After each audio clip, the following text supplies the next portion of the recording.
Darkest Dive, the community deep dive on Dark Souls 1 / Dark Souls Remastered, the original Dark Souls game. My name is Bob Buell. I am joined here by resident moderator Adam Walker, Texas Ranger. Hello. And Mr. Rob Hudak, a.k.a. Rook. Oh, hey, hi, hello there. How are you fine gentlemen doing this dreary evening? I have to fit the tone of the game. I'm feeling dark, Bob. Not gonna lie, I'm feeling pretty soulsy, Bob. Perfect. We got one half dark and we got a one half soulsy. So we got a perfect combination. Now, we are doing this at the end of month 1 of our Summer of Soulsborne, playing through the entire Soulsborne series. And we're all freshly, at various degrees of freshly, after beating Dark Souls 1. But before we dive into the game itself and some community feedback we got on it, thank you all, the lovely people who submitted different submissions and rankings and boss fights and areas and things they love and things they hated. What are y'all's history with the Dark Souls franchise, just in general? How did you get into him? Is this, I already know the answer, but is this your first time playing them? Bob, you want to start? Oh, yeah, sure. Wow, that boomerang came right back at me quick. Well, I had previously played Dark Souls 2, Dark Souls 3, Bloodborne, and Sekiro, and beat 2, 3, and Bloodborne. And this is not the forum for me to discuss Sekiro, but I have feelings. Out of curiosity, real quick, yeah. What inspired you to play Dark Souls 2 before Dark Souls 1? What was the delineator? That's a good question. I want to say it's one of those things where after the first one came out, it was a pretty big deal, I think, in the gaming world. It's not like a GTA, like my mom doesn't know the name of it, but like for people in gaming circles, it was a pretty big drop. It changed the game in a lot of ways, I would say. And so when Dark Souls 2 came out and it was new, it gave me the excuse to be like, I can talk about this with friends that are playing it right now, you know. So I just went out and bought it because I'm very good at being like, hey, have you guys seen this new movie that I've just watched, but it's from 2004, but now I want to talk about it because I just saw it. So I didn't want to do that with Dark Souls 1. I just jumped in at 2 and then followed the series on from there. But this was the perfect excuse for me to play 1. It's been on my, backlog of games that I always wanted to play, and this was the perfect way to do it. DLC included, the remastered version, all that, and thoroughly enjoyed it. But yeah, Rook, what about you? So with me, it's nothing too interesting. I remember seeing, I think it was Phil Kohler's review of Demon Souls at the time, way back when. I think, what was that, 2010, 2011? 2009 for Demon Souls. 2009, okay. And it being widely, his glowing review, at least, of this game is incredibly brutal, but I love it so much. It pushes back. I love that. And I was like, oh, that's cool. I didn't have a PS3 at the time. And then Dark Souls 1 came out, and that was, originally 2011, 2012? And I wasn't playing games much at that point. Like, I'd taken a step back for a little while.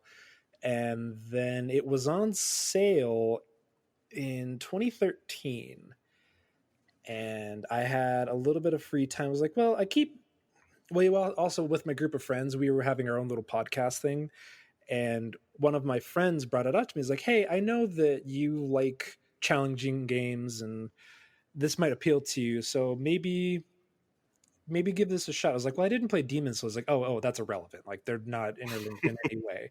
Just play this one. I was like, okay, well, I'll consider it. And then it was on sale. I was like, oh, how fortuitous. So I picked it up and played about 3 hours. Like, explored the asylum, was like, this is really cool, and had that oh shit moment with the what was it, the asylum demon. And Mm-hmm. that first boss you really encounter was like, oh, this is cool. Yeah, they throw that as like you thought this was a knight in shining armor game. Right. I Like, hate to break it to you, but we're just gonna crush you with this giant straight goblin. No, you're just a little punk. Sorry. welcome to the party, pal. We've been waiting for you. And so immediately was like, all right, I like what this game is doing. And then over the next 50, 60 hours was just captivated, because it, to me, like, I grew up loving stuff like Legend of Zelda, where my dad was the kind of person that like would take graph paper and make his own maps to that game Oh wow. back in the day. And so I grew up with that kind of a mentality with games, and playing Mega Man and Battletoads and all that stuff. So I was used to challenging games, and I was like, oh, this is like the best iteration of what I loved about Zelda, in exploring a world, and I just couldn't stop. And then 2 came out, 3 came out, Bloodborne came out, Sekiro came out. Like, all these games just continued to come out, and I just couldn't stop playing them. Wow. Very interesting. Adam? Yeah, so I can't remember exactly when I first tried Dark Souls. I didn't even know Demon Souls was like a thing until probably a couple of years ago. But I on my 360, I don't remember if I borrowed the game from a friend. I'd never owned like it on 360. But I remember trying it and struggling to get past the Sound Demon. I don't think I did until a few years later. I was like, yeah, I don't think this game's for me. I don't really get it. I don't really want to try to figure it out. Then a couple years later, my buddy had Dark Souls 2 on PS3, and I gave that a try. And I don't think I made it past the tutorial area. I tried to fight the ogre at the beginning, and I was like, why can't I do this? Like what the heck? This game sucks. I don't know what's going on. And fast forward to 2018, there was a YouTuber who is part of a YouTube channel called Vidias, and now he works as a YouTube channel called Triple Jump. But he did a Dark Souls 1 playthrough, and it was right around when Remastered had come out, and I got it on my Switch. And I was like, I'll use this as like a guide, and I'll play through it. And it was kind of I was getting like a little walkthrough vibe with it, and I wasn't spoiler free, but I was enjoying it a lot more than I had before. I fell in love with it. I immediately went and got Dark Souls 2 and 3 and bought Bloodborne, and I ran through all those in 2019, played them over again, and made me want to replay them this summer with all the MinnMax people, and that's kind of what brought me to it. Wow. You fell down the tunnel. Oh, I spent way more time playing games that came out a few years ago last year than I ever thought I would. Oh, that's cool. You put your actual soul into a soul vessel and just sent it over to From Software. I'm still waiting for Miyazaki to send it back. How about this? We got a lot to cover for this game. Oh yeah. How about we, as good a place as any, how about we start with the story? Because wait, what? There's a story? Exactly. Now this is the interesting part of Dark Souls. There's a story, and according to what the internet has told me, there's a lot of story in this game. For me personally, it's the farthest thing I care about in this game. It is so how can I say it without sounding mean? It is very obtuse, the story that they tell. Outside of the first cutscene of this is light and this is dark and things are fading. Gwyn and Dragon and Pygmy, oh my. Yeah. And ring 2 bells. Anything past that story was water off a duck's back for me personally. But like, do you guys know the story? Do you guys appreciate it? Is that I'm especially curious for Adam, having played them all relatively back to back. And obviously we're focusing on Dark Souls 1 here, but like, what do you feel about the story in this game? I feel like I have a pretty good grasp of it. I went deep. I did a deep dark dive into Souls last year. I spent a lot of time watching videos and like spending a lot of time when I play these games, even when I replay them, I go to every area, even when I know that there's stuff I'm not going to use. I pick up every item. I fight every enemy. I comb through it until there's absolutely nothing for me to do, because I like to absorb everything in it. Oh yeah. But I wouldn't blame you for saying that the story is a little obtuse. I think that it's intentionally so. I think it's part of the environmental storytelling of the game. I feel like I like the way that it makes you read, like in a way, to get an understanding, a lot of context. You have to look at items, you have to look at weapons, you have to talk to NPCs longer than you might expect. You have to do things that you wouldn't expect to cause NPCs to have new dialogue to explain other things. All sorts of stuff like that. And I don't think we're going to come anywhere close to getting a comprehensive, description of the story as a whole. Right. We're no epic name bros or Vadi Yeah. videos. But I think between the three of us, we could probably get the basics down. Yeah. So my thoughts on the story was, like, the first time through it, I similarly was like, okay, there's a Gwyn dude. Why does he matter? Oh, okay. There's this pygmy guy. Where's he fit? Oh, I haven't found him anywhere. Okay. A furtive one at that. Yeah, he's subverting the narrative. I don't know where he is. There's a grave lord. That guy looks cool. He's all bones and stuff. Okay, I'm gonna go hit things with a stick. Bye. And it wasn't until, similarly, I think it was probably Dark Souls 2. Like I liked what Dark Souls 1 was doing, but I feel like Dark Souls 2 was what really captivated and enthralled me in what it was trying to achieve. Where with Dark Souls 1, you're absolutely right in that it's obtuse. I think part of the deterrent for the story for a lot of people is it suffers the same problem that a lot of fantasy does, like traditional, like medieval fantasy suffers from, is that there are a lot of proper nouns and no context for a lot of it to start. And it is counterintuitive the way in which you absorb that information. Like Adam said, it's so esoteric, the paths that you have to take to pursue any NPC's storyline, save for what the Crestfallen Knight says is, go ring this bell, go ring that bell, good luck. Yeah, which is the most straightforward thing. Yeah.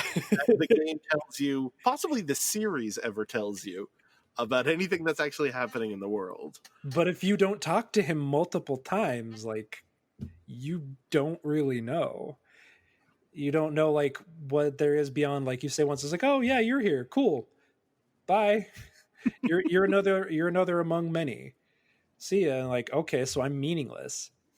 And so that can interject that mentality throughout the entire story. But then, like, it's one of those, part of the brilliance, I think, of it, what I always appreciate about these games as a whole, and they've gotten better and better as the series has moved on, about like putting that to the surface, and like coherent, is talking about it.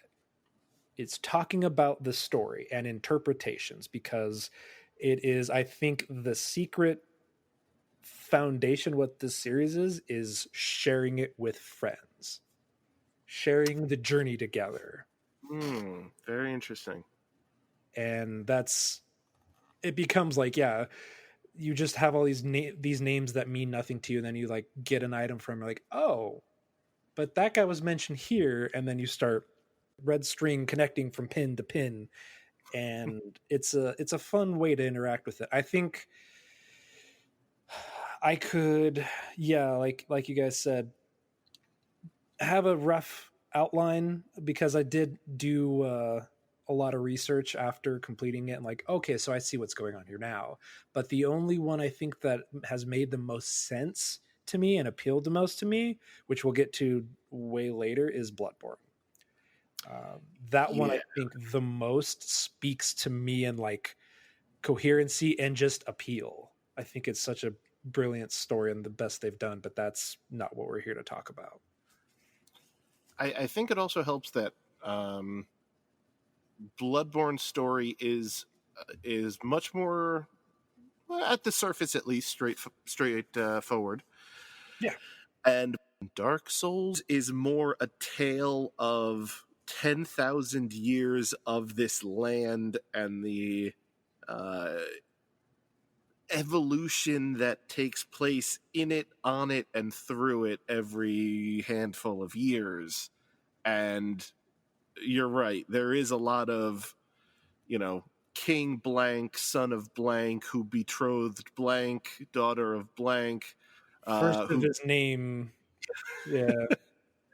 That after a certain point, like, my eyes just glazed over. Yeah. And I was like, okay, is this a boss fight? No. Can I learn a gesture? No. Well, thank you very much. I'm heading on my way. Smack it with a stick. Yeah, accidentally or intentionally. Oh, we'll get right. to that. We'll get to that. I've got my own too.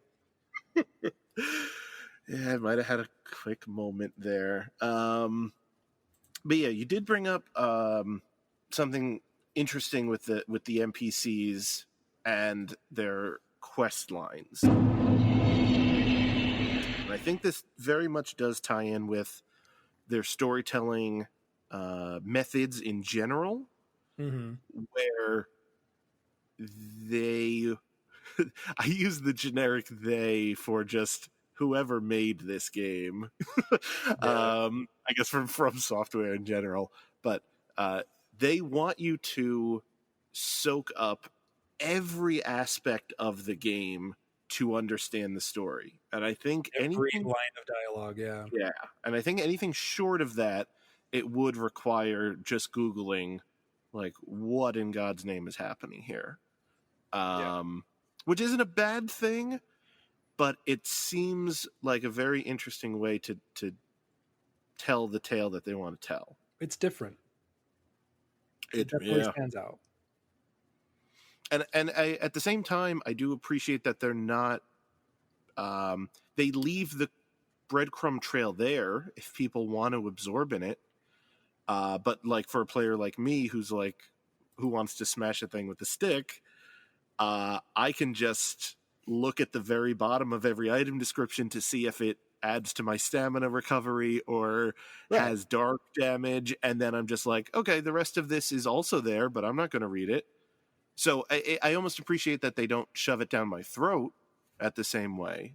So it's strange. It's very unique. And yeah, there's a couple points from there that I really like.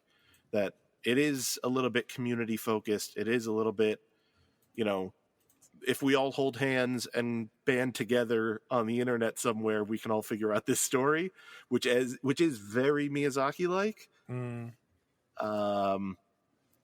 maybe that was part of his focus there, but yeah, it's very interesting. Well, speaking of community, we got one comment here I think is a great start. Yeah. To kind of kick this off. It's from Nate Inarada from the MinnMax Discord. His is, quote, "What the fuck, Miyazaki?" Yeah. In all seriousness, Dark Souls 1 is a really great game. I've tried to get into the lore, but I think the main draw for me are the bosses. Their designs are cool for the most part. And I think that's it's echoing a lot of where we all stand, is like at the end of the day, just seeing that big ass thing with a stick hitting you back, and knowing that you can beat it or trying to is a big motivator for a lot of us in participating in the series, or a deterrent for a lot of people too, as was the case with Adam to start. Yeah, true. I also like this this comment here from Nubby, who sent in a wonderful comment. First time. Same. For some reason, this game just hits all the right notes for me. I fear that I am forever cursed to compare not only similar games, but all games I play to Dark Souls in one way or another. Build variety is amazing. Yeah, that's a point I definitely want to dissect a little bit. Like its legacy that the game has left. But going on with the comment, the build variety is amazing. It feels like there are unlimited options, and that's a huge part of the fun for me in these games. I think that's why other quote-unquote Souls-like games fall flat for me. The freedom of how to play seems more limited.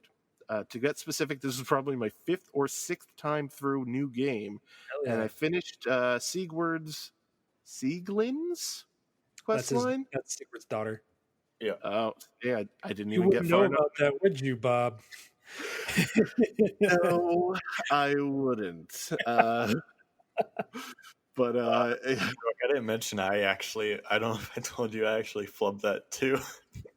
see, we'll get to that, but I didn't finish his this time either. Whoa. I did the first time to the very end, and I will go over it, but I screwed it up at the very end, and I pulled a Bob. All right, I want to finish Nubby's comment, and then I want to get into pulling a Bob. It's probably my 5th or 6th time through new game, and I finished Sieglin's quest line for the first time ever, so that was cool. I like this person likes how vague the NPC quest lines are. Pretty much ensures you're going to discover something new in every playthrough. Spoiler alert! I'm just going to say it right now. One of the top 3 things that I put for things I love was NPC quests. Oh, yeah. Really? Yep. Oh, yeah. Interesting. But just finished the comment. The way their stories intersect is similar to how the world is built upon itself in an interconnected way. I don't know what else to say besides I can't wait to start another playthrough, though I'm going to try to wait until we're done after playing 2 and 3. Thank you, Nubby. Thank you, Nubby. But yes, the NPC quest lines, particularly. Now, there's not a lot compared in Dark Souls 1 compared to 2 and 3. Yeah, they doubled down on that. Yeah, one of them completely determines the ending of the game and of the series in 3. Yeah. So, do we want to go over kind of what we would consider the NPC quest lines in 1? Yeah, absolutely. I think obviously we have Solaire, our sun boy. Yes, we have Sigurd, our onion boy. Big Hat Logan. Griggs and Big Hat Logan. I did that one this time. Yeah. I'm trying to think what other ones we would qualify. I would say the priestess. What's her name? It's Rhea. Rhea. Rhea. Yeah. It's not anywhere near as major, I guess, as Solaire and Sigurd, but I would count it because there are specific things you have to do. Oh, it's totally an NPC quest. Yeah, it's just not as prolific. Yeah, there's not as many steps, I guess you'd say. Mm-hmm.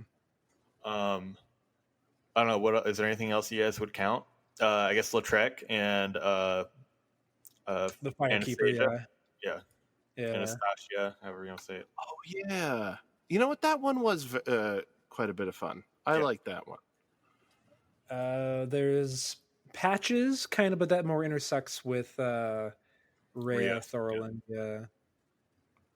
See, I have I at least got a good chunk of the way through Solaire's and what do I want to say? Sigmund. It's not Sigmund. Onion Knight. What am I? Sigmire. Sigmire is Dark Souls 3. What the heck? It's that game is full of nods to Dark Souls 1. That's kind of its thing. Oh, Quaylana. Yeah, there's a I whole would count her. faction or covenant there. Yeah, Quaylana. Because if you talk the witch, the daughter the of sister. not the spider lady, and Bob, you might not have found her. She will only appear in your game if you have a what do you call them? The pyromancy glove at +10, or have been invaded by someone with a pyromancy glove of +10. Oh, that wasn't me. Yeah, I didn't touch the magic. but she will give you high level pyromancies, and she will like actually ask you to go and free like her mother and sisters by killing the bed of chaos, and when you return she will give you another spell. But yeah, that's a very cool story, and one of my favorite moments in Dark Souls 3 actually involves her. Oh yeah, you mentioned that in the chat a while back. That is really cool. So now I do want to. Oh yeah, please. No, did we get everybody? I think That's all I can recall right now. Yeah. Those are the main ones that really stand other out. than like Viggs or Griggs of Vinheim and Lawrence, the guys you just get to teach pyromancy and spells, but they don't really have you just basically rescue them and they go back to Firelink, and that's pretty much it. Crestfallen, kind of. You talk to him a bunch, and then as the game progresses, he ends up going down to New Londo, and you kill him. Yeah, is there any way to actually not fight him or save him or anything like that? I know of. No, I think it's pretty much destined that you fight him. Mm. There's Oswald of Karim, but he doesn't really count because there's no real quest for him. He just is someone you can talk to for very useful things. But everything else kind of intersects with like Rhea of Thorolundos Petrus. Dusk of Ulasil is also kind of, but that's all DLC related. That also kind of is the whole quest of the DLC, right? Yeah, true. So yeah, I think that's it. No, I like a lot of the NPC stuff, and I dislike a lot of the NPC stuff. Okay. So I like the actual main characters that you run into in this. Basically, everyone we mentioned there, with a special focus that I'm going to say for Sigward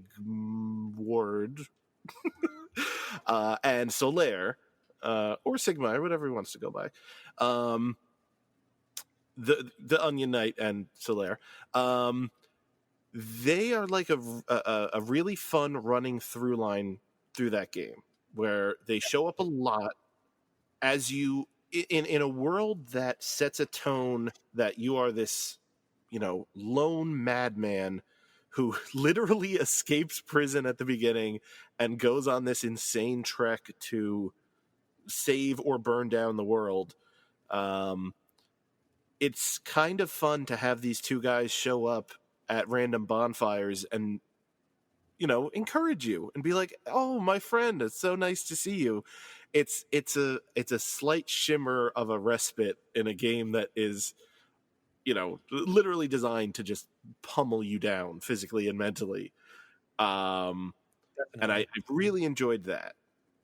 My part of my least favorite parts of it, though, is that unless you have a guide sitting in front of you and telling you the next step that you should take for some of these NPC side quests, they're kind of inaccessible to the player. I don't know, Bob, if you read the item description for the rusted silver coin, it pretty much lays it out straight for you, so I think that's on you. What? I mean, it pretty much says Solaire has a chaos bug in his brain. Get this sunlight magnet out of my brain. List of no, like that's completely fair, and it that is I really appreciate Nubby's perspective on the concept of like, yeah, it encourages multiple playthroughs. Like, okay, so where about did I lose track of, like, if you were a kid growing up at a certain point, I know a lot of us were that way when we were growing up, was like, this was like, you only had that one game or those two games. And so you just played it over and over and over again. And let's say you didn't have access to the internet at that time. And you're like, well, okay, so I remember this happening. And then this is the last interaction I had. But where along the road did he signal something to me, so the next time you interact with him you try to write it down? Okay, so he said he was looking for this, maybe. And I think the first game is the worst at that. Yeah. It is the worst at signposting itself in regard to with exception to, I think, Big Hat Logan. I think Big Hat Logan is the best signposting of an NPC quest in the entire game. I think I agree with you. Yeah. Because there are specific lines of dialogue that reference locations and showcase, okay, there might be an interest for me to head to this place later on. And then like, okay, it's about time for me to pack up. I'll see you there. And then you see them there. And then it's not necessarily clear as to how to progress it always, but at least like that one I think is probably the most friendly and welcoming to what it is trying to do. Where everything else, you're totally right. I think like Sigurd specifically, like I didn't follow through Sigurd's complete storyline this time. I did the first time through, but this time because I completely missed him in Anor Londo. And so I bypassed that whole opportunity. And then after I did, I was like, oh crap. I'll tell you about Sigurd is that I was thinking you are right. It does falter, but I feel like to the point where you kind of see him as going like on the same path that you are. Like you see him, like he's trying to get the Sens. You see him in Anor Londo.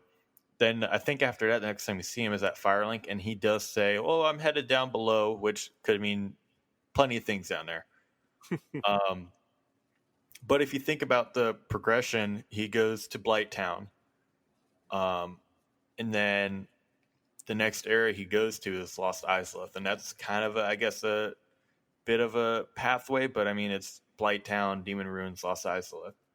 But other than that, he doesn't give much headway in the direction he's going, and I can definitely see missing him in Anor Londo. I know I've missed him there before. It's very, very frustrating when it's something like that. It's so simple. Just a chat you got to have with him. Otherwise, if you miss it, he's gone. There's also other ways he can be gone, and it was hinted at before. Oh, we're back real quick. We're backwards. Yep. It is Sigmar for 1, Sigurd for 3. Oh, so we had it backwards. Oh, it is. Okay. Yeah, I could have sworn that Sigmar seemed familiar as the first. So yeah, it's Sigmar for 1. I'm looking at the wiki right now. It's Sigmar for 1, Sigward for 3. Well, now everyone listening is going to hate us for 35 minutes. Come at me. Put it in the comments. Anyway, I'm sorry. Continue. But yes, the aforementioned pulling a bob as was done. I like I said, I very much liked having Solaire and my buddy the Onion Knight accompany me on these journeys and show up in random places. And unfortunately, Sigurd or Sigmar, whomever he may be, he got himself a little too close to one of my attacks. He was quite angry at me in Anor Londo. He decided to come and attack me. And because there's apparently a sin system that is in the game, and I would argue maybe not the most clearly defined as to what it is and what it's used for, I had no idea I could recover that relationship again, and I just went up and murdered him. I didn't want to. Let it be known to the court and the jury, I did not want to attack this man. I had no choice. Me. He smelled like onions. I fought to defend myself. And sadly, I did not see the end of his storyline. Well, you saw the end of it. It just didn't go how maybe he intended. Multiple endings. I see. Now, Yeah. Bob, are you aware of like how his questline can go? Honestly, no. I haven't really looked up a ton. Would you like on me to walk through my Sure. understanding of it? So Yeah. you said you got the Inner Orlando, correct? Yes, I So got to see him in Orlando, and that's where I oopsied him. after you after you meet him in Inner Orlando and you save him from, or you kill the Silver Knights for him, he returns to Firelink and you talk to him, and he's like, "Well, I didn't find what I was looking for, but I'm gonna head down below." And you find him in the Blighttown swamps down below, and he's stuck on a little spot near some of the leech guys, and he says, "Well, I ran out of poison moss. Can you give me some poison moss?" So you got to give him some poison moss, and he's like, "Thanks." And he gives you some stuff, and then you find him later, and he's in. I don't know if you ever got to Lost Isles, and there's that room with the collapsing floor, and the Chaos Eaters in there. The Chaos Eaters are the big tentacly, what's the Yes. HP Lovecraft monsters? Yeah, the HP Lovecraft monsters that erode away your equipment. Yeah. Yes. So basically, there's a big room, and the floor can collapse, and he is like, "You've saved me all these times, but this is the time I'm going to save you." And this can weirdly go in 3 different directions at this point. And if you kill them all without talking to him, he basically gets like pretty sad and is like, "Well, I'm a failure as a knight, and this really sucks." You can let him die and he just dies honorably, or you can fight them with him, and if he has like more than half his health, there's like, it goes one way. If he has like less than half his health, it goes another way. But I did actually miss out on one thing, and that is that probably the most obscure part of the quest line is that after helping him in Blighttown, you go to the Duke's Archives, and in between the Duke's Archives and the Crystal Caves, there's that area with all the crystal golems in it. It's like a little wooded area. Yeah. There's a special golem in there that houses his daughter, Sigelind, and she asks you where her father is, and you kind of point her in a direction, and she goes after him. And I forget what ending it is when you help him in Lost Isles, but if it's the good ending, basically, he somehow ends up in Ash Lake. His daughter finds him there. He has turned hollow. You find out that she has killed him to end his hollowing state, and it's a good way to get a Titanite slab, and that's basically what you get for that quest line. And it's like one of the only ways to get a Titanite slab in that game is to witness this daughter kill her hollowed father, and rest in peace. That's the happy ending? I guess. Jeez. That's the happy Dark Souls ending. Yeah. Whew. Okay. Wow, I missed out on a lot, apparently. Yeah. It's a really cool story. Yeah. But it's, again, like you're likely to miss it. And it basically is like it's cool. She basically is like, "Yeah, I've been tracking down my father. He's undead. He probably doesn't really remember me, but he's going hollow." And it's weird how in Dark Souls, like obviously for the player character, it doesn't matter. Like when you die, you go hollow. But the idea, I think, for the characters in that world is that for undead, they die and they come back to life, like the player character does. But the idea is that every time you die, you go more hollow, you forget more about your life, you go more crazy, you get out of control. That's like a lot of the enemies in the game are just wild, crazed hollows. And that's basically what has been happening to Sigmire. And that's why his daughter has been keeping an eye on him and trying to follow him, because she's worried about him reaching that state that he eventually got to, and she had to put him down. Wow. Very, very cool. Yeah, it's also kind of interesting, and you consider like a lot of the stories are, once these characters get what they're looking for, once they've achieved their goal, they have nothing left to live for. necessarily like that as well. Yeah. like they no longer have any purpose beyond what they have achieved, and so that persistence fades, and so they rescind into being hollowed and then falling from the world. Did you finish Big Hat Logan's, either of you? I have I- before, not this time because I wasn't doing Okay. spells. I think I did. Okay. What happened for you on your playthrough with Logan, Bob? Well, I met his apprentice, obviously. Whose Briggs? name? Yes, thank He's you. my best boy in that playthrough. He's giving me all them spells. Spells. I can't put a spell on my sword. What Oh am I yeah, supposed by to the do? way, we should probably like cover what playthrough styles we had. Like what were initially like what were our builds through this? Oh yeah. Yeah, I definitely want to go through that. Let's go through it right after this then. Okay. That's perfect. But yeah, basically I met his apprentice and then he showed up and chastised me for not knowing magic. Big dumb. And then That's basically what Logan's like. Well, you're not. Well, let's talk when you get a little smarter. and then I freed Logan from his hanging jail cell. He showed up back at Firelink. He refused to talk to me for a while until I got my pyromancy glove from somebody. I don't quite remember where I got that from. But it was the only spell I had in the game because I didn't put a single level into any magic-based anything. And then I found him in... Ooh, is it in the Duke's Archives? Is that technically where he is? Yeah, he goes next to the Duke's Archives prison. Yes, yes, exactly. And I let him out of there.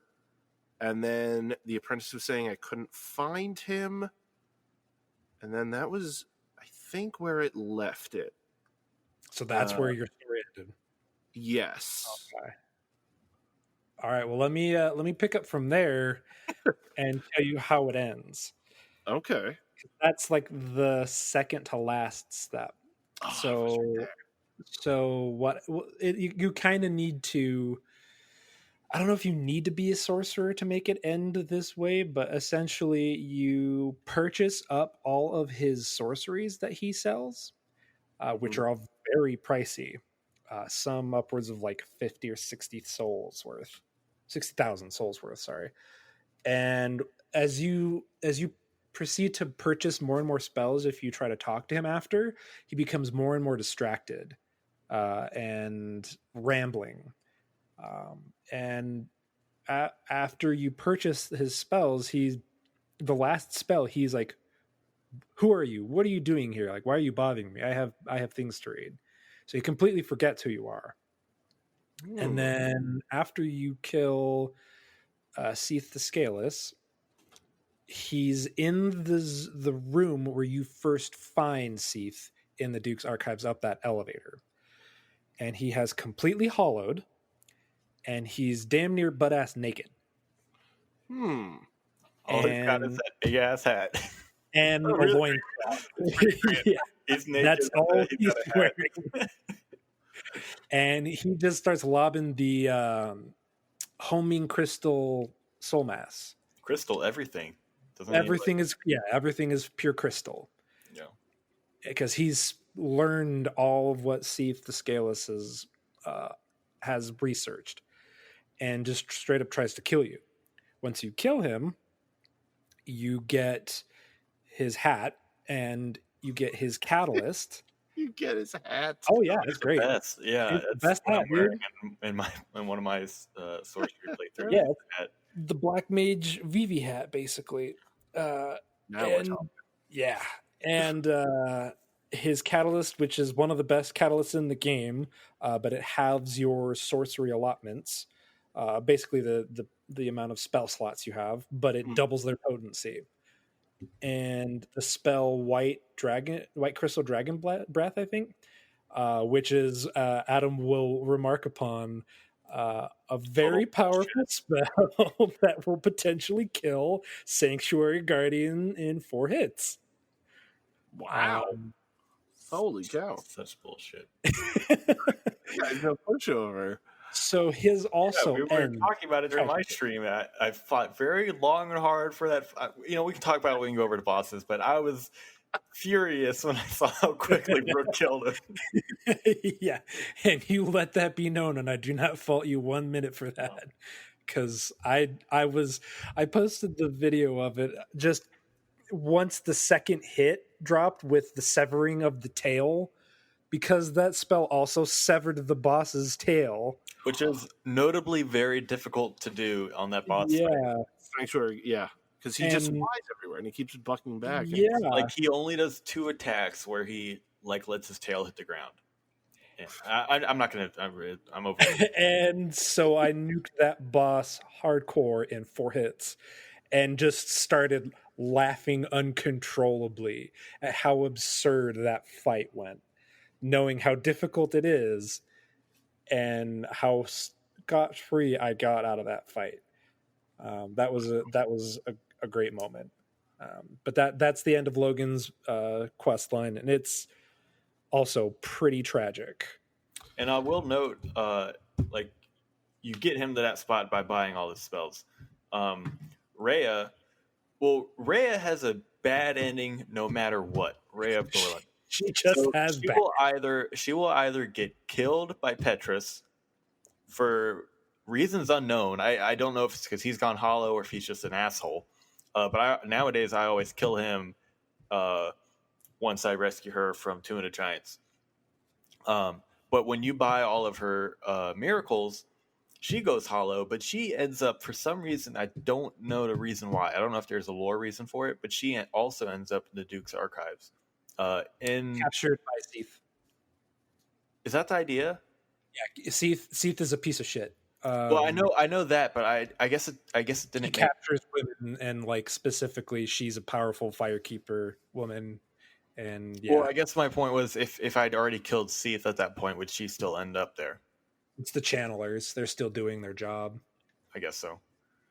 But yeah, okay. I mean, lore reason I understand it, but because like I already have the channeler killed in Parish. Mm-hmm. Yeah, I guess that makes sense now. Yeah, that sucks. Yeah, it's terrible. It should be noted, these games are not kind to the women on the whole, and is worthy of criticizing that like all the women just meet like truly awful ends. Yeah, I feel like in Bloodborne, man. No, even then.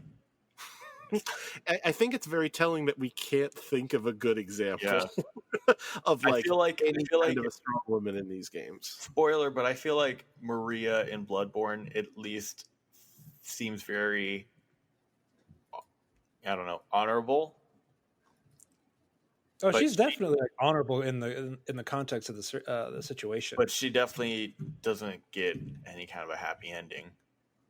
I guess it. But the closest instance I can come to is an ending in Dark Souls 3. For actually, yeah, like one of the blind. Yeah. I don't want to say too much, but like yeah. I can see that. That is one. On the offhand, that can also go very, very, very, very bad. But oh yeah, most definitely. It can go very bad. But it doesn't excuse in any way, but it is worth noting. And something I appreciate Mai for bringing up multiple times through these playthroughs. Like it's worth keeping an eye on the fact that like this shit bad. Yeah. Yeah. Yeah, which actually leads perfectly into that the Gold Knight little mini quest line that you also get. Yeah, where he specifically like tricks you into letting him free, kills the Firekeeper. You have to summon into his game basically to like avenge it, which I thought was a very cool moment and something that I actually figured out like without Googling it. So I felt very proud of that one. Says like the eye is tingling or something. Yeah, and I was looking through my item list because like you don't get those pop-ups very often in that game. So I knew something was up, and I That's was like one of oh. the only times it happens, except for like at the beginning when it's a tutorial. Yeah, exactly. Or specifically when you go back to the Firelink Shrine and they say the fire's out, and I'm like, wait, what? And yeah, he heads back to Firelink. Yeah, I'd imagine that'd be such a big panic moment. Like, what are you talking about? It's my safe spot. Just put it back on. Just turn it back on. Someone Pay your heating bill. get 2 sticks. But yeah, you invade his game, quote unquote, for lack of a better term. Kill him, avenge, and then you can bring her back. Which I thought was a very cool little mini quest line that I fully completed. It's, I don't know, relatively straightforward, even though they do fully trick you into letting him free. In Probably the most straightforward. It's the Undead Parish. Undead Parish, yes. Yeah, it's the cell he's kept in. Yeah. But yeah, even then, like, I felt a little icky where, like, you do bring back the Firekeeper, and she's, like, super grateful, and then the whole time she's, like, very timidly just saying, like, I hope you're not mad at, like, please don't kill me because I'm speaking. And I'm like, until that moment, I was like, oh, that's why they don't say anything. Like, I didn't put it together. I didn't put that piece of lore together that, like, these are people who are literally there in place for a single purpose. Subservient. Yeah, and like have their tongues cut out and all this, which I don't know if they say straight up in Dark Souls 1. I think they might in... I think they said that her tongue is cut out. Yeah. Yeah, and I guess when you revive her, it just completely regenerates back. Yeah. So, yeah, that was the moment that I realized that lore thing happened, which, again, is yeah, it is totally in tone with the tragic, full everyone has a tragic ending nature of what they're telling, but at the same time is like, all right, this is probably the most interesting female character that you have in this game, and she's just completely subservient and, like, you literally have relegated to beneath this thing that you might not even see. Yeah, which is clearly not great. Yeah. But the other NPC questline, I think probably the one most people that even by accident you see the most of through the game, whether you got the good ending or bad ending, is Solaire's. Son, bro. Yeah, I love that dude, which makes me even more mad that I couldn't see the good ending. And I'm actually going to take this... Well, good is relative. Yeah, I suppose. But I'm going to take this piece of a comment from our own Rook here. He wrote in... While I love the odd and esoteric nature of the NPC quests in the series overall, I think they're probably the worst and most obfuscated. Good SAT word. Solaire's fate is almost always going to be tragic your first time through. How in Gwyn's name would you ever know to destroy 9 bugs in a random tunnel before a certain boss to preserve his purity? It can make for great storytelling oftentimes, such as an accidental axe AoE attack around a certain onion man. I got the hint there. But I think it's probably the worst implementation in the entire series. By no means do I think it's terrible, just a bit clumsy at times. And yes, I wholesale agree with you on that. I think it is... His quest line is particularly clumsily handled at the end, because the only way to get, and again I use best ending in the biggest air quotes possible, would be to go out of your way to clear a hallway that you would not think has any real significance other than a minor shortcut. Which you can only get, really, if you've done a side quest with a particular covenant requiring 30 humanity. Yeah, which is absurd, and I never even dipped my toes into. Exactly. Why would you know that? Yeah. So, like, I think it was you, Rook, who actually told me, like, because I was a little annoyed that, like, this was the guy who was helping me out and following me around throughout the game, and I'm like, well, I saw him at the bonfire in Lost Izalith, and he seemed to be okay. Like everything seemed to be good. And then the next time I see him, he's just attacking me and talking about how his brain is gone. And you went, oh, that it's already horrible thing on his head. Yeah, it's already too far by that point. Once you see him at that bonfire, his fate is set in stone. Mm-hmm. Which I was like, how would I ever know? Like there's, and this is one of my bigger annoyances in the games. And granted, it's minor. It's one NPC's quest line. It's one thing, but they do put Solaire very front and center. You meet him very early in the game. Bob, They want you to be sad. They want it to be dark, Bob. Well, then it worked. But my soul is dark now. That one especially like hit me where I was like, come on, this is like, after I Googled it after the fact, I was like, there's not even a random item description that's supposed to tell, like, there's very little hints that that's what you're supposed to do. It becomes a labyrinth of contingencies. Yeah, and that one certainly bothered me. I think the rest are defendable to a certain extent, or some of them are straight up good. Mm-hmm. I think the end of his quest line is not good. and for such an iconic character, I think that's a real shame. Yeah, and I totally feel that. And that's what's unfortunate is because so do you know what the other ending is? I know I read it when I Googled it, but I can't remember it offhand. Okay, so what happens is you go and clear out... Does his daughter murder him? Because that seems to be a running theme through some of these NPC quest lines. Funnily enough, yeah. No. So what happens is you clear out those bugs and you get the sunlight maggot, which is what infects him. Yes. It infests burrows itself into his brain, and then all is lost, and he's got his sunlight finally. Yeah, which is super sad. Or you kill that maggot, get the helm, which is great because it's a great item for when you traverse the Tomb of Giants in the catacombs. That's not in the game. It's pretty great because it has a beacon. Like it basically functions as if you've cast light. So you don't have to like hold a lantern. Exactly. It just is a beacon above your head, so you can see through darkness, which is why he was drawn to it. And you take that, and then you find him later on. It's after you kill the bed of chaos, right? Yeah, it's it might be after you killed a bed. He might show up beforehand, like as if you just like quit out or something. But he will be in that. Well, I think it's the same place where Bob fought him, I believe. Yeah. Oh, yeah. You find him in that tunnel, but he'll just be sitting down, and he'll be like. Morose and deeply depressed that he feels like, betrayed. I looked at Orlando.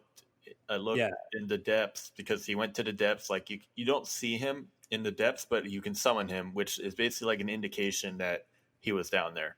Mm-hmm. He's like, I looked high, I looked low, I still haven't found my sunlight. And seems defeated. And the culmination of his quest line is to help you defeat Lord Gwyn, which is he's a great summon for that fight. And the implication throughout it is in some of the lore item descriptions, it's debated, but the implication is he is Lord Gwyn's son. Oh. And so he's looking for his sunlight, which is the first fire keeper or the first flame. The first flame. Yeah. Interesting. Spoiler alert, it is later revealed that he is not. Oh, that's right. Yeah. Oh, do they? Yeah. But it was for the longest time. Yeah, that was the theory, was that he was the son of Gwyn. The firstborn son of Gwyn, who is was kind of erased from history. Like if you go to the Sunlight Covenant, like the statue, it's a knockdown statue. It's always just defeat because it was desecrated. It is just kind of part of a history that was supposed to be forgotten. So that's kind of why people assumed that he was kind of maybe even some kind of reincarnation of Gwyn's firstborn, because he is like he's the Sunbro. He's like the herald of the Sunlight Covenant. Yeah, But there yeah, were like red strings tied together, basically. Of like these all kind of line up in a way that might indicate him being this person, and he and uses it's a lightning. cool.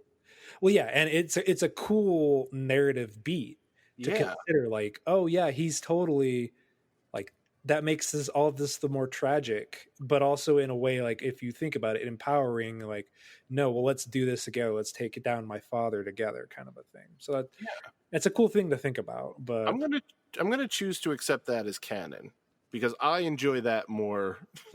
that's what a than lot of just, people did for the yeah, longest time, and still kind of do. And I like that interpretation. I think that is a fun story. yeah, very much agree. But yeah, we did want to mention how did we all play through this game? I know you guys have had some multiple playthroughs. I've only done it the once, Mhm. but in terms of armor, weapons, style, what are we doing? Because there is a ton of different ways you can go in this game, and I love that. I'd say too many. I feel like I went the most difficult way. I went like faith build, but I did a melee focus, and I ran a lot of it with a divine claymore. Ooh. And what else did I use a lot? I did use some kind of lighter weapon that I can't remember, but yeah, that was the first time I really leveled up faith a lot. I didn't use spells that much. I used some of the emit force and lightning, but I focused a lot on the so I wasn't able to get my DPS super high as much as I used to, which made some end game fights a little bit tougher. Mm. But I enjoyed it. It was weird focusing on that, but and I couldn't really, swap out weapons as much as I like, because and that's one of my things I didn't love about Dark Souls 1 is that it's hard to kind of infuse multiple weapons. You kind of have to, because there's not a lot of items for it, or you have to farm a lot. But yeah, that's how I ran it. Well, to piggyback off that, that was actually how I played it the first time.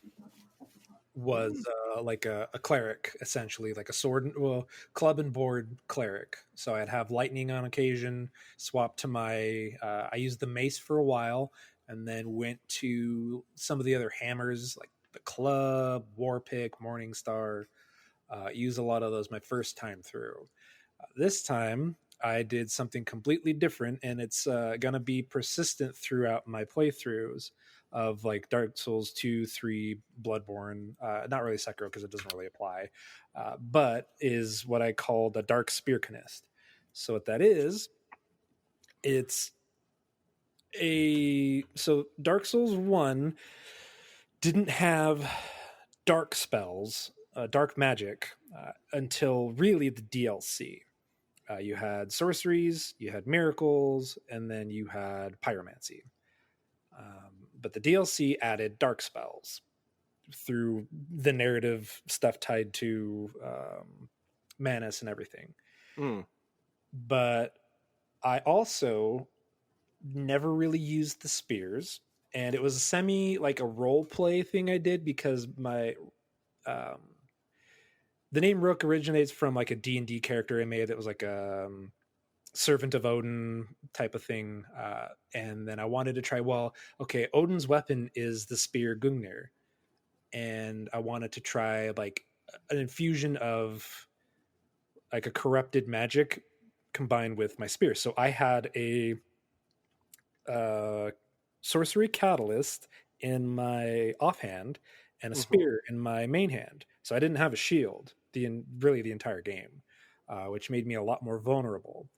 But I used a combination of, because dark, what that means in the later games is essentially like intelligence and faith scaling combined. It becomes way more prominent in something like Dark Souls 2 with the hexes, which is what I'm working on now, and I love it. But in Dark Souls 1, it isn't really a thing. Um, you can kind of make it a thing if you mush concepts together. But it's really fun, and it like the common criticism for the Souls games, rightly so and very valid, is with Demon Souls especially, and the earlier ones becomes less so as you move along. The magic system is damn near broken and just completely negates much of the challenge in the game. And to be generous, like, yeah, if you watch that Sanctuary Guardian fight, that shit's broken if you let it. But trade-off is I can't take hits for shit. So one swipe of that Sanctuary Guardian paw, I'm about dead. I have like 0 hit points. I think my total hit point by the end of fighting Gwyn was like 700, which is tiny. Yeah. And I have no armor. But that makes me the glass cannon, quite literally, with the crystal in this instance. And I never played the magic systems really in these games, and I was really intrigued to see how they interacted, what that meant could like conceptually for certain fights, like the archers in certain points, through the undead berg and through um, I'm drawing blanks on certain instances, but there were certain fights that had I had to meet them on the game's terms would have been a nightmare. But because I could snipe, basically, it trivialized a lot of them. But it made me much more considerate about the engagements I had. Okay, that's what it was. And I'll get into this more, but my least favorite thing, one of the things I hated was the Duke's Archives, in particular because of how much range everything has and Yeah. can hit you from every corner. So I had no way to block anything. I had to constantly rely on sound cues, rough estimates of time for projectiles to impact, and where my positioning was in relation to like pillars, stairwells, archers. Like it made me a lot more conscientious of the decisions I made moment to moment, and that one was one of the areas I really struggled in. But overall, I love that play style. It's so different, and provides really cool, rewarding moments, I think. Yeah. And it sounds like you went very much the opposite of what I did. Because I mentioned it, I think, somewhere in the Discord that I more or less use these games, the Dark Souls series, as like a night simulator. Mm-hmm. Like it is just incredibly fun for me to find the coolest looking armor and the biggest, cloud strife looking sword. Bob, I That just is, imagine you just smashing the hell out of everything. uh, I imagine you ending that game with like strength at like 999. I made it through most of the game with just a standard, standard knight build. I think I found, what was it, the Black Knight sword maybe, and that was like, yep, this is the highest. The one field I'm looking at when I look at the stat screen is damage, and this does the most damage. Love it. And so I'm using this, and then I ended up getting the what is it called, Dragon King Great Axe from chopping off the tail of the gaping dragon. And as soon as I got that, I grinded for about an hour to max out my strength to just the point where I could two-hand it, because I believe you need a 50 in strength to one-hand it, which at that point in the game is like, I don't think even possible. And I use that Dragon King Great Axe from that point until the final fight. That was my weapon.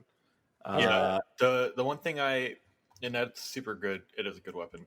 The one thing that's a bummer that kept me from using the dragon weapons in later playthroughs, but I did. Bob, did you ever pick up the dragon great sword? Which one do you get that Did you go down from? to Ash Lake? Yes, Did I you meet did. the dragon? Yes. Did you know you could cut off his tail? No. Yeah, and he doesn't even care. What? And you Why get would the he not dragon, care? Everyone dragon cares if you. great sword, and that's what I used for my strength playthrough. Huh. But the one thing about the dragon weapons that they don't scale with anything, but they do so much damage anyway. Right. Yeah. I mean, I maxed it out at what, +5, I think, by the end of the game, and it was still, in terms of sheer, one hit, one kill strength, it was the best. And I will tell you, getting a playing backstab on those things are Oh, the yeah. most satisfying you just feel like sound you're in the world. obliterating it. That's Because you are. the Dan Tack philosophy is I just want to play as a big dumb idiot and smash it. That's like how he loves playing these games, and I have so much respect for it because it's a fun way to play. It's the barbarian, man. I had my Havel armor. And by the end, I could actually have full Havel, except for, I want to say, I could be wrong on this. I want to say the helmet. Actually, there's a helmet that's slightly more defensive than Havel's helmet, so sometimes I would switch to that one. Mm-hmm. The Bell Guardian, I want to say. I buy that. I believe that. But after an upgrade or two to the Havel helmet, even. Oh no! Wait, can you upgrade it in that? I don't know if you can. Should be able to. Yeah, I think. Oh yeah, not originally. You have to coerce your blacksmith into doing so with various loots. But yeah, you can get there, and that was my playthrough. Just Havel with the Dragon King Great Axe, and it was so satisfying. I've mentioned it before to you guys, but just in that play style, much like your 4 hits to take out the Sanctuary Guardian, the boss at the very end of Painted World of Priscilla. Yes, Priscilla, 2 hits. One That just makes it even worse. one hit taking off her tail, and 1 hit ending her, and that was the boss fight. And I've mentioned it to you guys before, but I've Googled it after the fact. It looks like there's a fun boss fight in there, but I just crushed her into dust and moved on my way. Sounds like it was. I totally get it. I have a barbarian Babs character, and I'm currently. You guys saw me play some of it. I was I was able to wield Smo's hammer, and I had Smo's armor. Oh yeah, and that was a the whole big lot of beefy fun. boy. Yes, I totally get it. I have a good time running through and just trying all different kinds of playthroughs in these games. Yeah, and that is genuinely something I really like, even if I normally stick to the big guy hits things hard mentality. I really love that there's so much customization. If you want to just be magic, you can. And if you want to be this parry machine who does nothing but counter everything in the game, you can. Like my L2 button collected dust because I never ever hit parry in that game. That's because that's just not the style I played. But then I would invite some people in and summon in people, and I would see them just parrying and countering and rolling and dodging and stabbing with grace and precision, and I was like, I just imagine Bob walking in front of him, putting their arm in front, being like, "No, me." Walking up, Me, you die. On that, I'm real quick going to bring up one thing as one of the comments from my. I'm not going to read the whole thing yet because she made a really good contribution in forms of favorite locations and everything. But her favorite boss fight she mentions as Gwyn because the beautiful music, the beautiful theming, and more specifically, she's a parry queen. She's made mention of it multiple times in the channel. She loves to parry things. Parrying is so satisfying for her, and that was like a boss design for her. And I think like that, absolutely.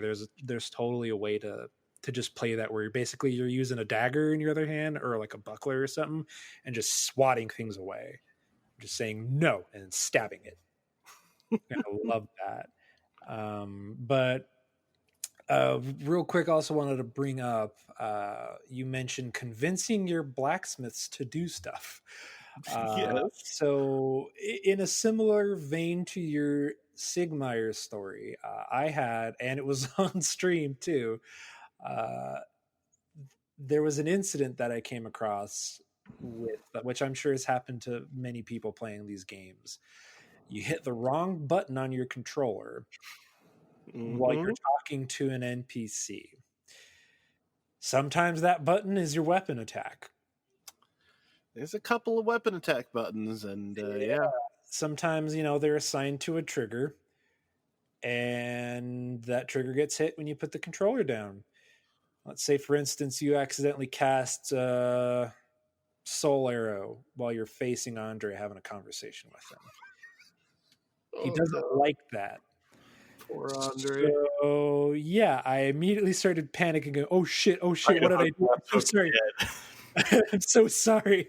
And then he runs up, fisticuffs presented, and just beats the shit out of me. And you see that happen, and you feel that happen. You just feel like I feel like you're just getting hit by tree trunks. Like his hands, yes, his boom, boom. And his fist, like each fist is just getting smashed. Just like, oh my gosh, I don't know how they make it so it feels like it's hitting you with so much force, but it does. Part of it's just the shame behind every blow. I failed you, Andre, because I was in the middle of complimenting him too, but I was going to take a quick break. I was like, look at this beautiful bicep of a man. And then Caspa's like, no. And then, yeah, triggered the aggression. And then I went and I was like, well, shit, I think I have to go kill him now. And go down. And then he knocks the crap out of me again. And I'm talking to Squid, who's in my stream chat. I'm like, isn't there a way to undo this? Like, I could have sworn there's a way to undo, like, if you piss someone off. And then found out, yeah, like, there's the sin system that Oswald of Karam can undo if you pay a certain amount of souls. It's a very high price. Very creepy dude that shows up in the where you fought the gargoyles. Who loves his leather. And he just... I felt uncomfortable giving him those souls, but it was a high 12,000 soul price to pay to make sure that I could still engage with my blacksmithing. So ever since then, I'm very careful to, one, face my character away, and two, delicately place the controller so it doesn't happen again. But I will say, having touched each of the Souls games moving forward, I think save for Bloodborne, they're great at Dark Souls 2 does it too.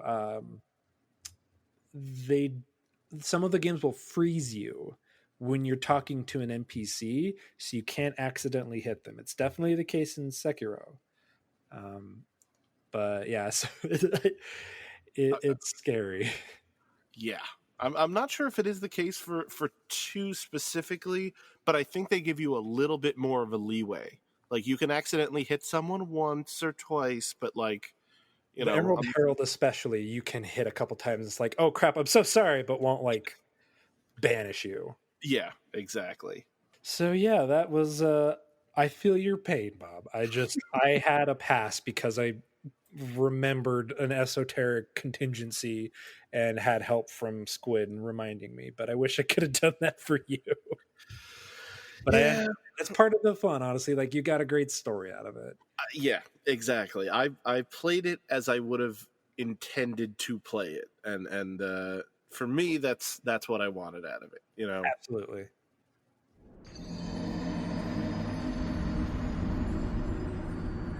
And we're back with more hot Dark Souls talk.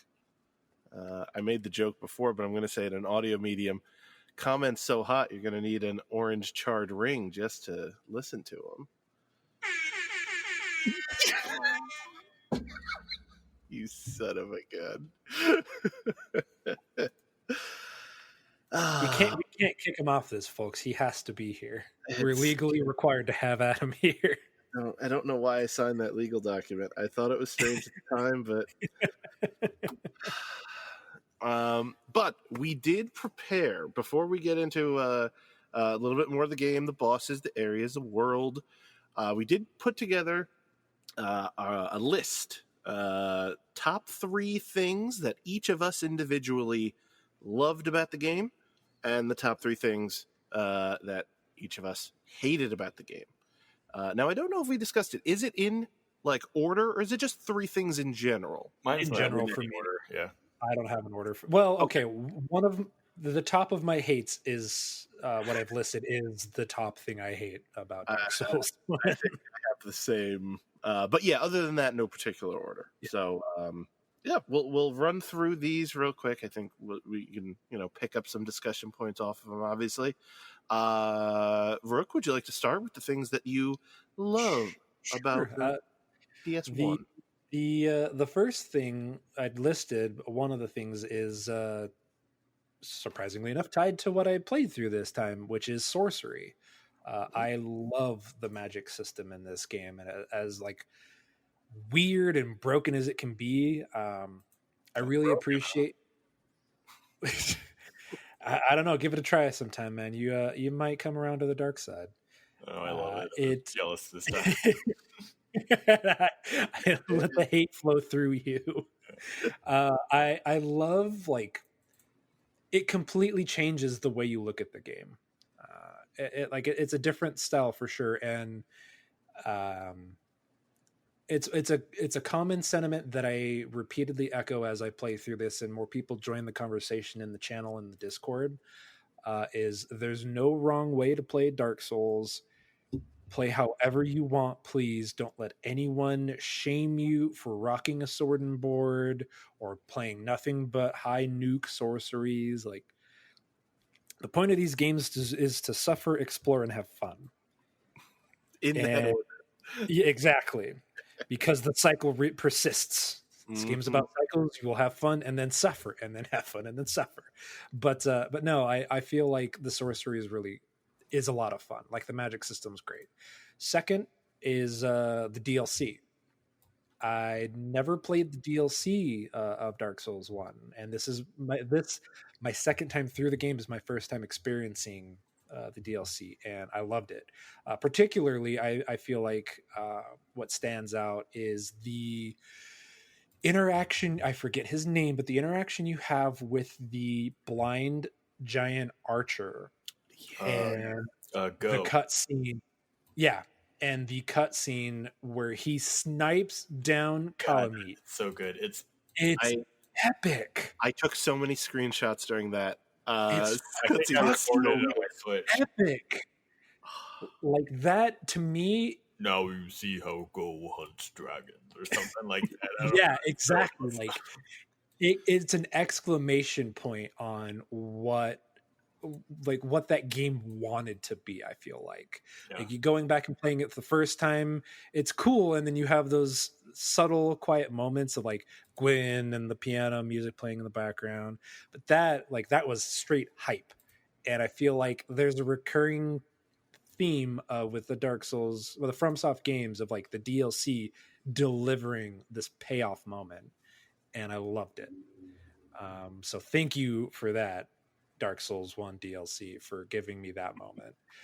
The final thing is tied into something we'd mentioned briefly, but I have just as listed as quote, try gorgeous view.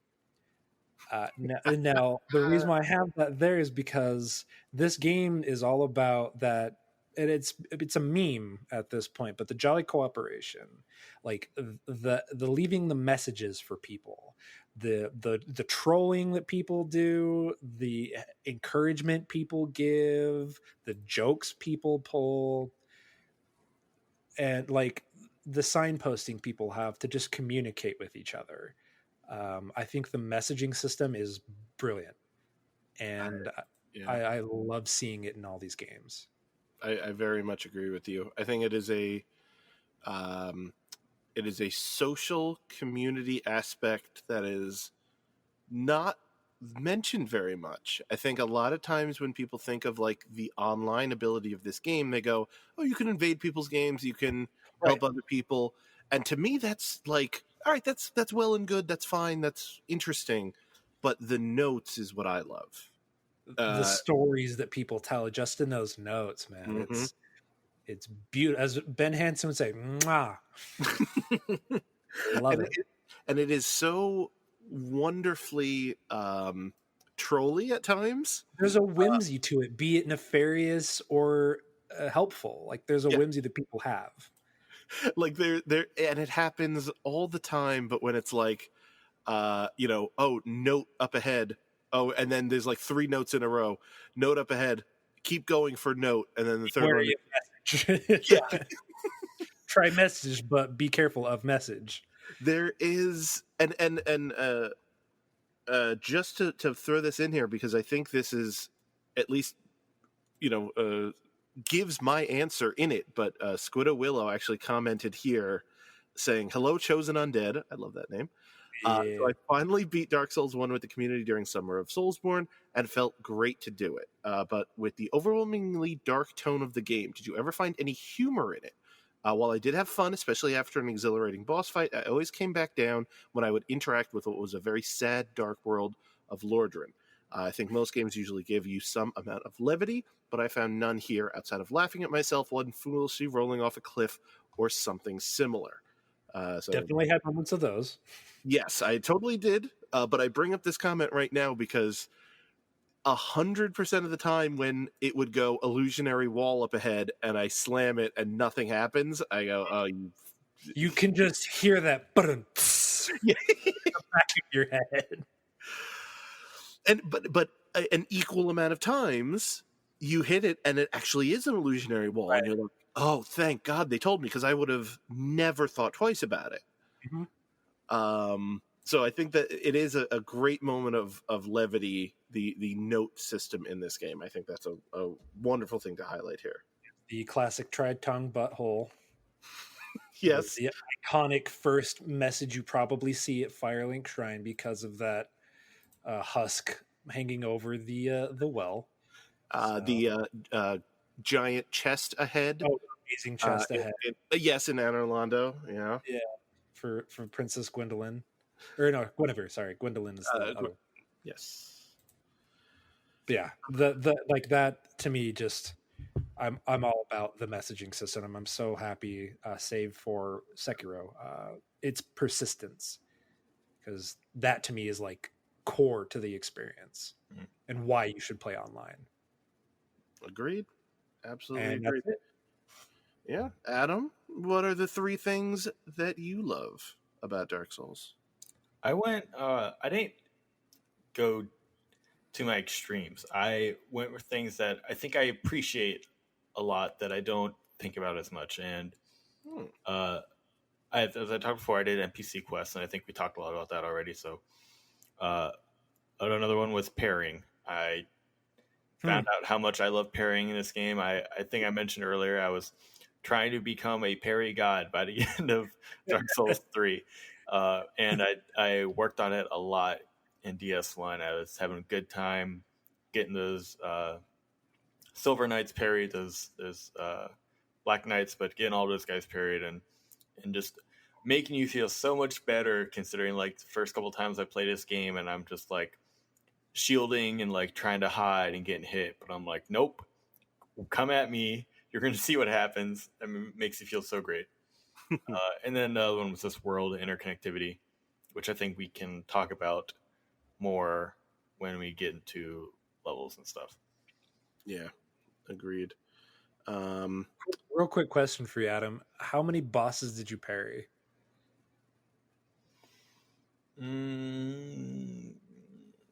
At least in one, because I know it's harder. Yeah, probably. I'm trying to think. Just Gwyn. I don't think you can. I didn't try to parry Artorias. I wonder if you can. I don't think you can. The only boss I ever tried to parry was Gwyn. Interesting. Yeah. Cool. But yeah, the 3 I have here, Number one was the tone of the game. I absolutely loved, despite my complete lack of lore and story, what really pushed me going forward was not only I want to see the next boss, I want to see the next world, but it was more than anything the absolutely interesting tone, mood, the setting that they've created there of utter despair. This is a world that everything sucks. Everything is terrible. You're terrible for trying to help it some of the time. And everyone in the world has something that's bad about them. Or if they don't, they have a horrible fate that is quickly becoming of them. And there's something about that is very enticing to progress through, because I just wanted to see, it was this lingering hope, a kindling of a flame, if you will, this little flame that I wanted to see the next world, because I'm like, there has to be someone here that has an interesting take on the world. And almost inevitably there was. And I really, really enjoyed just the general feel of everything that was around. Maybe that's more, ethereal than anything else, but I totally agree. That's what captivated me to keep playing these games. Yeah. My second one, I absolutely tied with Rook there, was the DLC world. That was my favorite part of this game. It's so good. It's so good. I think pound for pound, it is like the best single part of arguably any Dark Souls game. I still need to play the DLC for 2 and 3. But man, it is just so consistently great. The enemy design is excellent and never, if ever, recycled. I think everything is new. And the bosses are varied and great. And I will use this as a forum to stand on my soapbox and submit my Wizard of Oz theory, that I think Miyazaki had some sort of fever dream about the Wizard of Oz and added it into the DLC of this game. The first boss is a lion. There are tin men all over the place. You walk through these woods with scarecrows trimming all the trees.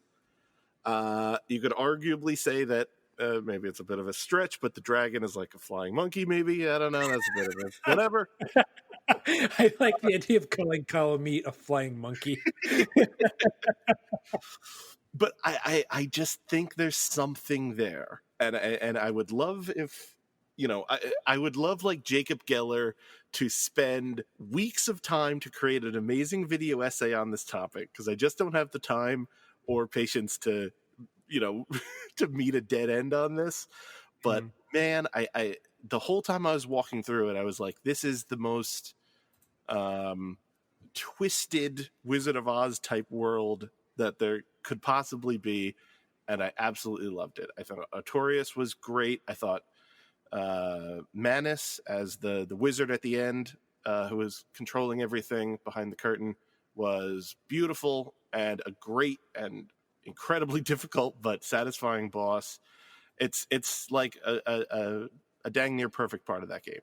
So I can honestly say I've never heard that concept before, and I love it. I think that's really cool. Like, I could totally see like an argument to be made for, reaching or not, like Artorias is something of like the Wicked Witch. Yeah. In his corruption and how far he's fallen and becomes like a husk of his former self. And like, yeah, that's really cool. Again, I don't know if it holds up 100%, and I don't know if I could. I don't know if I could argue this in front of a court of law, but it sure feels like it to me. So I want. I'll let you plead with on that one. Thank you. That's really I really like that.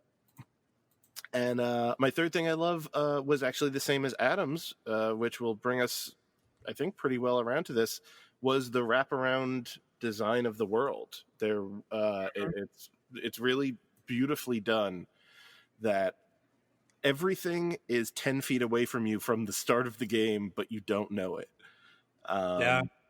And, you think that the Firelink Shrine is just a level, and then you have to progress, you have to move right, to put it in Mario terms, to get to level 2. But the more that you explore and then you open a door, there is very little things, there are a few things that are more satisfying than opening a door and going, oh, I'm here, and realizing you never have to make that run again because you're already back. You're 5 feet from the bonfire that you started at, but it took you an hour to get there. I love that stuff, and I think being on the other side of door does not open from this side. Yes. Beautiful. It's beautiful. It's so satisfying. But yes, which actually leads pretty well. Talk about what we hate first. Oh, of course. I think King Prometheus has a good comment here before we get into hate that ties into both, since you both cover it. Bob, if you want to get into that, because I think it's perfect. Yeah, I agree. So King Prometheus writes, Dark Souls 1 level design still rules the roost. Ironically, it reminds me of the infamous Destiny comment. You see that? You can go there. You can always just kind of see something out in the distance, like Sen's Fortress from the bell tower with the gargoyles, or Demon Ruins and the Centipede Demon just past, I'm not sure, I've never pronounced this out loud, Quelaag? Quelaag, yeah. Quelaag. It's really a beautiful design and the best in memory. Yeah, that's one of the best selling points and strengths I think this Dark Souls 1 in particular has. Yeah. It's hinting, the first, 5 hours that you play through that game, almost everywhere you go for the last 20 hours are hinted at or alluded to or straight up like it's there, but it's behind that gate. And there's something really beautiful on the other side of this wall. That's what the message led me to believe. Yeah. Mm-hmm. Nope, just a regular wall. But yeah, I before we get into our community-driven list of best bosses and best areas, which Adam was kind enough to create and set up, I think he's created it. Before I give you too much praise, Yes. I'll quickly snatch that praise back if need be. Yes, we do have 3 things that we all hate of the game. I guess I will start with this, but number one with a bullet is Framped. That doofus. I love it. He looks stupid. He's in a world where I am in love with the design. I'm not dead. Like the voice doesn't match the character. The character design, I think, is like phoned in at best. He is so incredibly unlikable, of that world, and it took me out of the game completely. I didn't like him at all. And this is like, again, foregoing like storyline things and whether he's trying to manipulate you to do X, Y, and Z. I don't even care about that. I remember the first time playing this game, and I go back to Firelink, and I'm like, okay. And I'm just like, what the fuck is that? I'm a friend of Lord Gwyn, and it's like, what? Hold up. I think I literally face palmed when I saw him for the first time. I went like, and I just what about when he takes you down to? Oh, he just swallows you. And then he like slinkies his whole body down to get you, because it's like I don't know if he was like a giraffe or something. Like maybe it would be more interesting. But he's just like an endless phallic Like a thing. demon brontosaurus. Oh, I 2 firm thumbs down for Fran. Hold on, let me wipe primordial serpent. tears from laughing so fucking much. Oh god, that was great. That's again Never number heard so one. much hatred for Fram. That's great. I did every time there was a story beat that he was involved in, I was like, this guy again. Thank you, Bob. I needed Let's do that. one at a time and circle through. Okay. Given all 3 yours. That is firmly my number one. But Oh god, that's great. Adam, what's yours? Having to rest at a bonfire for a checkpoint. As opposed to the other games where you can just light the bonfire and you will respawn there if you die.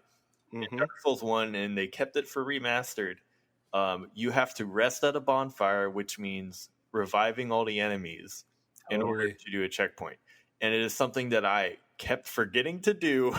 Like, I would walk up to the bonfire, light it, be like, how's my Estus? Yeah, I'm still good. I can keep going. Nope. And that is something that I wish they would have fixed with remastered. Yeah, no, that's a fantastic point. That was something I immediately noticed in Dark Souls 2. It was like, oh, thank God. It makes progressing so much like more seamless and less restrictive in that sense. That's a great point. It's definitely something I learned the hard way also, because like I said, I've only played, like, I started with 2, I played 3, I played Bloodborne, and I never touched 1. So going back to it, I just had this to Bell Gargoyles, and he gets sent back to Undead Asylum. Yeah, that's an excellent hate, because it more than once I was like, oh, I'm an idiot, why didn't I just sit down? And you have to go all the way back just to get to an already lit bonfire, which is like I'm sure we've all been there. We all went to the Painted World. We all went through the the Catacombs to the Tomb of Kings. Fuck bone wheels. Yeah. I'm lucky to not have gotten killed by one this playthrough. Oh, that's great. That's great. You have a shield. That's great. Fuck bone wheels. That's all I'll say. They're real bad. Especially like so bad. One at a time, not the worst. Manageable. As soon as like 3 show up on screen, they're the absolute worst thing. Or let's say you're in a tunnel in the well in the Painted World. Oh, that's right. They're down there too. You go and you're in the one particular entrance by the phalanx as your entry point. Yep. And there's that, you go down that ladder, and then immediately there's that narrow corridor, and you walk ahead and to a T intersection, and on your right, there's a fucking bone wheel. And he just hits you, and there's nothing you can do about it until you start like learning how to deal with them. Like, oh, they're and then in the catacombs, when you meet after you meet the undead blacksmith, you walk into that one open area, and then there are like 6 of them coming at you from every direction. You can't see a damn thing. You try to bypass them because you've already killed them like 3 times in the past hour. And you just like, there's no escape. They will track you down. You try to hide behind a wall, and they just zero in and hone you. Yeah, they're miserable. I hate them. Yeah, they really are. I'm dealing with a similar issue right now in Dark Souls 2 with the little icy hedgehog fellas in one of the DLC worlds that are. Oh, are you going through Reindeer Fuckland? As Adam so eloquently puts it. I'm trying. I think I'm just gonna not do it. I do the same. Like maybe wait and get some help on that. But that is an area that is just a nightmare, and Yeah. it's not like it's an amazing boss at the end either. It's a very just like, oh, okay. I mean, you've played it's the same as Ava the King's Pet, but there's two of them. Oh, then I'm not doing that. Yeah, Yeah. do that. But yeah, the skeleton wheels definitely prime the pump for Fury. Oh, and It they're might have been the contribution for me changing my rules slightly for Feel the Burn for how insane that section was. It pumped it up so damn high yeah. just because of the constant headache they gave me. Wow. So yeah. I love it. Well, I hate it, but yeah. I love to hate it. Second hate? Second hate, curse. Just the How many times do you get cursed? twice, and that is 2 times too many. Yeah, that's 2 times. Because especially early on in the game, You only should get cursed once. well, the little Basilisks? yes, the little basilisk. Because again, I say it because I have the preface of playing Dark Souls 2 first, where they only turn you to stone. Well, yeah, and the other curse is actually not as bad. No. Curse in Dark Souls 2 is fine, but in 2, I love it. The exact same character models just turn you to stone, but in 1 they curse you, which immediately halves your life and is unshakable unless you have one particular item, and then later on an NPC that can solve it, but that's much later, at least the way I was playing. And the one particular item, you have to go significantly out of your way. You have to go to creepy leather dude up in the belfries, and he can sell you items that get rid of your curse. But they're, if I remember right, they're pretty expensive, especially early in the game. And then, of course, when I fight Seath the Scaleless, curses me on the first run through, the unwinnable one, which was even more annoying.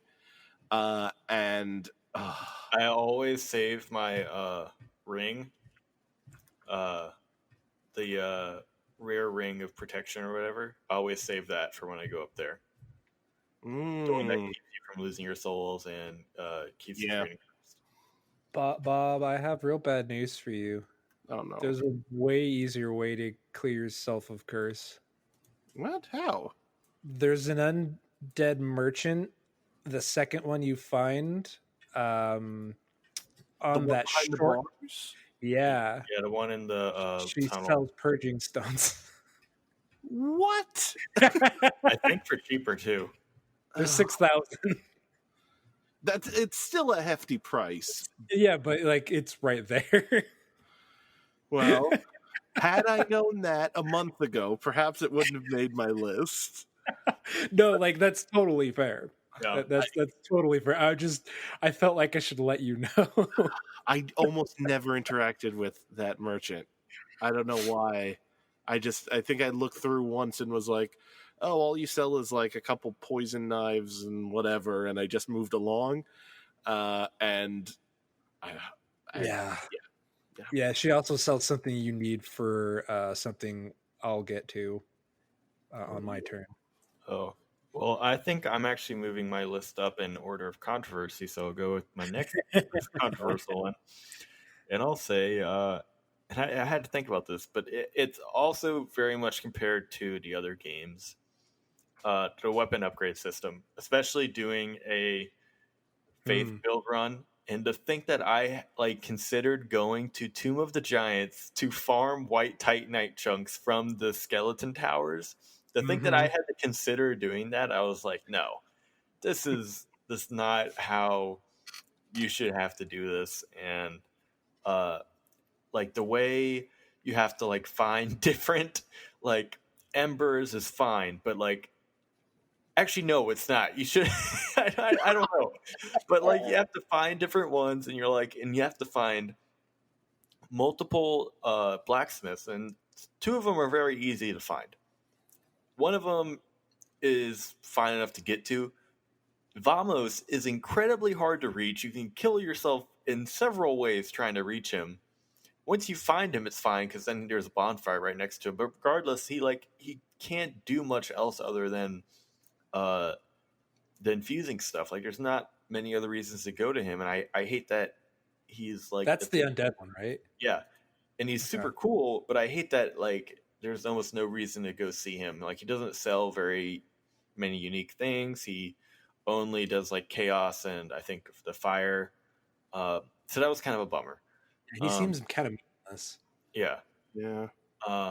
And having to get all the different kind of chunks. There's blue Titanite chunks. There's white Titanite chunks. There's red Titanite chunks. There's regular Titanite chunks. There's also white Titanite slabs. And like, oh, well, if you want this stuff, you can also just feed him the Framp. And then like he'll break them down for you. But I don't want to do that. Twinkling Titanite. Yeah. And I'm very glad with how they simplified it in the following games. Yeah, no, that's absolutely a great point. It becomes a chore and like engaging with basically spreadsheet mentality of like, okay, so I have to do this, I need this, but I need to upgrade, or I need to ascend this to this. Yeah, to like then I wanted to have upgrade another high level divine weapon, and it just wasn't. It wasn't worth the effort. Yeah, and just in like the tedium of, okay, so it needs to be +5 to, or I need to ascend to +5, or from +5 to 6, and then upgrade, and then go back to ascend to +10, and or from there change to magic, or change from magic to enchanted, and like these weird dumb trees. Yeah, I could totally see that. Yeah, and I'm even looking it up right now that like Andre can only ascend normal, raw, divine, and occult, and then Rickard can do magic and enchanted. The giant can only do lightning, crystal, and boss souls, and then Vamos can only do fire and chaos. It is, and there's not even like a bonfire right next to the giant, and he's like one that you always want to go to. Like you have to either go to like the Anor Londo bonfire, which is a pretty long walk, or you have to go to the Chamber of the Princess one, which isn't that much of a long walk, but like you have to go down the elevator, you have to get past the giant. Those giant guards in that hallway can be trouble too. Yeah, they hit hard. So that's fine once you take down Guinevere. Oh, did they not hit you after? They disappear. No, the illusion's gone. Once you after Gwyn. Oh, after you might be right. Down Guinevere, that illusion, Anor Londo is completely different. See, I did Guinevere like second to last because I didn't even know she was a boss fight until I looked it up. Because I was like, I'm on the final boss. I actually want to just Google things and see what I missed before I end the game. And yeah, I fought her very late, so I didn't even know there were those. Other than the sun going away, obviously, I didn't know. That many dramatic changes. Immediately taking down Ornstein and Smo, I destroyed the illusion, and so that was my Anor Londo for the rest of the game. Interesting. So that was never as bad for me, but it's still like way too far. Yeah, they should have put one right by him. All right, I agreed. What's our next most hated? So mine number 2, I guess, not really ranked, but basically the Ghosts of New Londo. Ooh. In dealing with, I like the Four Kings boss fight, but I think the concept around it with the Grey Wolf Sif and the Ring of Artorias, the Covenant Ring of the Abyss, and all that's really cool. The run to get to him is obscene. Because there are 2 paths you can take. There's the path from Darkroot Basin, behind where that other Black Knight is. Yes, you have to get through like Valley of the Drakes, though, right?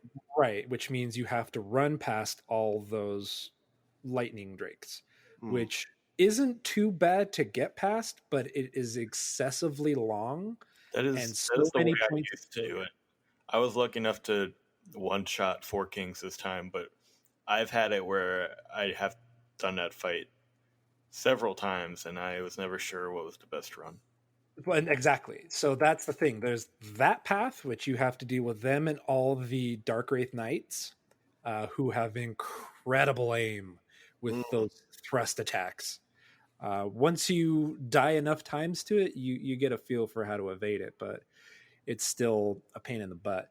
But the other path you can take is from Firelink Shrine, taking the elevator down, going through the entrance of New Londo ruins, past the bridge above the water that you've lowered, and you encounter the onslaught of ghosts. Now, this is where the rub kicks in. To engage with those ghosts, you need to have the transient curse active. Mm-hmm. Otherwise, there's no interacting and hurting them whatsoever. The problem is one of them is blocking your path to that shortcut elevator off to the left side past that bridge. Yep. Can't roll past them. I've tried many times. Sometimes you can. Oh, really? Very, very, very rare and lucky based on like how you position them. But if you don't do it immediately in the right way, and you had not maybe, let's say, the forethought of future you going on this run and didn't trigger the elevator back up. Always gotta send the elevator back up. Yeah, that's the thing is like you always, this game teaches you always think of future you on the next run that you might have to do. Because if, let's say, you have to throw that lever, you're screwed because there's that one in that hall and then the 5 in the other room off to ahead to the right, or the 3 behind you across that bridge, closing the gap. But so let's say you use a transient curse, a consumable semi-finite item that requires souls to farm if you need to purchase more if you fail your multiple runs. That lasts about 5 minutes. If you want to put the other problem with Dark Souls, this is a greater issue with it, is you can really only have one buff at a time. So if you cast Transient Curse on you with that item, you can't buff yourself with anything else. So I did not know that was. I didn't know that was the case. It sucks because let's say you're trying to fight 4 kings and you have Great Magic Barrier.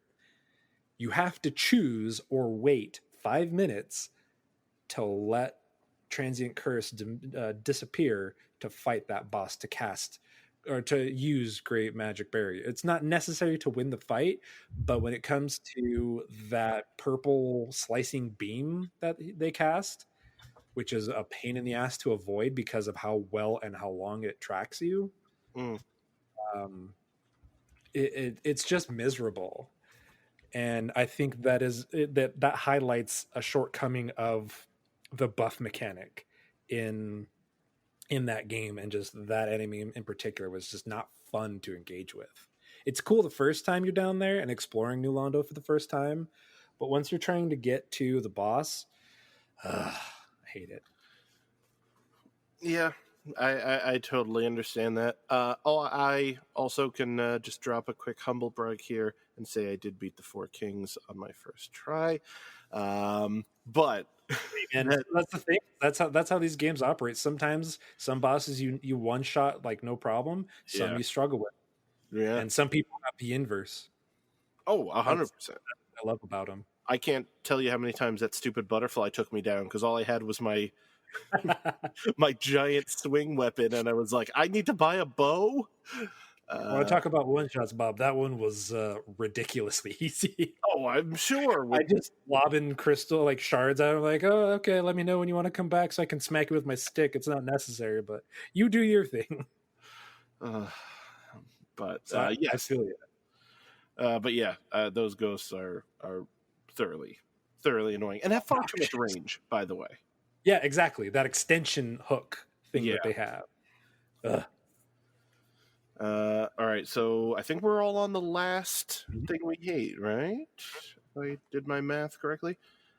Yes, so my third thing I hate, and maybe hate is a slightly strong word for this, but very much dislike is more what it is, but I wanted to bring it up. It's the ending. I felt twofold disappointment in the ending. Because I really did like this game. I like this game a lot. And I think it's either my first or second favorite Dark Souls. Like, time will tell which one will kind of sit better once I can remove myself from all three. And like I said, I have to factor in DLC for all of them and all that kind of stuff. But I really, really like this game. And then the ending boss, I think, is excellent. I think Gwyn is a really cool looking boss, a fun fight. And then when you beat him, I did the only thing I've been taught to do the entire game and sat down at a bonfire. And then I got a 20-second cutscene, and then the game ended. And apparently, I made a decision there. You sure did. My twofold disappointment is A, they do the worst at conveying that there is a decision to be made there. Because in looking it up after the fact, apparently if you walk away, you get a different ending, and if you kindle the flame, then you get a different ending. And that is not conveyed, in the moment at least, at all.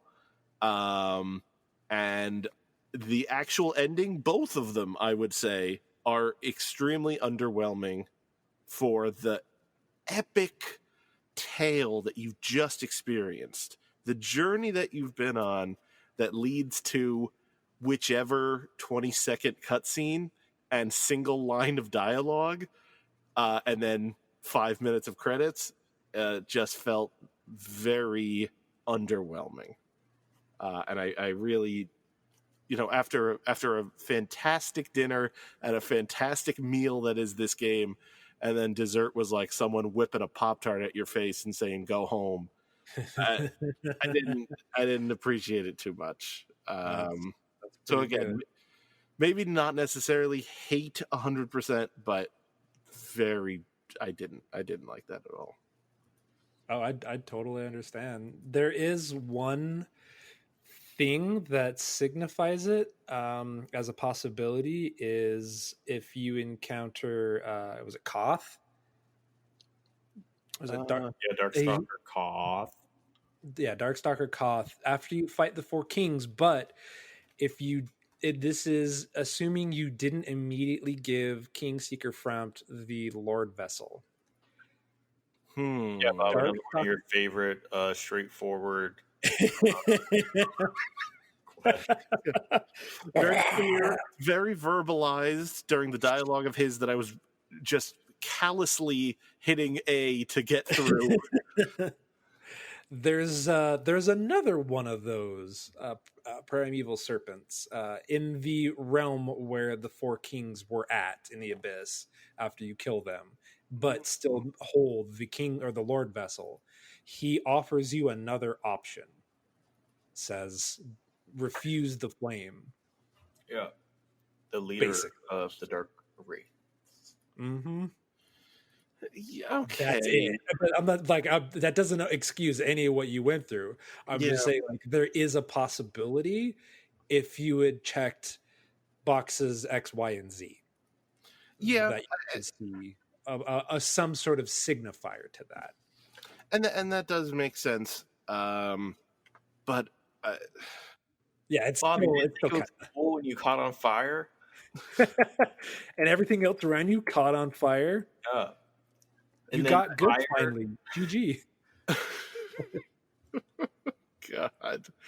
It just, I don't know. And especially, like, even if I did go through that path and found the other stupid bunny worm thing, and he told me that, I don't think that would have clicked in my brain that, like, oh, I have the option of walking away here. Like, it didn't feel like a decision was going to be made here, especially after the rhythm of that game of beating a boss, bonfire, move along. Beat a boss, bonfire, move along. You beat this person who, has been built up to be a major boss, but necessarily knowing he's the final boss is, I can't assume that going into the game blind.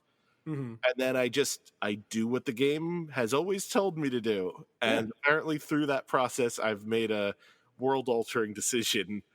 And then even then, I get a 20-second epilogue of like, your decision was big. Really bad fire animation. Yeah. And that's it. Like, if it just had like, I don't know, 30 seconds more of like kind of how the intro cutscene like set up the world in a little bit of a way. Narrator. Something. Yeah. I don't know. It didn't feel like I mean, you're not wrong. yeah, it didn't feel like a cherry on top, and that's what I wanted after such a great experience. Yeah, it is in keeping of the nihilism vein of that game. Yeah. How bleak it is, but it doesn't mean it's satisfying in any way. Yeah, or like show my character as like this old man, or become hollowed, or the evil king, or I wanted like the end of A New Hope, and he wanted to have everyone at Firelink Shrine, the Firekeeper, and everyone just like clapping their hands and walking back, and then Chewbacca's there with the medal this time. Yeah, Fram has like a medal hanging in his mouth, and he like drapes it over his character's shoulders. I wouldn't have minded. I would not have minded that. It would have been more satisfying, at least, to show that like the interactions I've had meant something.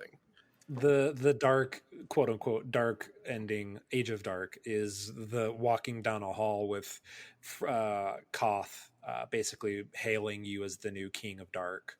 So it actually gives you a bunch of the serpents show up. There's like there's like 10 of them. There's like and it's like show up out of nowhere. I Googled it, and I shall never Google it again. Yeah, that gives you more of what you wanted, but that doesn't mean that it like was fair that it pulled what it did. Yeah, I want the ending of Zardoz. If anyone's ever seen that movie with Sean Connery, and the ending is basically a like time lapse animation of him sitting in a cave holding a gun in a red BDSM outfit, slowly turning old and then into a skeleton. Cool. That's what that's what I wanted out of this game by the end of it. For some reason, I just felt like everything they were telling was like, oh man, this is going to be big, whatever happens at the end. And I don't know, it just wasn't. Yeah, but that's my thing, at least. You guys ready for my big most controversial hate? Cannot wait. It better be Framped again. Everything after acquiring the Lord Vessel. Oh, game, excluding the DLC. That is a spicy choice. I would love an explanation. Yes, please. I mean, just compared to the first half of the game, just like I feel like creativity just wasn't there for me. I guess Duke's Archives is very interesting in the layout, in like how it functions as a level and how it's kind of a puzzle. I just hate all the enemies there. I think they suck.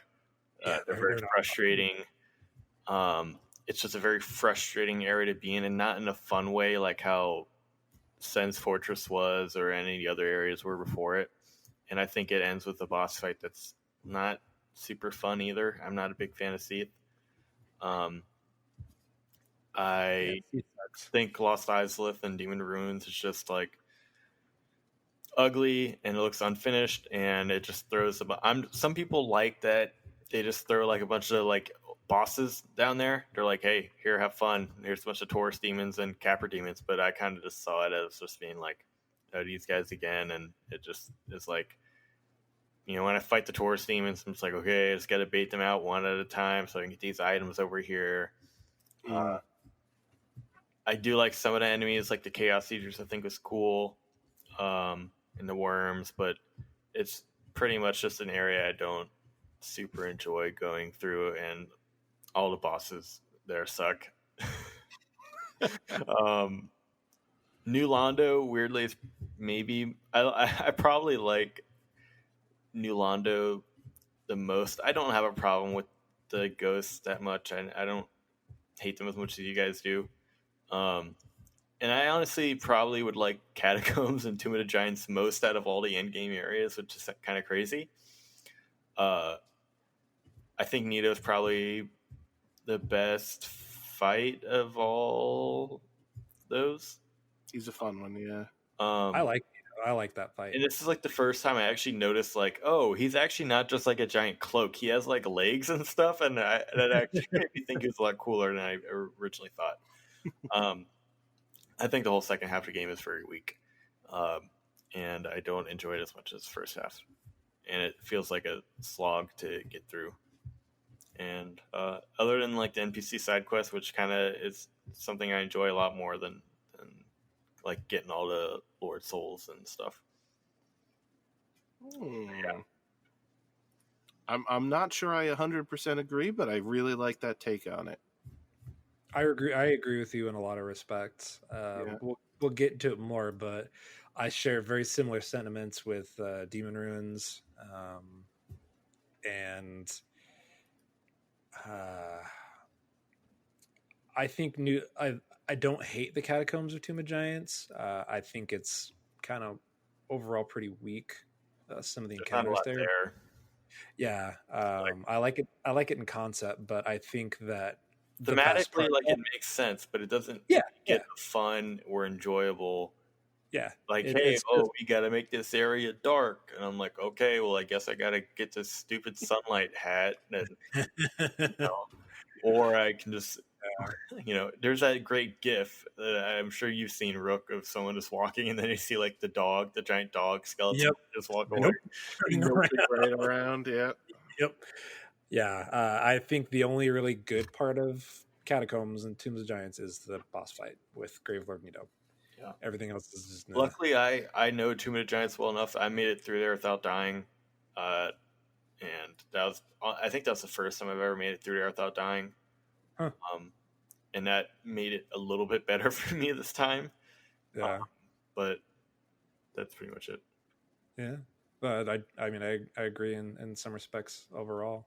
Yeah, it's really just compared to the first half of the game to me. Oh, most definitely. Yeah, I think that's the part I kind of agree with you most on. I don't dislike the second half of the game, but the first half is so tight and excellent. I'm not counting Painted World, even though I'm not as big a fan of Painted World as a lot of people are. I think it's overrated. But I think it looks great. I just don't love it as an area. Yeah, I thought it was like thoroughly fine. I wasn't in love with it, but I liked it. Well, I think it's better rankings that a lot of people really like it. Oh, I think it's better in concept and novelty than it is in fully exploring it. Yeah, I think the novelty of going into a painting and choosing to kill a boss there is cool. Yeah. But I don't think it's particularly fun. I agree. As in so much as like anywhere in Dark Souls is fun. I think it's like I had stated before, the well is fucking miserable. And there it's very compact and there's not much there. Yeah. We can get more in depth into that when we get to for sure. All right, well, that just remains for one of my least favorite things is how long it takes to get the warp for the bonfire. Ooh. Now it's that's one thing that's debated and has some contestation a lot in the Souls community is like they ruined the game with adding bonfire warp from the get-go in Dark Souls 2 and 3 and Bloodborne and all that. Like I think I appreciate the conceit of forcing you to engage with the map on foot for the first time through it in meeting on its terms of like I I joke about it a lot, but it's like I have the world and map design of Dark Souls 1 imprinted on my soul, and I will for the rest of my life. I know that map. I can explain to you how to get from the top of the Belfry Tower, or the Bell Tower, all the way to the bottom of the Lost Izalith. Yeah. I know that map, especially a second time through. But I think it ties very heavily into Adam's point of the game becoming a slog. Ironically, because that's when you get the bonfire warp, but it just makes having to navigate, I think, some of the spots like early on.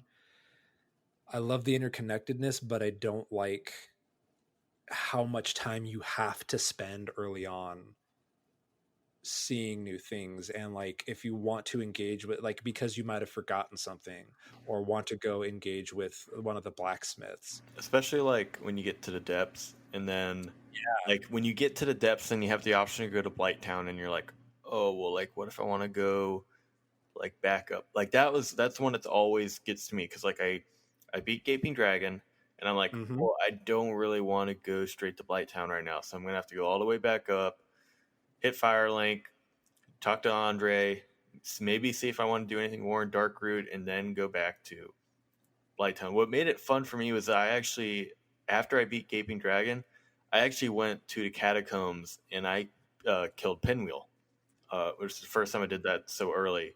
I got the Rite of Kindling before I went to Blight Town. But that was also just, and that I made that also more frustrating for myself. That was just more travel for me to have to do, because I had to go all the way back. I went to Pinwheel, then I had to backtrack all the way to Catacombs and go back to Firelink and then back down. And that's on me. But I agree that that is part of the backtracking that can be frustrating, even when it's forced upon myself. Yeah, but like it discourages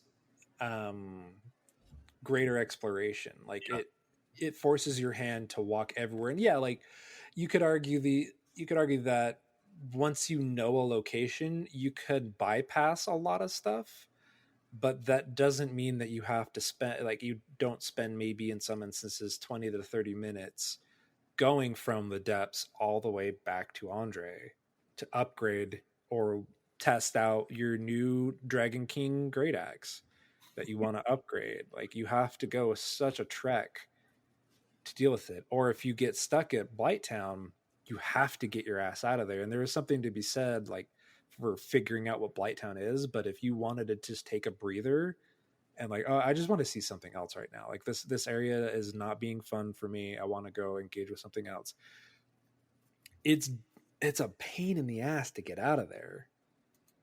Because and like that's mitigated a lot if you have the master key. Navigation is nowhere near as much of a problem, but that's why everyone recommends, if you're starting a new game, just pick the master key, because that's the only item that has any significant value beyond the first hour of the game. And so I think that problem is resolved in subsequent games. And I still enjoy exploring all those games thoroughly, but I can, when I so choose, decide to step away and explore something else, which is a point in favor of, we'll get to later, Dark Souls 2, is I can choose where I want to go pretty early on. Yeah, I totally understand that way of thinking about it, because especially for a game that promotes New Game Plus as much as Dark Souls 1 does, like, it literally throws you into a New Game Plus whether you want to or not as soon as you beat Gwyn. That cutscene's over. You see your super satisfying ending, and then you move right into New Game Plus, and like as soon as you hit the first bonfire, you cannot level up, you cannot warp, you cannot do anything, and it is very jarring for a game that wants you to do all that again. And maybe there's something to be said about, like, oh, the intention is the 2 towers and hitting the bells, but it sure puts a damper on wanting to do a second playthrough or third it's or a fourth. hamstring. Yeah, it's totally a hamstring for continuing to engage with it. Yeah. Because then it becomes just a tedious pathing. Because like, okay, now I know every path, but I just have to continue and like zoom through and then run back and then run there and then run back and then run there. And yeah, I think it slows the game down more than is necessary. Yeah. But I get the reasoning why it is the way it is. I appreciate the changes made moving forward to every other Souls game that has that from the get-go. It's at least comforting to know that they learned from it. Yeah. Oh, most definitely. Yeah. So yeah, that's mine. But speaking of bonfires and warping around, Adam, would we happen to have a ranking of every location and boss in Dark Souls 1? Voted by our wonderful community? Yeah, of course. I think we do have that, Bob. Adam, you're slowly turning into a 1950s comedian. I don't know what's happening. We have 26 bosses in Dark Souls 1. Mm-hmm. And I bet you guys could probably guess which one ranked last. And worst. Least favorite. Biggest pile of non-human garbage Well, in the game. Adam, I think this is your bed. You should make it.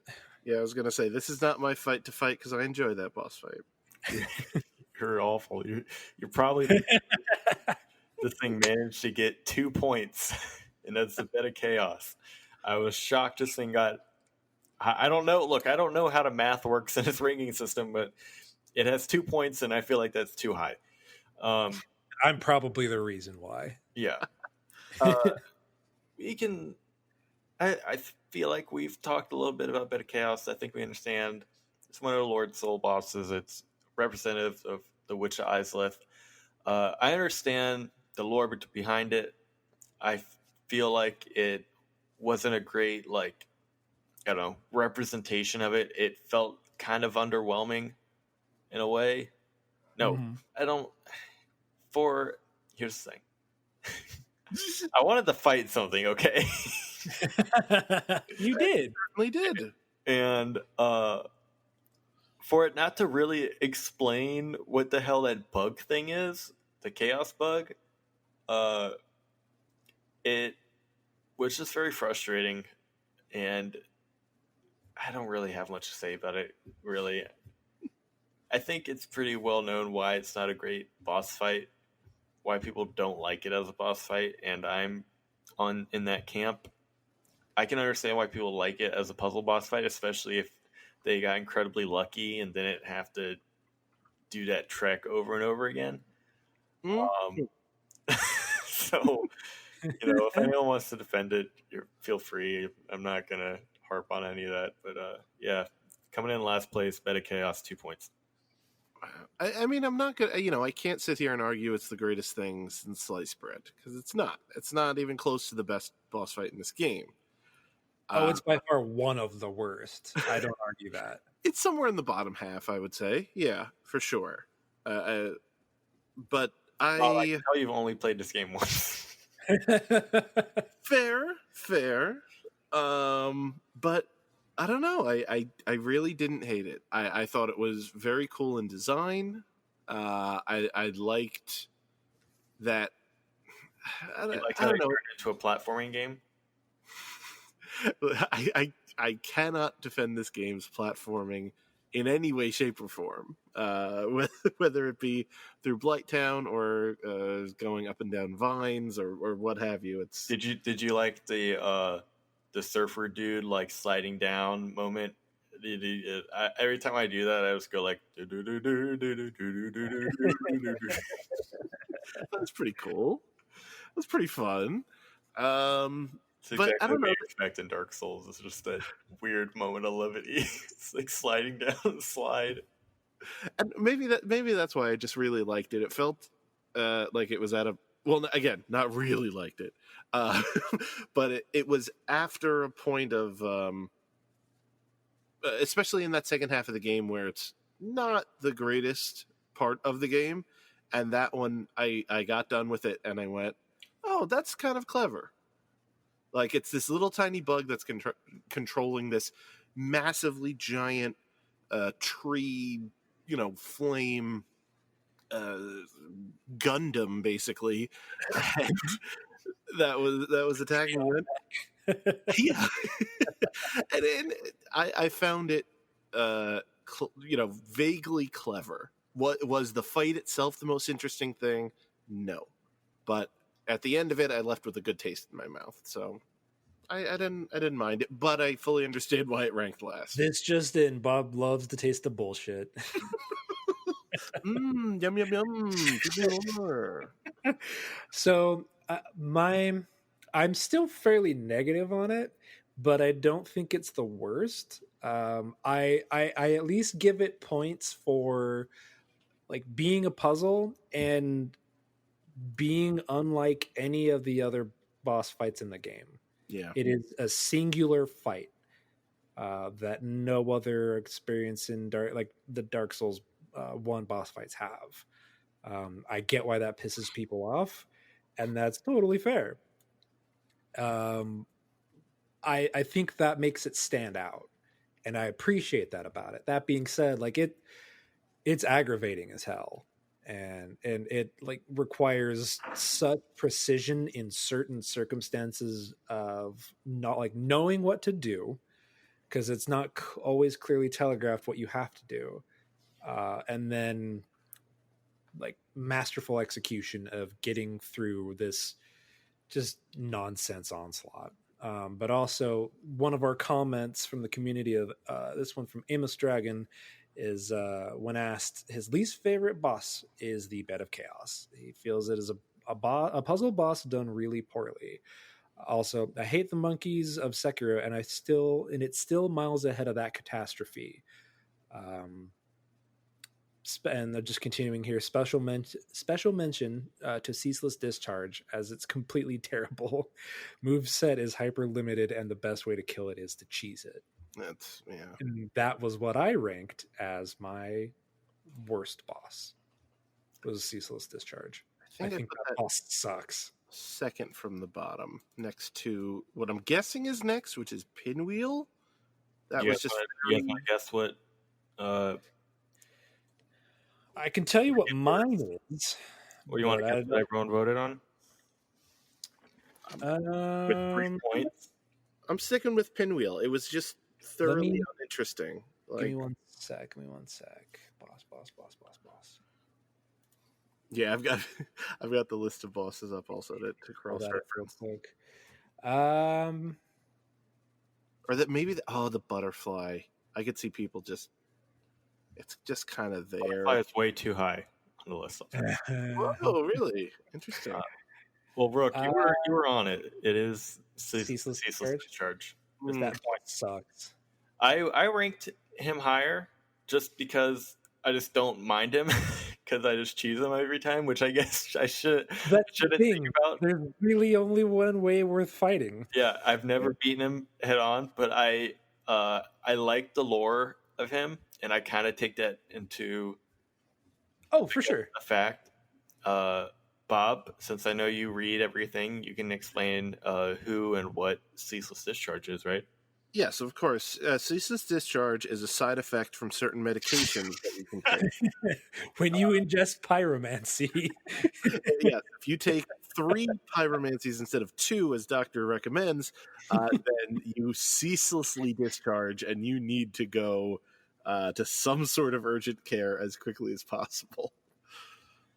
So, for those who don't know, and clearly not Bob, Ceaseless Discharge was the son of the Witch Islith, and was born with these like sores all over its body or whatever, and basically was like cursed. It was given and it was always in pain. It was given the orange charred ring to help alleviate all these problems, and it dropped it. And from the orange charred ring was actually birthed the centipede demon. And basically, ceaseless discharge is just standing in that one spot, like basically just always creating lava, which is why when you defeat him, like the lava dries up and you can walk through demon ruins. But he's basically watching over the corpse of his presumed dead sister, Quailana, and which is why he gets so mad when you loot her and take her stuff. But I appreciate that lore aspect enough that I ranked it like just a little bit higher on the list. But yeah, as a boss, it's not a great boss. Yeah. I just it was such a boring encounter for me. It's like, oh, there's this little tunnel. Wait 30 seconds. Smack. It's pretty funny watching him fall though. Oh, for sure. No. All right, what do you guys got for next? Third worst. Sticking with my boy Pinwheel. Oh, Pinwheel. Demon Fire Sage. Okay. Ooh. Coming in next. Well, I'll tell you what. Next one is actually a tie. Okay. Between Centipede Demon and Pinwheel. That was going to be a next one. Was Centipede Demon. Now, Centipede Demon, I enjoyed more this time than I usually do. It was the first time I actually beat him without calling it a summon, and it was still very frustrating. I got a lot of cheap, like I died very cheaply a lot of times to lava, just like Centipede just barely like nudging me into the lava, and it wasn't fun, but I enjoyed it more than I usually do, and I also ranked this one a little bit higher than the spot it's in. Yeah, I found it not a fun fight. I found it middling to low, but yeah, I think people's biggest aggravation with that fight is the lava. It's not necessarily it's not a great arena. You don't have a lot of room, and he's a huge enemy who can attack you from very far away. He can attack you from so far away that if you're melee only, that you're not going to be able to hit him. Even if you're a ranged fighter, you might not even be able to target him from the range that he can hit you.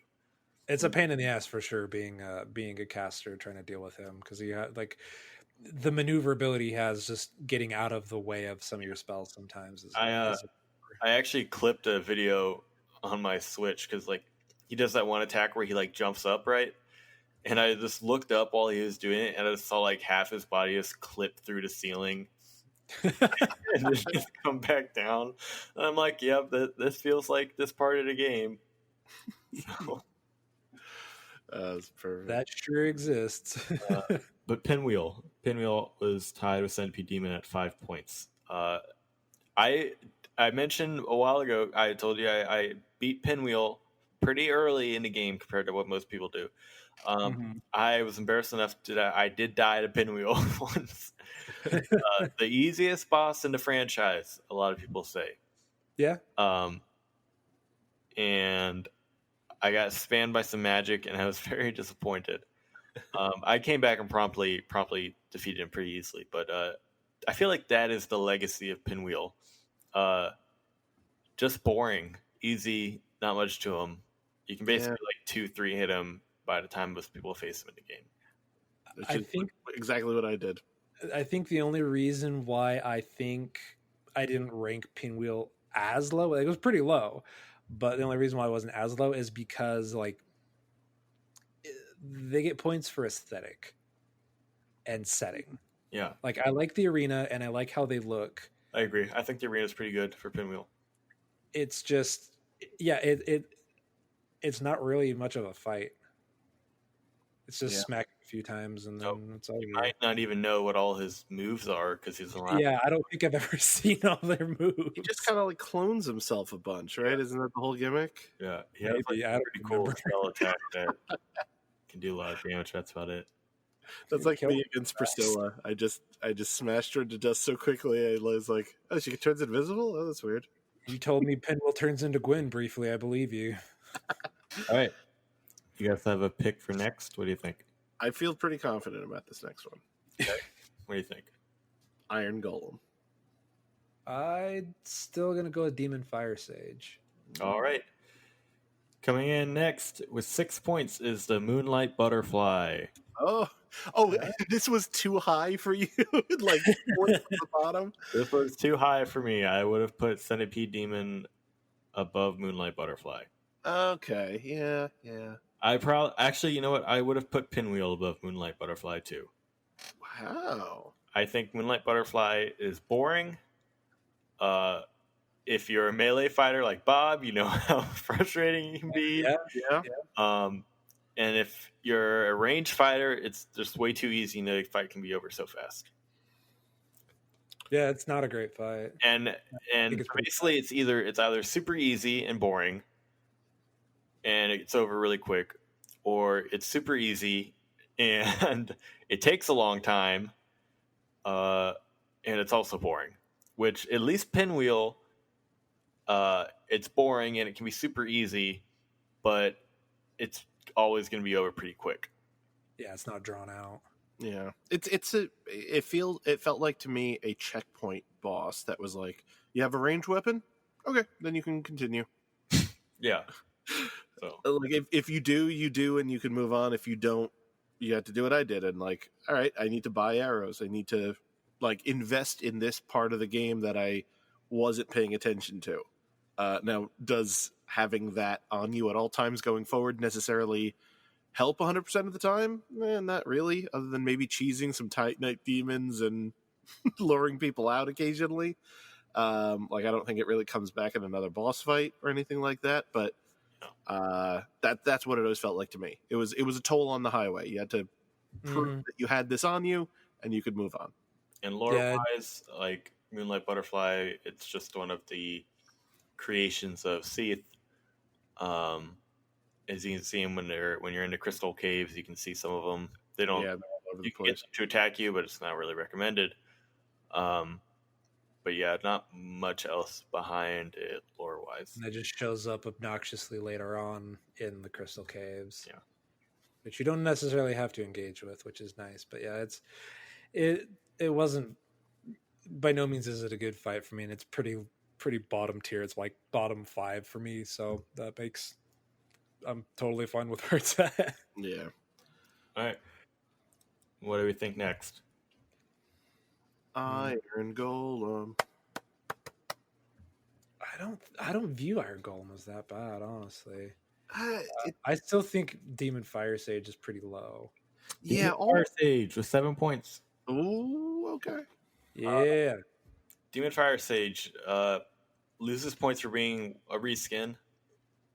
The third reskin. The third reason is the same boss. Yeah, I that's what annoyed me the most. I hit him last of the 3. Well, obviously you have to Silent Demon first, but I faced him third, and I was like, really? Again? With the same moves? And I was like, all right, sure. And also another disappointing explanation of lore. Like it was like he was like the first like pyromancer, I think. Something like that. That might not be right. I don't know. But I mean, you'd expect a lot. I mean, they could have done like a cool, different looking demon, you know? Yeah, I agree. I really would have loved that.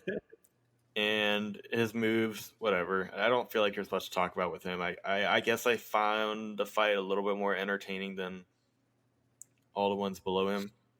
Not as frustrating as Centipede Demon. And just kind of disappointing and boring in the reskin. So that's kind of why he's at the spot he is. But I don't have much else to say about him. Yeah. Yeah, he's the third iteration of like two previous, like he's preceded by 2 interesting fights because of context, which otherwise like the fights aren't fantastic, but at least they have cool context or moments of introduction. He's just, you took a corner, you found me, hi, bye, see you later. That's an excellent way to put it. Yeah, Silent Demon is remembered because it's the first. It's your first boss. It's the first boss. It's the first thing that's going to throw your expectations for this game off of its kilter. And the Stray Demon is there to surprise you and take you off guard and be like, no. You fall through a pit. You literally fall through a pit into his domain, and it's very cool. And you can see him from the very beginning of the game. Which you told me like a week ago, and it blew my mind. Yeah, it's super cool. I love that. Yeah, because I played a little bit, like just a hair of that New Game Plus as soon as it restarts you. And I love the fact that you can see and hear him under the arena stomping around and grunting, like, hours before you can ever fight him. But then you have Demon Fire Sage. And then, Demon Fire Sage just feels Who incredibly cares? we still got a model? All right, let's set it on fire. And we got it midnight. Let's go home. Yeah. That was an 11th hour choice. Next two are a tie. What do you guys think? Iron Golem. Iron Golem. If there's a tie, yeah. Why don't we throw two choices out there? Ooh, I'm trying to look at what isn't taken. Yeah, Iron Golem, and I'm gonna go with or Gaping Dragon. Sorry, Gaping Dragon. I thought the Gaping Dragon is going to be higher. My gut tells me Gaping Dragon is going to be a little higher. Maybe Asylum Demon. All right. I think coming in with 10 points each, Taurus Demon and Stray Demon. Wow. I can see it. Yeah. Both, I think Taurus Demon, while great opening, cool arena on the bridge, I think on replays, people see it as just Taurus Demon just being like, oh yeah, let me kill this guy in 5 seconds. You just drop off this cliff. Yeah. And I will say, seeing him jump down, cool, great entrance out of nowhere. And I like fighting him on a bridge. But other than that, isn't much to him. He's just a demon. And Stray Demon, we just talked about a lot. I think he stands out. Like the Taurus Demon stands out, at least for that first time you encounter. Yeah. It's like, oh, that's cool. I wasn't expecting that. Yeah. And then it's like, oh, okay, that's fine. Yeah, I think it also is one of those things, kind of like Moonlight Butterfly, where it's teaching you a lesson along the way. It's like, you might not have known about diving attacks until this moment. And if you do, it's going to be a dramatically easier boss fight for you. Stray Demon, like we already talked about, like it's cool the first time, but like it's a reskin. It's not a fun fight. Yeah, it's a good story beat. It's a good subverting of your expectations, but outside of that, it's a green reskin of the same boss. All right, next couple ones are actually like a bunch of paired ties. So Taurus Demon and Stray Demon each had 10 points. We got two that came in with 11 points. So what are you guys thinking? Just barely. Capra Demon, Iron Golem. Ooh, I forgot about Capra Demon. I think I agree. Why he's new. I hate to just toe the line, but I really think I agree on that. Coming in with 11 points, Iron Golem and Seath the Scaleless. Wow. Okay. I didn't think Seath was that bad. I thought, other than being cursed and being annoyed by him, I didn't mind it. I thought he had an interesting gimmick, of the invincible, whatever that is in the back, the invincible MacGuffin in the back of the room. Yeah. I guess when I fight Seath, it's kind of a lot just following his third tail and just sticking to that and just basically spending the whole time going in a circle around the arena and just dodging his slaps. And I don't love fighting like the large bosses that you kind of just like, oh, we're just gonna hit like their foot or something like that. Stay behind their butt. Yeah. I like ones where like you feel like you're interacting with their whole, body and stuff. And Seath just feels like, well, I don't spend a lot of time like actually like looking at him. I'm just looking at these little tentacles, and I don't enjoy that. Comment from the community. This one from Mai. This is least favorite boss of Seath. It's gimmicky. First encounter is a forced death. He's a sex offender and monster. Going for the tail weapon is hell, but I don't really penalize him for that since you can just opt not to. Enemies can follow you into the boss arena, and curse is a terrible mechanic. Stupid clams. All excellent points. Oh, those clams. Yeah, I agree completely. Like it's not it's not my least favorite, but it's a shitty boss. Yeah. It's just obnoxious dragon. And like that first time is just like that. Oh, okay. All right, Dark Souls. All right, Dark, you got me, Miyazaki. Maybe part of the reason I'm giving it a couple notches higher is it is the first. Well, I suppose it depends on how you play, but like I didn't know that you could even actually take on the red dragon. Is it technically even a dragon? It might be like a wyvern or something. But Drake, technically, I don't know. Or yeah, there's someone pushing their glasses up, angrily screaming at my miss. If you look at the scales, Yeah, it actually has 3 toes instead of 4. Yeah. But it's the first dragon that I fought, at least. What about gaping?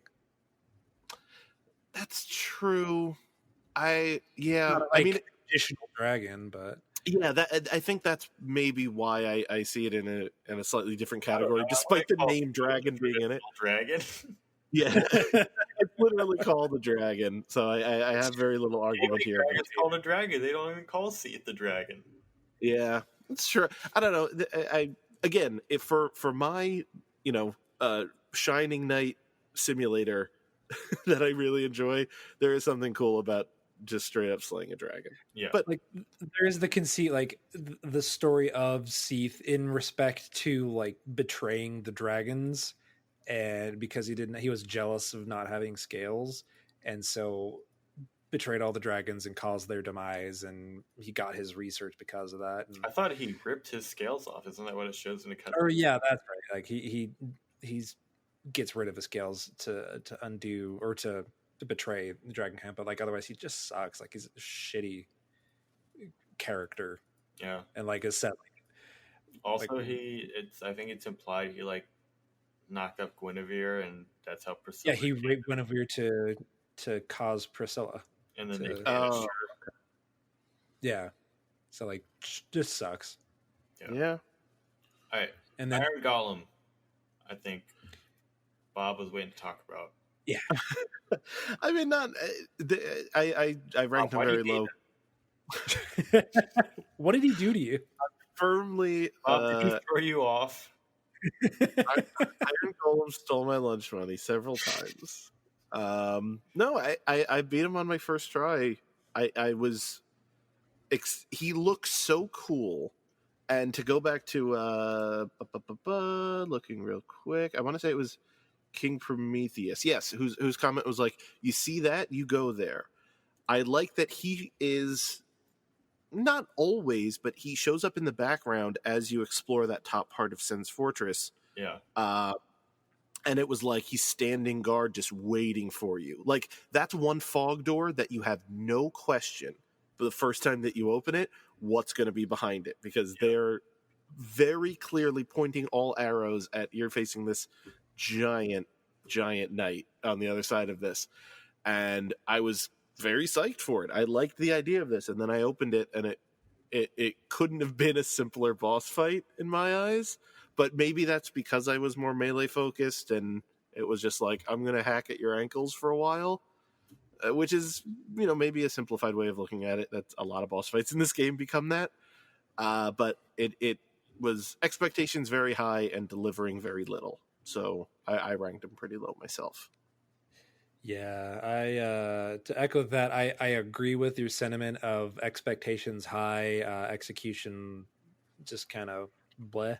Yeah. I will get into this too, but I love Sen's Fortress. And I feel like that boss undercuts the entire experience. Like it doesn't like diminish with the fun that I had. That's the only real criticism I have of Sen's Fortress is the Iron Golem. And I even brought this up in my comment to you, I was expecting a dragon or some vile beast to greet me at the fortress's conclusion, but was met by a generic golem. Just some big old brute smacking you with a stick.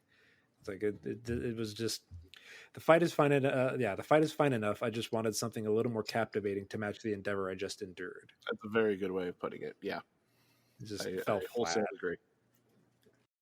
All right. So next up, at 16, we have. Oh wait, you guys want to take a guess? Who else is in middle of the road? Capra Demon or Gaping Dragon. Yeah, I'm gonna say Capra Demon. Taurus Demon has been said, right? Yeah, Taurus that Demon was is already out. lower. I'll tell you Then- what, Bob. I think it's one that you guys might have forgotten about. Is it technically like a mini boss or something? Nope, 100% a boss. Priscilla? Oh, Coming in at 16, we have Gwendolyn. Oh, I thought that'd be higher. I thought Gwendolyn was a little cooler. Oh. I put Gwendolyn a little bit higher on my list. Yeah, me too. I think I had her about here. Now that I mention it, yeah. Well, it's not a tough fight, I would say. I think it's an interesting puzzle type kind of fight. You know, I don't really know how to describe it. It's unique. It's a different take. One of the better different takes, I think. Yeah. Yeah. Comparing to Ceaseless Discharge and Bed of Chaos and what else? I guess I don't know if you'd put Moonlight Butterfly in that. Just not a straight up normal fight. That's kind of a nothing fight. Yeah. I mean, you're still on a funnel of sorts on your path, but different. But I think it keeps you on your toes in a way. Like you have to know how to dodge the moves, and you need to continuously move forward or make progress, or you're not going to really get anywhere. And that one attack goes through walls. That great heavy soul arrow attack. It's a fun, I would say, different boss fight, and that's why I, again, didn't hate on Bed of Chaos as much as a lot of other people, clearly, because it ranks so low. Bob, we went over this. You didn't hate on Bed of Chaos because you only had 3 attempts at Bed of Chaos. The proper number of attempts, one for each area. That's insane. but like there is no other boss in the game where you have to, run down a, it's not infinite, but a seemingly infinite hallway to get to them. Like it's a different fight. Every other fight, like as soon as you walk in the boss arena and you see like a round arena, it's like, okay, I know what this is. I know what I have to do. And then she's just or he? I don't know the lore. So, to my knowledge, and I'm not looking up anything right now, so we'll have to hope my brain remembers things properly. But Gwendolyn is a male character, but was born so effeminate that his family raised him as a girl. Oh. But I think that's correct. Most of the time, he is referred to as a male, I think by the Souls community at large, but it also because he is called Dark Sun Gwendolyn, but not Sun S-O-N, Sun S-U-N. Right. Which you might wonder if there's like also a double meaning to that. I would say so. If I they would think put so, that in because, the game, I think for sure. But it's a very interesting lore. And Rook, since you are a big fan of the illusion of Anor Londo, if you want to go into his role regarding that. Yeah, so part of Gwendolyn's presence in Dark Souls in general and Anor Londo specifically is maintaining the illusion that Anor Londo is still an active and warm and welcoming place, and that Guinevere guides like other chosen undead to rekindle the flame. Basically, Gwendolyn is trying to continue Lord Gwyn's work in maintaining the Age of Fire, and so has that illusion. So that's part of why I like Gwendolyn so much, is that you could completely miss it if you don't like attack a giant woman sitting on this throne couch thing. You could completely miss it. I did. I mean, I until I got up to where I thought, the final boss was, like, it felt like everything was about done. That's when I looked online to see if there were optional bosses that I missed, and Gwendolyn came up, and I was like, I want to fight him. Like, this sounds super cool. And throwing a fireball as he's sitting on the throne there is pretty sweet. And then the entire sun turning to darkness and all of Anor Londo is now darkness is such a cool. Again, one of the things I love about this game is the tone, and that changes the tone of that entire area. Just one subtle thing. Like it feels switching hollow the light and switch. sad. Yeah. Especially knowing that it was all fake. It's not like you, Mm-hmm. It's it's not like a different too. time of the day. Yeah. It's completely literally spooky. Yeah, it really is. Then you got to worry love about it. all those guys invading you if you're playing online, Mm-hmm. which is fun for some people. I think it's a cool component to it. Is like Yeah. you fucked up by Yeah. breaking this illusion, so other players are gonna come take care of you because you've broken the pact of Gwendolyn's intention. Yeah. Or you could become part of that covenant and help defend and roleplay like protecting Anne Rolando. It's really cool. All right. Moving on to the next one. And this one actually tied with Gwendolyn, but I'm just going to keep in the order that I have stuff typed out. When we get to the top, we'll kind of say, like, Nitpick. Yeah. well, this one's, like, tied right here, so we need to kind of determine which ones, I think we should place them. Editorialize. Yeah. Yeah. So absolutely. coming at 15, what do you guys think? I think Quelog's fairly high. It's kind of an iconic fight. I still think it's something. It's got to be either Gaping or Capra. Yeah. I agree with Capra Demon. I think I put Gaping Dragon a little bit higher on my personal list, so I don't think he's coming up yet. Or maybe, have we done Sanctuary Guardian? No, I don't think he's come up yet. I think I could see him around here. I'm surprised that isn't at the bottom of the list for Adam. Got you. Going at number 15, we have the OG Asylum Demon. Oh, okay. I thought we had already said them. Big Booty Boy. Yeah. I think we said the other two. Yeah. That's why I forgot. Yeah. Oh, you know what? Yeah, that seems about right. I think gets, not arbitrarily, Here for but gets a nostalgia, little I bit would of a say. pass. Yes. Everyone has fought the Asylum Demon. Anyone who played this game, anyone who paid $60 for Everyone it. fought him for his first time. Yeah. Whether you won, whether you lost, whether you threw the controller down and said this game is BS. Whether you or whether didn't played go it through the gate and you tried to fist him to death. Yeah, exactly. Like, one way or another, everyone has a memory of the Asylum Demon. If you've touched Dark Souls, so I remember quitting Dark Souls in 2011. That's kind of why I thought Asylum Demon would be higher. It's such an iconic fight. I think a big part of what gets the ones up here is replayability, and I think nostalgia can only go so far. Honestly, if so like swap Asylum Demon with Taurus Demon. Say if the Taurus Demon was the first boss fight, and Asylum Demon was the second one. Yeah. I bet they would just completely be swapped. For sure, but I think what gives Asylum Demon that boost is like the creature mechanic itself isn't incredible or anything. it's good. It's fine. It's fine, but like it serves a purpose, and like the arena in which you participate in that whole like that's part of the fight to me. Yeah. Is like that first time you go through that door, you open the two doors and you're like. You walk through and like, oh fuck, you see this big health bar pop up. That's the first time that happens. And then you might not even notice to go to the left in the back corner and book it past him. And then come back 20 minutes later to plunge down upon his neck and get that sense of that true sense of first satisfaction taking down a boss like that. Like that's what I think ties into that. Yeah, exactly. Like that to me, that's part of the fight.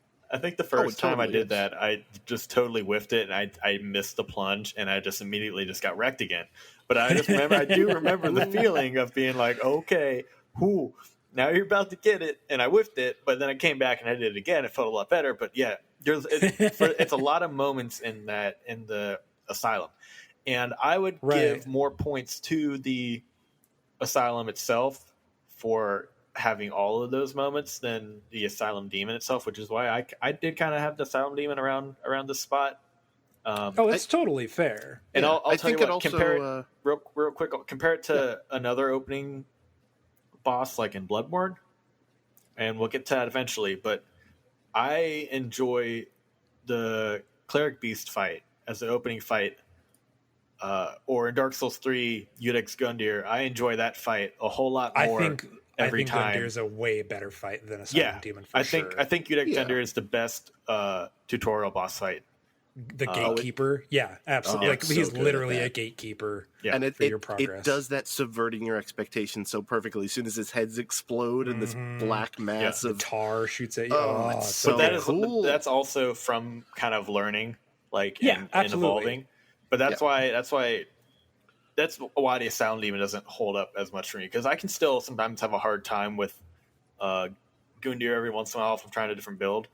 But Asylum Demon, no matter what I'm doing, he's ridiculous. Yeah. He's so easy. I also think that it's not necessarily a knock against Asylum Demon having him at this spot. I think it shows how good Dark Souls 1 is, that there are probably 14 boss fights in this game that are just better, that are just really good.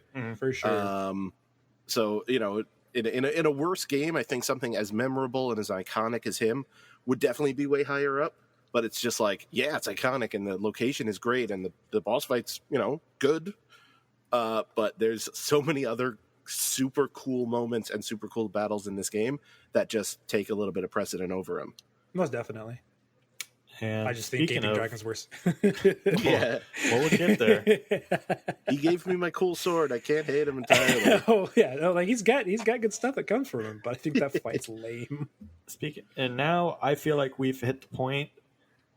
Well, and some people might debate. I think we've hit the point where all the fights after this are pretty good. At the very least, good. Yeah. Yeah. Okay. Now the next two it's another tie. What do you guys feel is coming at 14th best boss fight in Dark Souls? There's no way Bell Gargoyle's that low. I was gonna say Bell Gargoyle. I could see some people getting frustrated by him. I mean, I've been frustrated by like top 5 fights. Like, man, just don't even get me started. Fair. But my God, that's a great fight.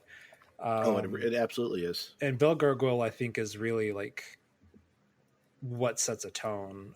But I'm still sticking with either Capra or Gaping. I think those to me define middle of the road boss fights. Even though I think Capra's is a cool arena. I'll tell you what, I think very iconic. Capra is one of the ones that tied. Okay. And I think you're going to be really surprised at which one also ranked this low. Nito? Priscilla? No, but we can talk about Capra first, and then we'll get to it. Okay, that's fair. Fair enough. So we'll say coming in at 14th is Capra Demon. I think. Yeah. Oh yeah, Adam, please. No, you go ahead. No, I'm not doing it. I'm not falling for your games. All right, I think Capra Demon gets a lot of hate. I agree.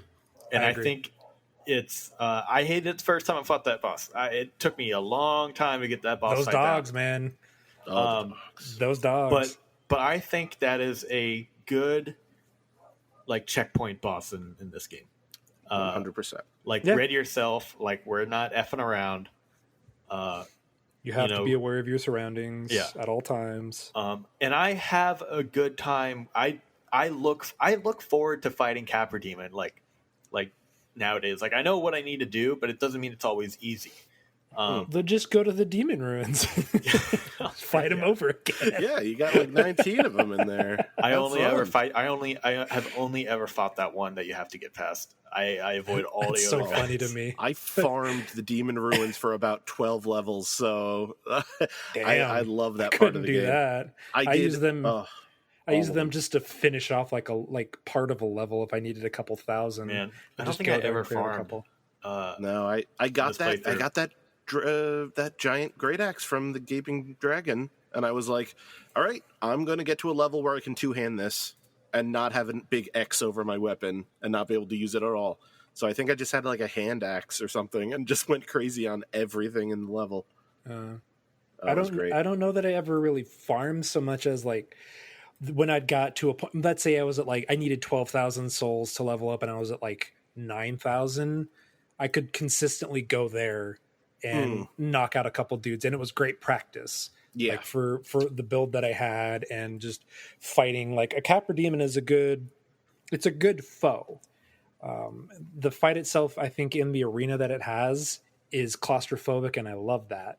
Yeah, I love how tense it makes you, not because of the foe that you're fighting, but because the arena that you're in and the nagging of the dogs keeping you on your toes. And I mean, like it's you a have big that. middle finger boss fight, but I feel like it's one of the better big middle finger boss fights.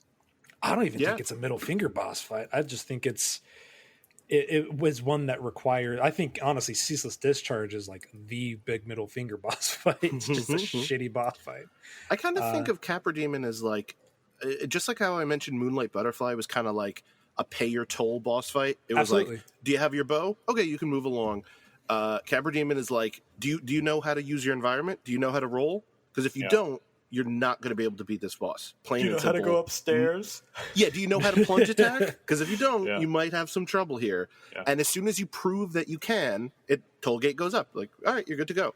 And you remove that like inhibition and like timidity for fighting a foe right in your face. Yeah. That seems intimidating. Like, okay, I got this. Yeah. And then you progress. I'm not bragging, but I did beat him on my first try. It helped a Me lot too. that as soon as I walked through the boss door, I just kept swinging, so I never triggered the second dog. I took out the first one with my first swing, and the second one never even ran at What were me you until using after I at beat that him. point? Oh, that's a good question. Oh man, that's an excellent question. I honestly don't remember. Some sort of double-handed sword. Yeah. But I honestly don't remember because that was before I had any kind of like Zweihander. That was before I could use. I was going to ask, did you use the dragon. Zweihander at all? No, I'm doing that in 2. I really abused that thing in 2 because I'm loving it. It's a great sword, man. It's Yeah, a great I sword. didn't realize how good it was until I started playing 2. Basically the Buster sword. Yeah, yeah. Honestly, I would have to restart the game, like load up my file and check my equipment because I don't remember. But it was something big and heavy. I can assure you of that. And Could yeah, I just was be like able a to luckily broadsword or something. Yeah, I can't quite recall. But yeah, he didn't give me too much trouble. But again, a super iconic arena. Yeah. A toll gate boss is how I see him, and I think he ranks about where everyone ranked him. I think this feels right for him. I'd say he like is just outside of the top 10 for me. So like this far low. I mean, it's not that low, but like it's fine. I totally see it. Yeah. Well, yeah. 14 he was at, or 15? Yeah. 13, 14. 14? So we'll say 13. Correct. Yeah. 13. And I don't know how you guys are going to feel about this one. I would have ranked this one around this area before my most recent playthrough. I had a better time with this boss fight on my most recent playthrough. Oh. 4 Kings. The Wolf? 4 Kings. 4 Kings. 4 Kings got this low? Yeah. I can see it. Wow. I can totally see it. I surprised. would have put this fight here on all my other playthroughs, and this is the one. And I'll tell you, I mean, I one-shot it this time, but this Me is too. such a Yeah. fight where, like, if you don't have the DPS to take out the Kings fast enough, Yeah. this fight can destroy you. And then especially if you have to do that run back over and over again. Yeah, that's part of the reason one of my most hated Yeah. things I disliked about this game this time is the trek to the 4 Kings. The fight itself It's cool. It's such a it's iconic, and Yeah. it's a unique fight. And the I think- void that you're in is Exactly. so cool and unique. And what's necessary to get there. I have to share the it. fact that you have to take a ring off and like play by their rules to get there is so cool. At one point, I need to share. Vati did a video, like an art competition that was unseen lands of Dark Souls, and someone did like a multi-scene thing of New Londo, and it was like Gwyn giving his Lord Soul shard to the 4 Kings, and it was like seeing the 4 Kings before they look as they do. I should share that video. Maybe we could even do like a cast or something of it, because I think it'd be worth like looking over and discussing. But it's a real cool. It made me kind of almost appreciate this fight a little bit more, like in hindsight, just thinking about the lore of it more. Oh, for sure. But yeah, it's this fight normally would rank around here for me. I put it a bit higher this time, but I can definitely understand why people are not big fans of this fight. I think prior to playing, like having played the DLC, this would have Four Kings would have easily placed in my top 10, not top 5, but probably like around 7 or 8. Yeah, I think that's where I had them. But I think that's Maybe where I higher. did initially, prior to like when I initially ranked that on that spreadsheet Adam posted. I think that's about where I had Four Kings, and then I did my trek over and over and over again. I really enjoyed the fight.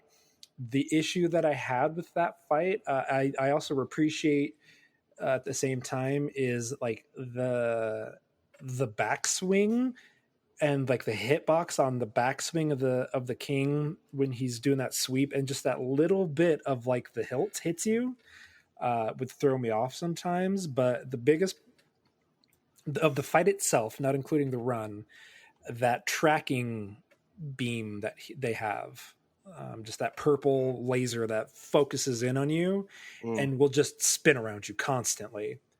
That thing is as obnoxious as hell. Oh, you mean like the little like missile kind of one? The purple beam that they shoot from their sword. I'm not a fan of that. That thing sucks. Yeah. But aside from it, like the fight itself, I'd place higher. But just that trek, I like this time definitely drops it down. I think outside of the 10 otherwise, because it can be just so tedious. There's something really cool that I enjoyed with the boss too. From I don't know whether to say like a psychological level or like a mental level, but there's something so unique about like you have to get to the boss arena by breaking the game's rules. Like, every pit kills you, but if you play properly and put the ring on and jump into this pit, like that's the only way you can get there. And I think that's step A, to be like, okay, I'm going into their home for this. Like, this feels different. And then B, why I liked it a lot, is that as soon as you get there, the only thing that tells you how many of these that you're fighting appears instantly. And it just says at the bottom, next to the life bar, again, it uses the game's language. It just says 4 Kings, life bar, and you see one opponent. And okay. It's not going to be that simple. Yes. And there's something so great, like at a psychological level, where it's like, you have to take that breath and go like, all right, I know what's in store for me. Even before you get there, you know what's in store for you. And it's like, all right, let's, let me pull up my socks. Let me roll back my sleeves, and we got to do this. and I really, really enjoy that. And I think part of that is why I rank it higher, because it's not just like big enemy, life bar, go. There's a little more to it. There's more mental of a game that's going on in this boss fight. What's also interesting about this fight is that it's the only Lord Soul fight where the boss isn't referenced at all in the opening cinematic. That I'm aware of. You don't see him. You see Nito. You see Seath. You see Islip. You obviously see Gwen. But not that I can remember. I don't even think it mentions that they gave the 4 Kings like a piece of his soul. Maybe it mentions it in the cutscene, but they definitely don't show them. I really don't think that they mention it. I don't think they do. But either. It was like, I remember the first time going, I was like, okay, like I remember what I'm going to see. Like I kind of had an idea of like who I was going to go fight, like in all the areas. Like I remember, okay, I go to Duke's Archives, I'm going to fight that weird slimy dragon guy. I go to the catacombs, I'm probably going to fight the big skeleton dude. And then I didn't know what I was going to expect with the Bed of Chaos. I just knew it was going to be a Fire Witch. And to be fair, I wasn't expecting the Bed of Chaos. But I had an idea of what the entity was I was fighting. When I go to New Londo, it was like such an unknown to me. And that was also a big part of it. It was like, and it's such a weird, like, they really don't even talk about it much in the rest of the lore in the game. Like, I feel like it's one of the parts of the game that is barely spoken about. Yeah. Because the from what I understand, isn't it the 4 Kings got a fraction of the Furtive Pygmy's soul? No, it was I believe it was actually just a shard of Gwen's, because Gwen gave a shard of his soul to Seath and gave a shard to the 4 Kings. Okay. Because Nito and the Witch of Izalith like found their own Lord Soul, but Gwyn somehow split his and gave him to because when you get the ones from Seath and the Four Kings, it says like bequeath the Lord Soul shard or something like that. Oh, Okay. Interesting. But Then never mind. But yeah, still, all in all, I'd say a really solid boss fight. It's I a would cool say fight. ranked just a little low for me, Yeah. but I get it. I get the criticism. I totally do. Yeah, Right. a little low for me too, but still, I like it. coming in at number 12 and or 11. Oh, another tie? What are your two picks? Ooh. At this point, we're getting up there. We're almost in top 10 territory. Oh yeah. Yeah, I'm this'll be the sticking last with one. Sanctuary Demon, or not Sanctuary Demon, Sanctuary Guardian, and I'd Bell say Gargoyle. Gravelord Nito. Ooh. I think Nito Community Ways would probably place around here. So Rook, this means that one of the bosses that you are not a big fan of, you think got ranked even higher. Uh-oh. Where is Gaping We'll let Dragon? you guys pick Number what we want one, to baby. talk. Coming in at number 12, since it was mentioned, Sanctuary Guardian. Okay. About where I'd put it. It was a very frustrating fight for me. It is a learnable fight. It is a fight you got to practice unless you're some overclocked beefy spell boy who can kill the thing in 2 hits. I Hint, have hint. no idea what you're talking about. I resemble that remark. Not much like lore behind him. He's a guardian of the sanctuary, and he is doing such. So, good writing from Soft. But an interesting fight. Like it's always been tough for me. I've always had to relearn how to do that fight. It's always very satisfying to beat. But there's not much to it to talk about. It just seems like a manticore, Yeah. basically. But, And then you have to go back for the secret item. God Well, damn it. have to, You quote son unquote. of a bitch. I'm not doing that. boss That was fight so again. great. I was so glad I was streaming when that happened, and just walk through that and like, wait, what? And I was like, yes. Yeah. I'm just Yes. glad you died to him at least once. Oh yeah. It will forever be with me for that area. It's just that bastard Adam got me. Yeah. Bob, how'd you do with that fight? Had some trouble, but at the same time, I didn't super mind it because there was a bonfire right there. Yeah. Like that's the first enemy of the DLC.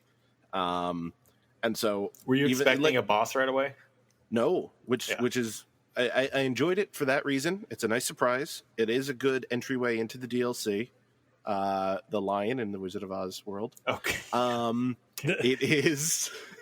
It looks very different from just about everything else in the game, which is part of the reason I ranked it pretty high. Yeah. Like you don't really face any like lion type enemies. Like that. Yeah. And especially the fact that it's all white.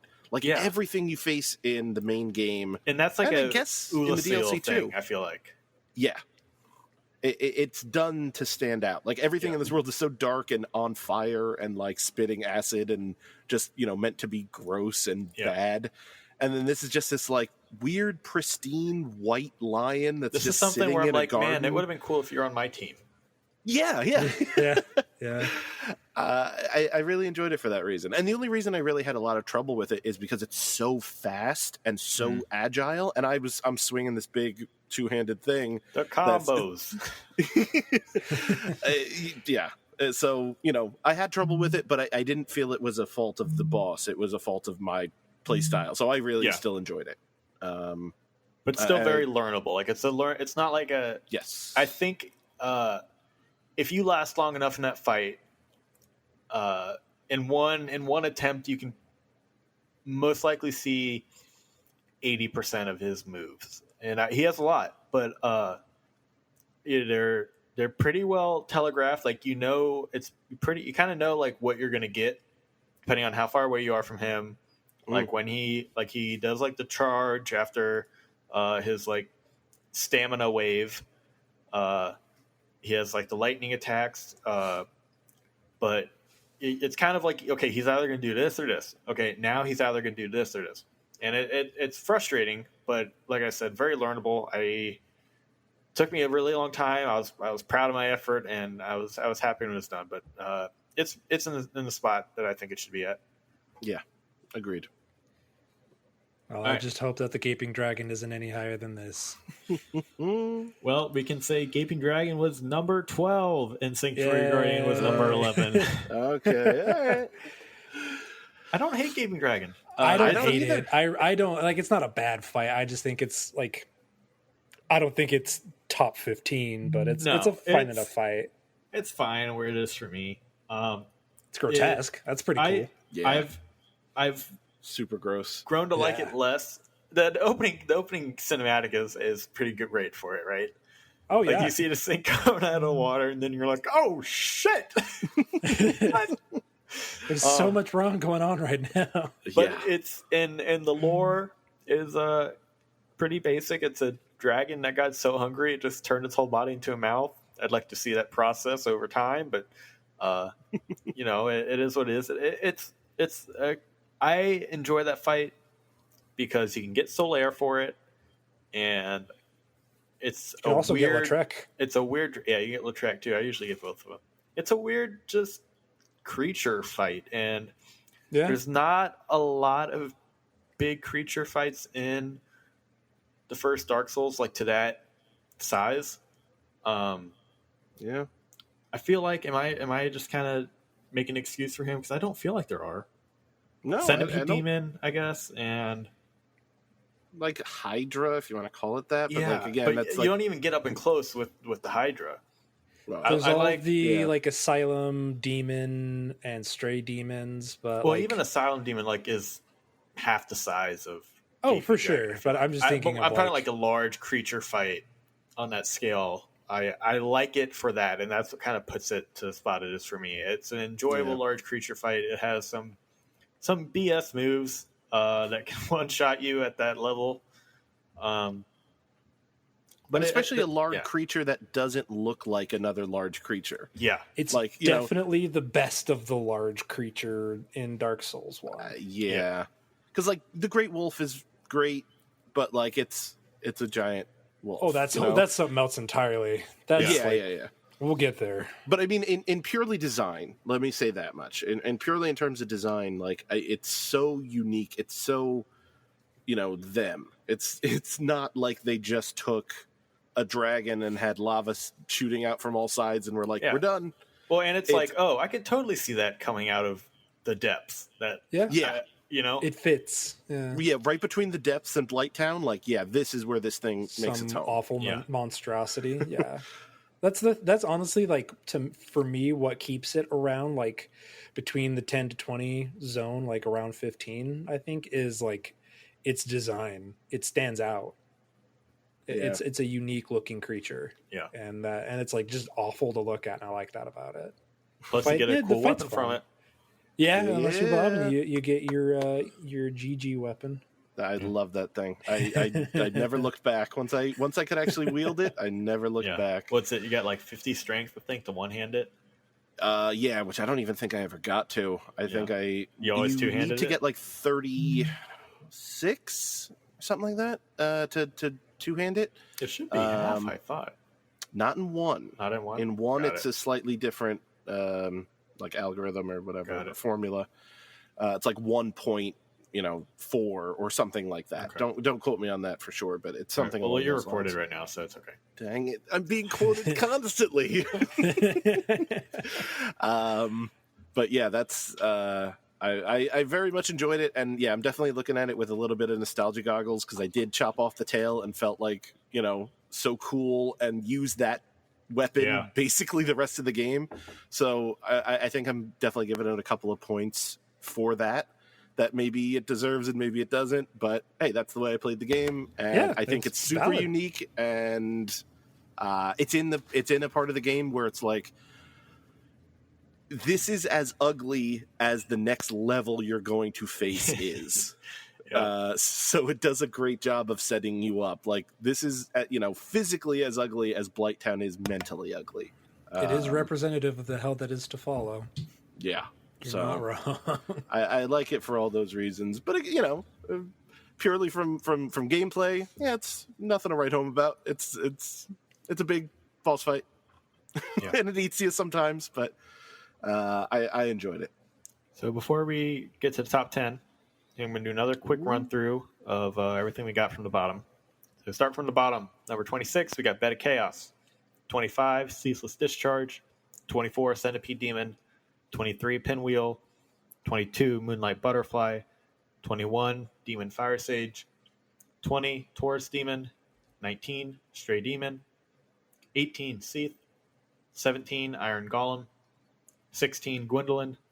15, Asylum Demon. 14, The Four Kings.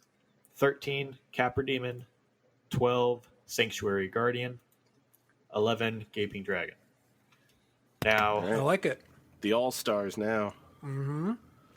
Now I'm just gonna 9 and 10. We have another tie. Of course. What are you guys feeling? What do you think is rounding up the top or the bottom of the top 10? Probably Nito and Priscilla. Ooh, I would say right on the money. Wow. Hey. Okay. Very well done, Rick. So because I have Priscilla at 10, let's talk about Priscilla first. It's mainly their competition that they Well, have. That we have. I don't have a ton to say, so I'm going to leave it up to you guys. Mainly because I two-shotted her. Like I've only fought Priscilla once. I didn't fight her this playthrough. I didn't fight this playthrough either. Do you actually get anything from not fighting her? No, but you get a permanent continue. sin for killing her. Yeah. I mean, the game's telling you it's objectively wrong to kill her. All right, here's where I'm coming from. Let me defend myself for just a moment. And I think it's 2 sins for killing her so easily. Listen, I've done a lot of sins in this game. One for every strike that you required to kill her. So you go through the Painted World, and the Painted World teaches you a lot of things of, like, you have to fight these people certain ways, or they'll, what do the guys with the red faces do? Like, they don't curse you. I think they poison you. Oh, they like poison if you don't kill them with fire. Yeah. Which is, like, annoying in its own right, but I like the world in general. Which, the phalanx? No, he's talking about the guys with the big red just like the sacks on them. minion enemies. You're right. Yeah. They're like they're just basically hollows, but they're like explodey. Yeah, like weird. They got big zits, pustule dudes, flicker hollows. Well, spoilers. Sorry. But yeah, as soon as you get up to Priscilla, she goes, and I love her design. Again, the tentacles like under a dress or whatever is so cool to me. She's just a dragon tail. Yeah. Or yes, yeah.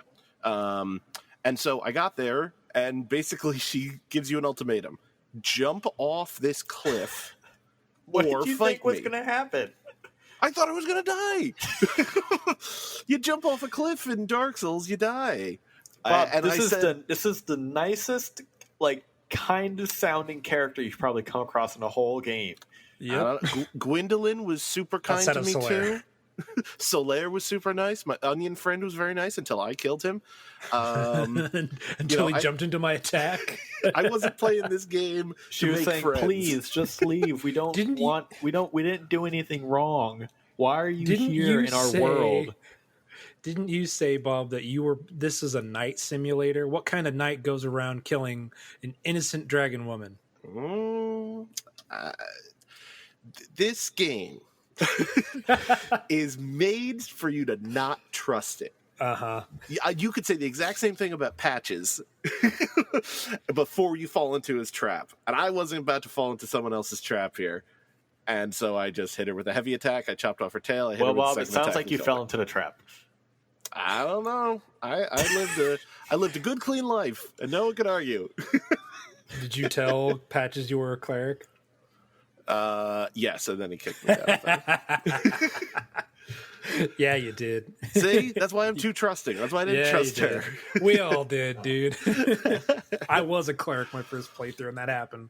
But again, I don't have much to say on it because I had a kind of a weird spin on the fight. So I can't say I ranked it that high, but seems like she's interesting. I think people voted. I wouldn't have put her this high, kind of at all.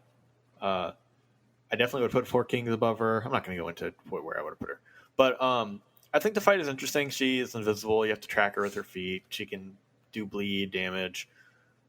It's different.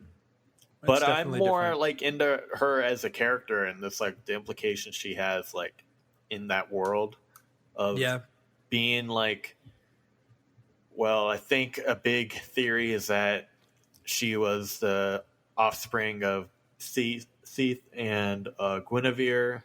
However you want to think, or I wouldn't recommend thinking about that happening.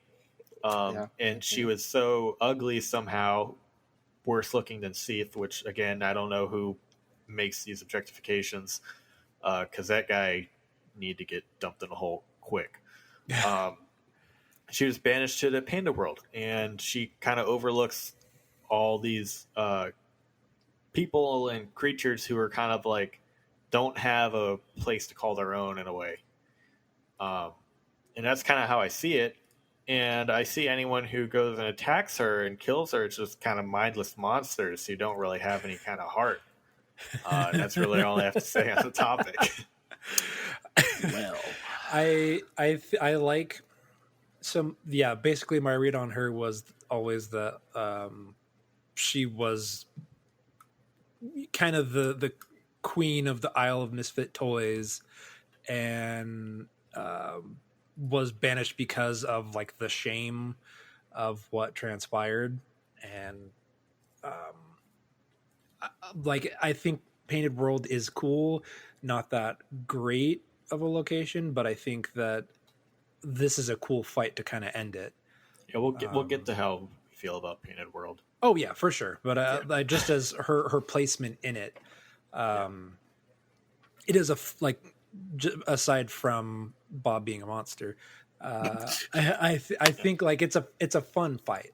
I think it is unique in the same way that like Gwendolyn's fight is unique.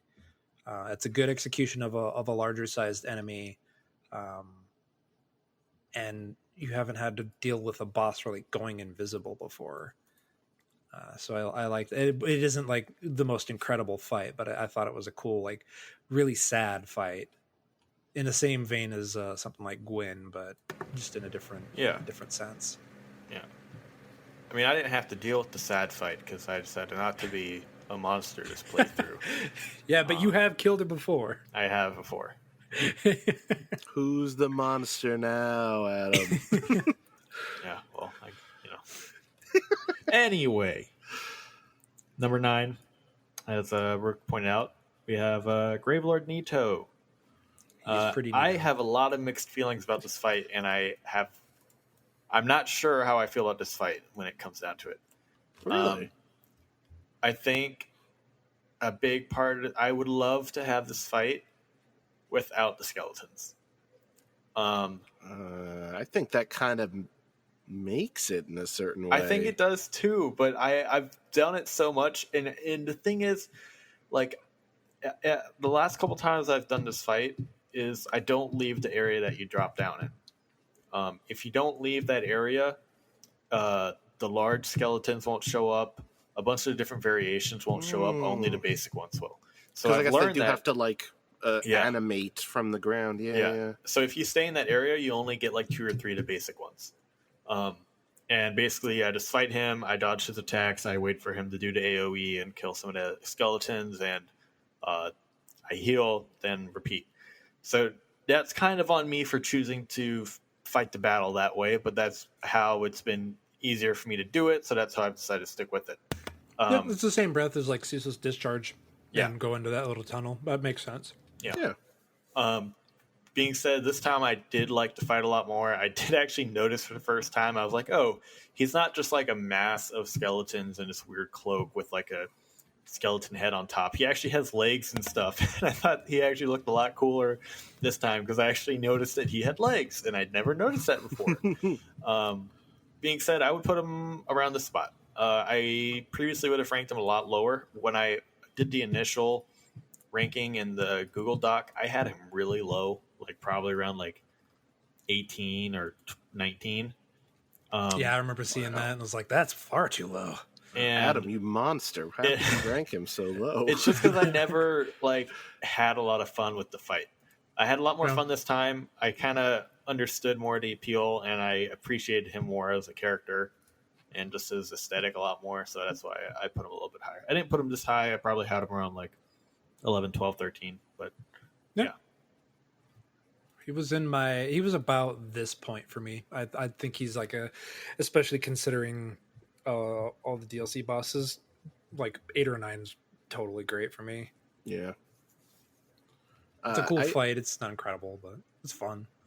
I liked it also because it forced me to change my playstyle just a little bit. This was the maybe only time I took off that Dragon King Great Axe. Just because I had to. Because if you don't have something with Holy, you're done for. You can't take down these skeletons with any consistency. So I had to switch to some like enchanted Falchion or whatever that I had to take it out. And I took out all the skeletons, and then I switched back mid-fight and went for Nito full force, and it felt so good. I really enjoyed it. I liked the environment. I liked the fight itself. I like his design. I ranked him pretty high. I think he deserves a top 10 spot for sure. I agree. And yeah, it is a little bit creepier knowing that like Adam said, he has legs. Like there is some sort of human form underneath this, but he still chooses to wear these like dead bodies and weird cloaks and stuff. Like there's something more ominous about that rather than being just like one giant, Castlevania-esque, just a bunch of bodies moving at once. There's something creepier about like there's a dude underneath all this, and this is just the clothes he chooses to wear. Yeah. All right.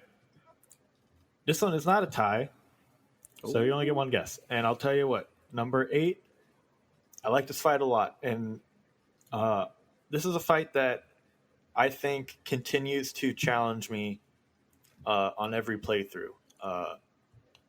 And what do you guys think we got at number 8? Quelag? I'm going Ornstein Smog or Smo. People will usually put those guys real high. Yeah. Yeah. Yeah, that's like a top 2, top 3. Yeah. For me. They're one of the best fights in the game. I had him about 5 or 6, so I'm thinking he might have placed around here. But well, at number 8, we have the sleeper hit of the Bell Gargoyles. Okay. Oh, okay. Now, here's where I'll compare them to, say, the Asylum Demon, because Bell Gargoyles are the first real, like, boss fight, I feel like, in Dark Souls. Like, where, you learn that they're gonna screw with you. You got to get ready. You got to be ready for what they might throw at you. It's not an easy fight, like for beginners or experienced players if they're still running like low level gear to take on one gargoyle. One is doable, but when you throw in that second one, you really got to figure out your timing. You gotta know how to handle them and space them out. That's a fight that I always have a good time with, and I always get ready for. And honestly, like I'm not like a great Dark Souls player, even though I've played through them a bunch. Like I still have a hard time with playing the bosses, but this is always one where I look forward to getting that checkpoint, and I'm like, okay, am I ready for this playthrough of Dark Souls? Is this the build that I'm going to be able to use for this game? Yeah, they are definitely there is that moment. It's that expectation subversion that you see that one Bell Gargoyle get him down to half, and you're like, oh shit. And just another one of the statues starts and cracking and creaking. yeah, It's and great. blowing fire everywhere. Yeah. Such a huge gust range. That's great. It's Especially a really on cool like fight. a arena where like you're limited on space and you can fall off. It's so easy to do. And if you panic there, that can really screw you up, especially if you're not you're expecting toast. a second one. I especially love too because there's multiple. Correct me if I'm wrong. There's more statues of gargoyles up there that just don't come to life. Yeah, so you don't know. the first time you play and you see the second one come, it's like, oh my goodness, what next? yeah. So just slaying both of them is a challenge for sure, but it still leaves you with this idea of like, I don't know if I'm even safe. I don't know what's going to be continuing. Should I backtrack for a bonfire because something bad is going to happen afterwards? Like, it's great with that. But it's a cool fight. I think I feel, as opposed to the Asylum Demon, I feel like this fight has the nostalgia factor for it as well as the continued challenge factor. And also it's like, all right, like this is one of your goals, ringing that bell of awakening. Like, I know you have to get the second one, but this is the first bell of awakening, and this is what is standing in between you and like the one goal that you've been given in this game, like the one vague direction you've been given. Yeah. This is who you have to get past. While you're fighting these guys, you can see your goal. You can see the bell that you have to ring, but you can't get there yet. It's an excellent point. As esoteric as their quests are in this is one that's made very clear to you, and their names are literally bell gargoyles. Yeah.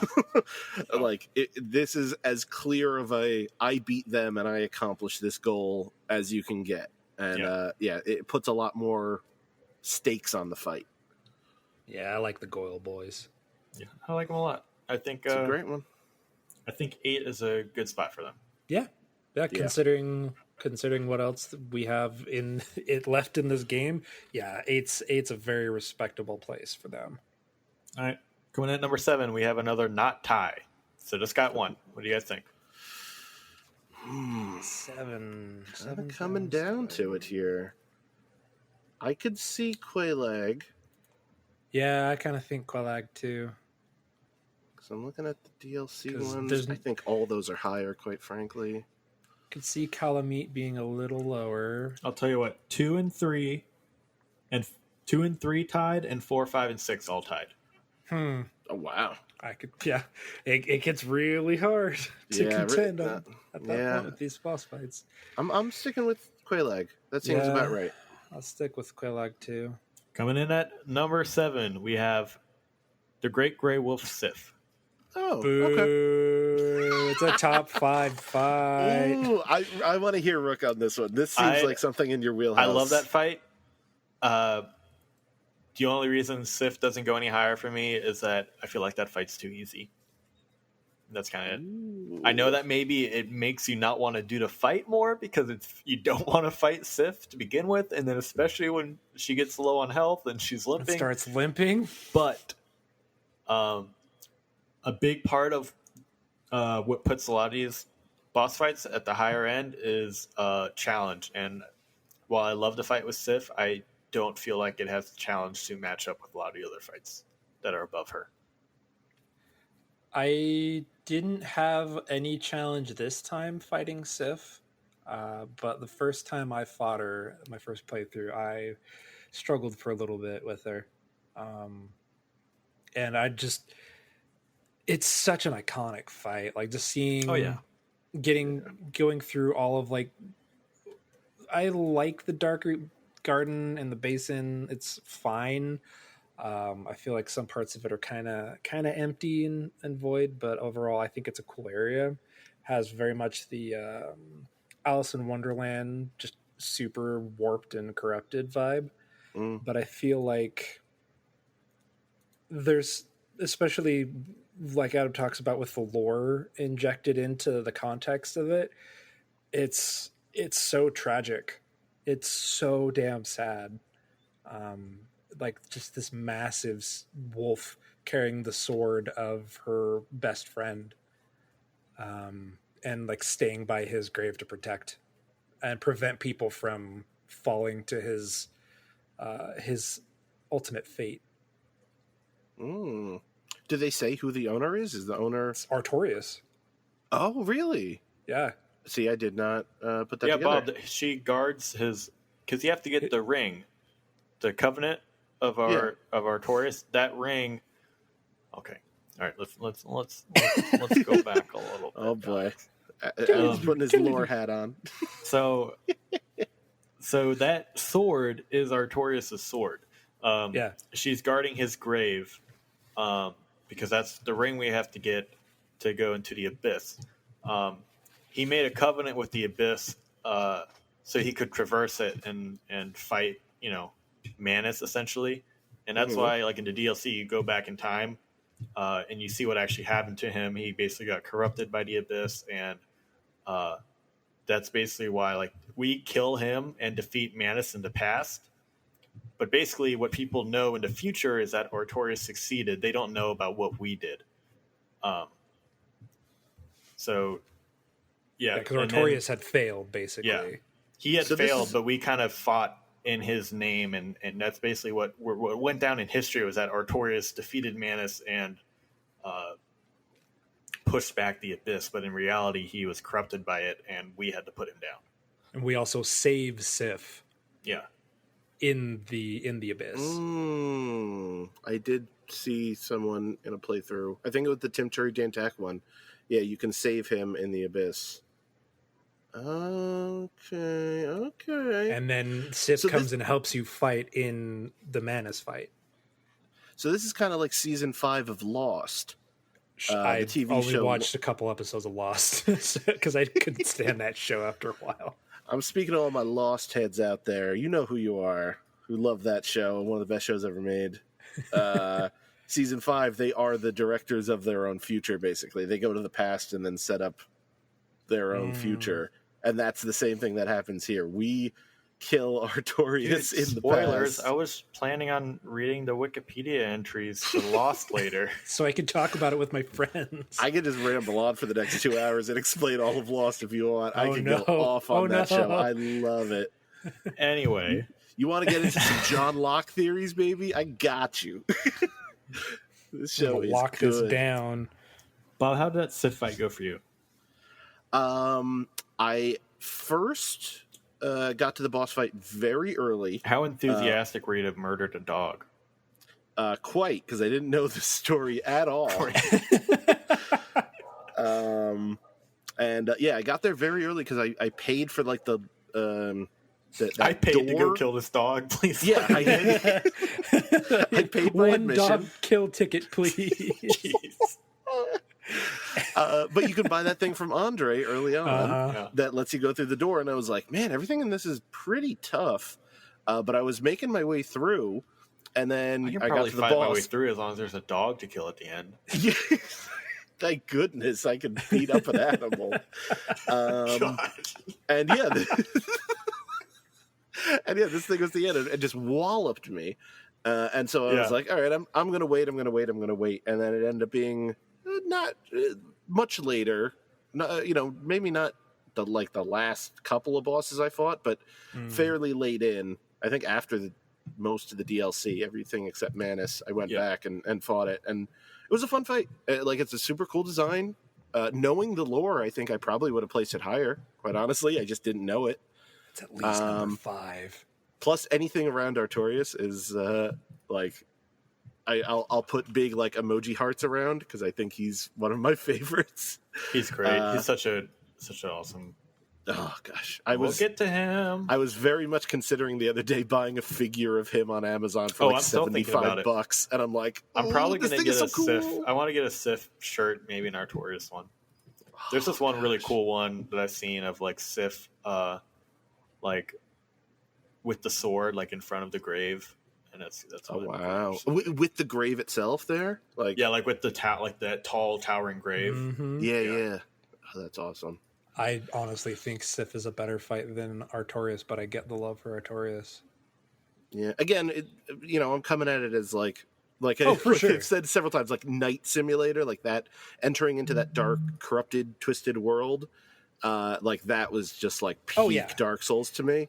I think it'd be like Artorias's 5, Sif is 4 for me. Like that close. Yeah, when they're that close, yeah. Yeah, it's just barely. Because to me, they go hand in hand. Like, they're such an iconic duo of this game. I think they're some of the best characters in the game. Yeah. No, I hard to argue. Again, I like it more now after hearing you guys talk about it and the lore about it than I did when I did my ranking. So I probably ranked them a little lower than I would have now. But you dragged this down. I ruined this. I'm the monster that ruined this. You're welcome, community. I just like Dags. I like Dags.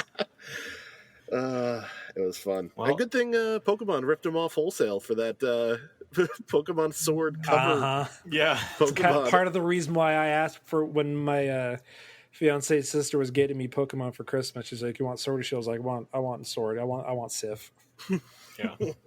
I went Shield just because I always go with what I like. Usually I'm like, okay, this is the one that I think is cooler. And then this time I was like, I'm going to go with Shield. Actually, it was also because of like, it was also because of the other Pokemon. This is welcome to our Pokemon Sword and Shield podcast. We're going to talk about the upcoming and newly released DLC. We talk about Isle of Pokemon Armor. We talk about Lost. I only cared about Pokemon Sword because it had Sif on the cover.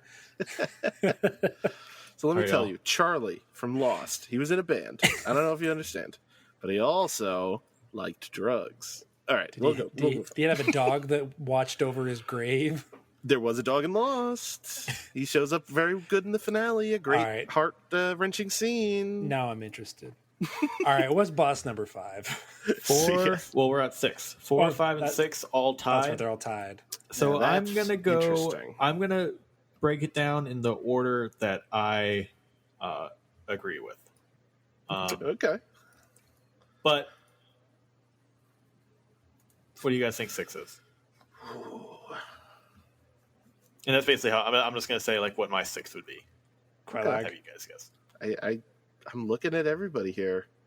I gotta go. Yeah, I think I gotta go Quelaag. Coming in at number 6 is Chaos Witch Quelaag. Yeah, Nailed it. Great design. First and foremost, I want to throw that out. Super cool design. And a very genuinely fun fight. Slightly frustrating at first for me because it like took me a while to figure out the attack patterns and when she would do that random like that explosion from AOE the body. Attack. Oh, it's brutal, so brutal. But once you figure it out, it's like so satisfying to just like, oh, I know you're going to do this, and you just have all the time in the world to run back. Very cool. Also, finally getting through Blighttown is such a big part of that fight. So satisfying. Yeah, hitting that bonfire after and officially being out of Blighttown, like even the name change before the boss fight is like, thank God. So great on so many levels. I think I think it's like one of the best fights as far as lore is concerned. Oh yeah, just her relation to everything, just being the daughter, one of the daughters of the Witch Vizalith. You're also a monster for being Quelaag. Yeah. She's only protecting her sister, and then you kill her, and then you go talk to her sister, and her sister thinks that you are her. Let me tell you about a true monster. He's called the Smoke Monster, and he shows up in Lost, Season 1, Episode 1. He attacks the pilot. No, but, yeah, I mean, Quelaag, another daughter of the Witch Izalith. I think, lore-wise, she basically is kind of waiting for undead to come try to ring the bell, and she's collecting humanity to give to her sister to help her sister basically stay alive. Yeah, that's my understanding of it. I mean, like, it seems like she's a total like monster, but like when you like with a lot of Dark Souls, when you think about what's actually going on, you start to feel bad about the things you did. I think the introduction of a giant fire spider demon is probably a fair indication that, well, I'm supposed to be here, right? Yeah. Are you here to let me know that the bell is right this way? If I can walk Yeah. past, that'd be great. You can have anyone else that comes through. Just let me slip Yeah. right on by. One of the legs of her thorax like hits a lever for you, like, oh, your elevator is right here. You can ring this bell. But I like this fight, and that's why I put it about as high as I did. It's another one that I think holds up on continued playthroughs. It's not always too easy. It's not always too brutal. It's difficult. It's a well balanced fight. Yeah, Yeah, it is very much a so. well designed fight. Lore definitely gives it a lot of points. Just design of the boss itself, like the big spider thing, and then like her on top of it, and her sword and her attacks, the way it can vomit lava, just cool all around. And we went into the lore. And Bob, this is your first time playing Dark Souls 1 at all, right? Did you ever go into it at any? Squid Willow was someone who had made progress in it before, but this was your first time doing it at all, right? First time touching it, first time purchasing, first time anything. Yeah. I know like a little bit about it just from it being so popular. Yeah. The only other From game that I'm even more in the dark with is Demon Souls. I know nothing about that game, and I've never touched it. Dark Souls, I knew a little bit, but never touched it. So yeah, I was going into everything as fresh as I possibly could. So again, that's kind of why a lot of the lore stuff bounced off me. Yeah. And Fair. again, I mean, it's totally fair. I mean, that's basically how I was the first time I played a game. If I hadn't been reading much stuff, I wouldn't have known as much. But it does basically like add a lot to it when you know the lore of it. Oh yeah, for sure. Mm-hmm. Any last words for our dear spider lady? No, I think that's fantastic placement for. Yeah. Would you put Agreed. Sif above? Well, yeah, you would put Sif above Quinn. I would put Sif probably at 4. Yeah. All right. What do you guys think my number 5 is that also tied with the community with Quayla? Calamite. Top 5, huh? Ooh, Calamite.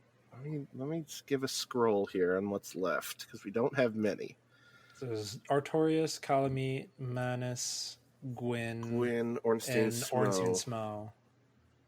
Smo. I'm going to say either Calamite or Ornstein and... just to be different, I'm going to say Ornstein and Smo. Get out of here. My number 5. We got Gwyn. Okay. Ooh, okay. I think I had him about...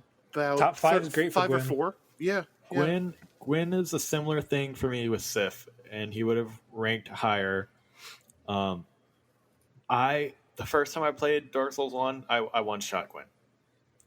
I've never had a hard time, and this is a personal, obviously it's objective or subjective. I've never had a hard time with Gwyn, and I love the fight though. It's the music, It's beautiful. The music going is in and trying to heavenly. parry him, and all like I'm not saying I haven't ever gotten wrecked by him. I've never died. I think I've died to him once in 4 playthroughs of the game. bragging. Yeah, pro gamer Adam Walker. Ben Jeez. Hansen. And it was one of those things where, like, I remember the first time I played the game, and I was like, why was that so? And I don't know if it was meant to be easy, because I know people have a hard time with it, but like I said, this is my experience with the game, and I'm not saying I don't like to fight. Obviously, I put him at number 5. Oh, But for sure. I see think- where you're coming from. I think he would have ranked a couple spots higher if I had more challenge with him personally. I think he ranks higher before DLC. Oh yeah. I think sure. I think he's like a number 2 Yeah, before DLC. I mean, technically with us, yes. Exactly. That's what I'm Yeah, saying. Is 'cause- like, considering where our list is at, he absolutely, prior to where these other, like all the other bosses at. Look, I'm not trashing on. Adam, no I'm just Gwyn saying hater. he sucks. Like I think King Prometheus brought it up at one point in the channel when someone was asking about Gwyn, in that you're supposed to feel bad, like you're supposed to be sad, and like understand that Gwyn, like, it's a really sad fight, and like not in the same way that Sif is. It's just pity. There's just pity for Gwyn. I think the music goes a long way to convey that. The music, Most definitely, best boss fight music by far. Yeah, in all of Dark Souls 1, that is the best boss fight music, I think, because it is so contrary to every other bombastic, epic, grandiose track and song that is just like full drums and the horn section, everything. This is just a piano track, basically. Yeah. It's just a piano loading in, and then you see this dude standing over what is essentially like a hobo over a bonfire or like a trash can fire, and he's just like, "Oh, you're here. Well, time to do my thing." I want to say, and once again, despite this being recorded, don't quote me on it, but I'm pretty sure I saw some sort of like fun fact in looking up for this, that piano song that plays for Gwyn, they only use the dark keys on the piano because it's supposed to be like this man's downfall and like the light falling from the world and stuff like that. Dude, that's so metal. That's pretty brutal. Something along those lines. I'm sure someone will correct me and tell me I'm horribly wrong, but it's something along those lines, and it's I could see that. It's the perfect it's the perfect soundtrack to this fight. It really is. I think it's only undercut by your experience, like what was your experience with the end of the game, and how it ends is like you fight that boss and then just kind of falls flat at the very, very end of the game. But I think otherwise, like removed from that, Gwyn is an incredible fight, especially if you have Solaire with you. It just adds to that, because honestly, I didn't need to summon Solaire to win that fight. Like I know I could take him down super easy, but it was like to me it was about completing Solaire's story. Yeah, and letting I just stood back for half the fight, just letting Solaire do his thing. Yeah, it was like you got this, dude, and get bitch kicked, and he fucked Gwyn up, man. He barely got touched really by Gwyn. Every time he was doing Solaire, he was doing Gwyn, great. He just gets wrecked. He did pretty well. He was fighting his, in my canon, father. Yeah. It's like Empire Strikes Back all over again. Solaire gets his hand cut off. That's not true. But to reiterate what Mai had said earlier, that her favorite boss is probably Gwyn, because beautiful music, beautiful theming, and as a parry queen, it is a boss designed for me. And I think that succinctly encapsulates what I love about that fight. Yeah, it's a big fight, and I think it's in the spot it goes on a lot of people's lists. And like we said, if it wasn't for the DLC, it would be 1 or 2 for a lot of people. Mm-hmm. Yeah. So I think it's also, it should be noted, like this game, especially 1, and I think they kind of try at least to ramp up the I'm going to use the word epicness, but not in like the Twitch internet culture term of the word. Yes, thank you for using a much better synonym than I could. The grandeur of this game, which is a lot. They throw a lot at you, and you have some truly monumental fights in this game. And for anything to just be the last fight of that is innately a letdown in a couple of ways, and I think Gwyn lives up to that. I don't think anyone faces Gwyn and goes, "It's kind of a poor last boss." Like, I don't like the ending it's a great that follows, boss, but like you said before, it's the ending afterwards. It's kind of which I kind of try to separate it out from the boss fight itself. It's tough, obviously, because it's very hand in hand. But as far as a last now I still have lost on the brain as a last bass. As a bass master, as an action bass boss fight, any other boss fight that could have ended this game that is so huge and on such a grand scale, it could very easily be a letdown and very easily be underwhelming. And Gwyn lives up to that, and I think that's a huge testament to him as a character, him as the story that they set, as sometimes limited as it might be to some players, and as him as a boss fight. It's tremendous that he can be a cherry on top of what is a grandeur of a game. I didn't use the word grandeur there. It's a grand jury. Journey. Your Honor, I would like to defeat Lord Gwyn. Overruled. Yeah. All right, I think that ties up Gwyn nicely. Yeah. Great All fight. right. I'm glad he made the top 5. Yes. And coming up, my number 4, and just remember, Gwyn, Quelaag, and my personal number 4 are all tied with the community ranking. Ooh. So, what do you guys think about my Artorias? number 4? I think Artorias or Ornstein and Smell. Yeah. Really?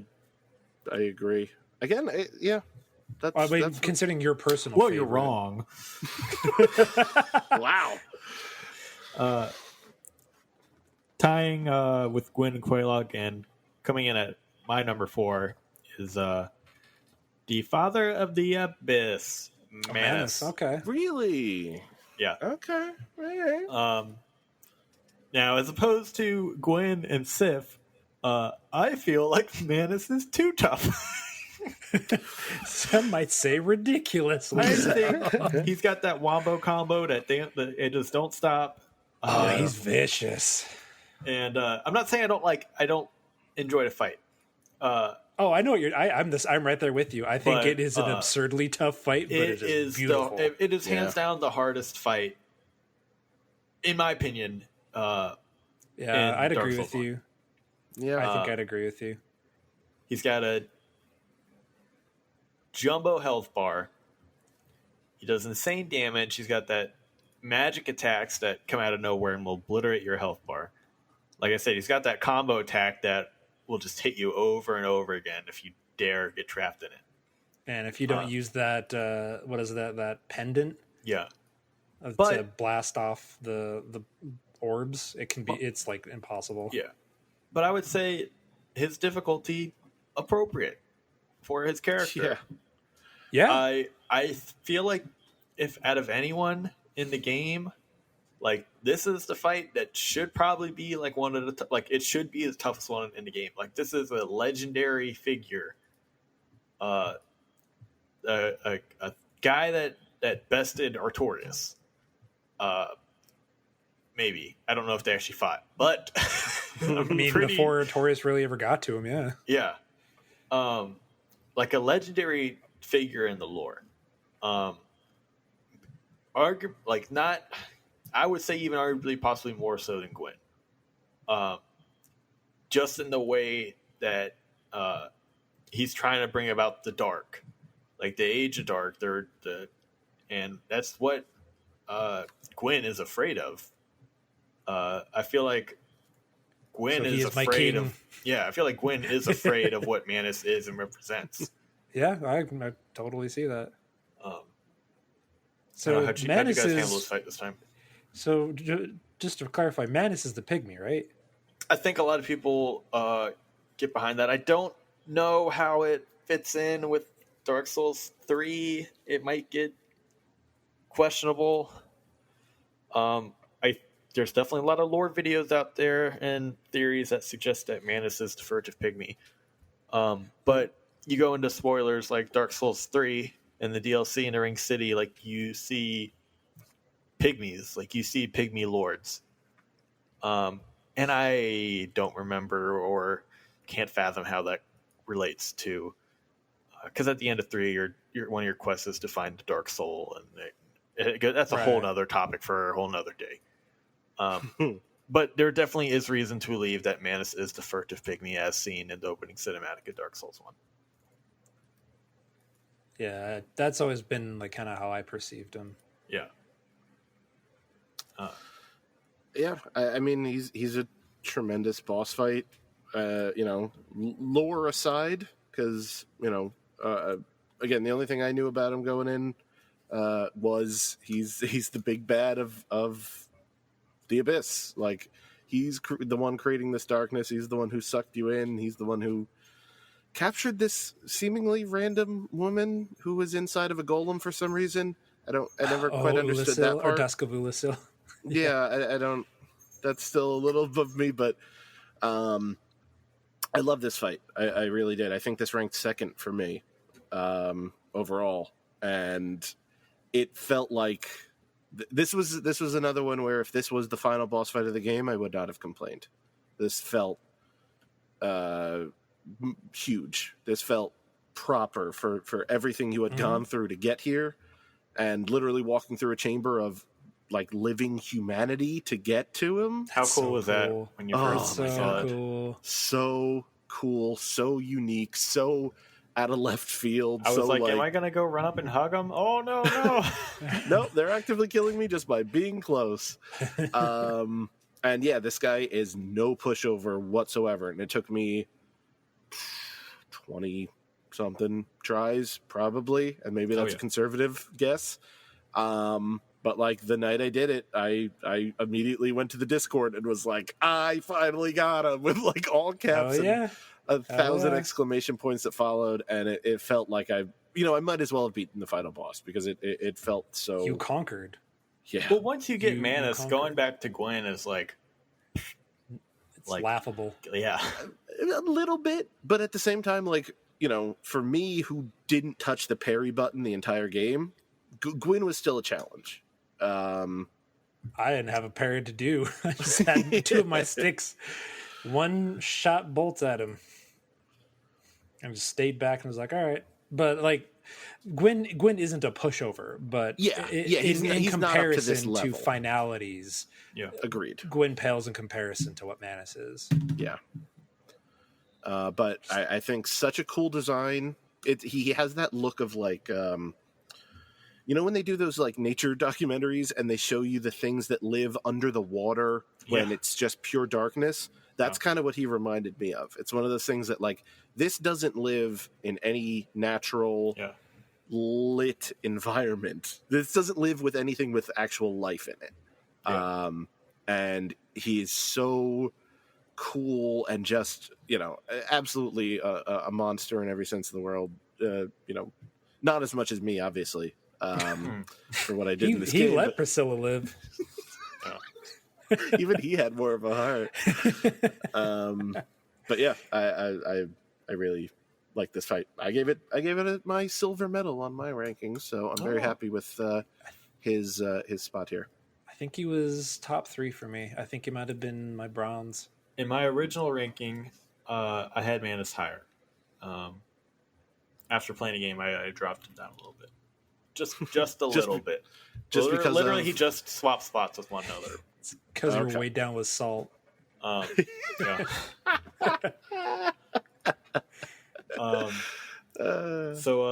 with the community, numbers 2 and 3 tied, what would you guys say for my number 3?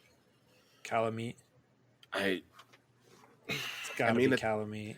At this point, what? It's Calamite, it's Artorias, and it's Ornstein and Smough? Yep, those are last.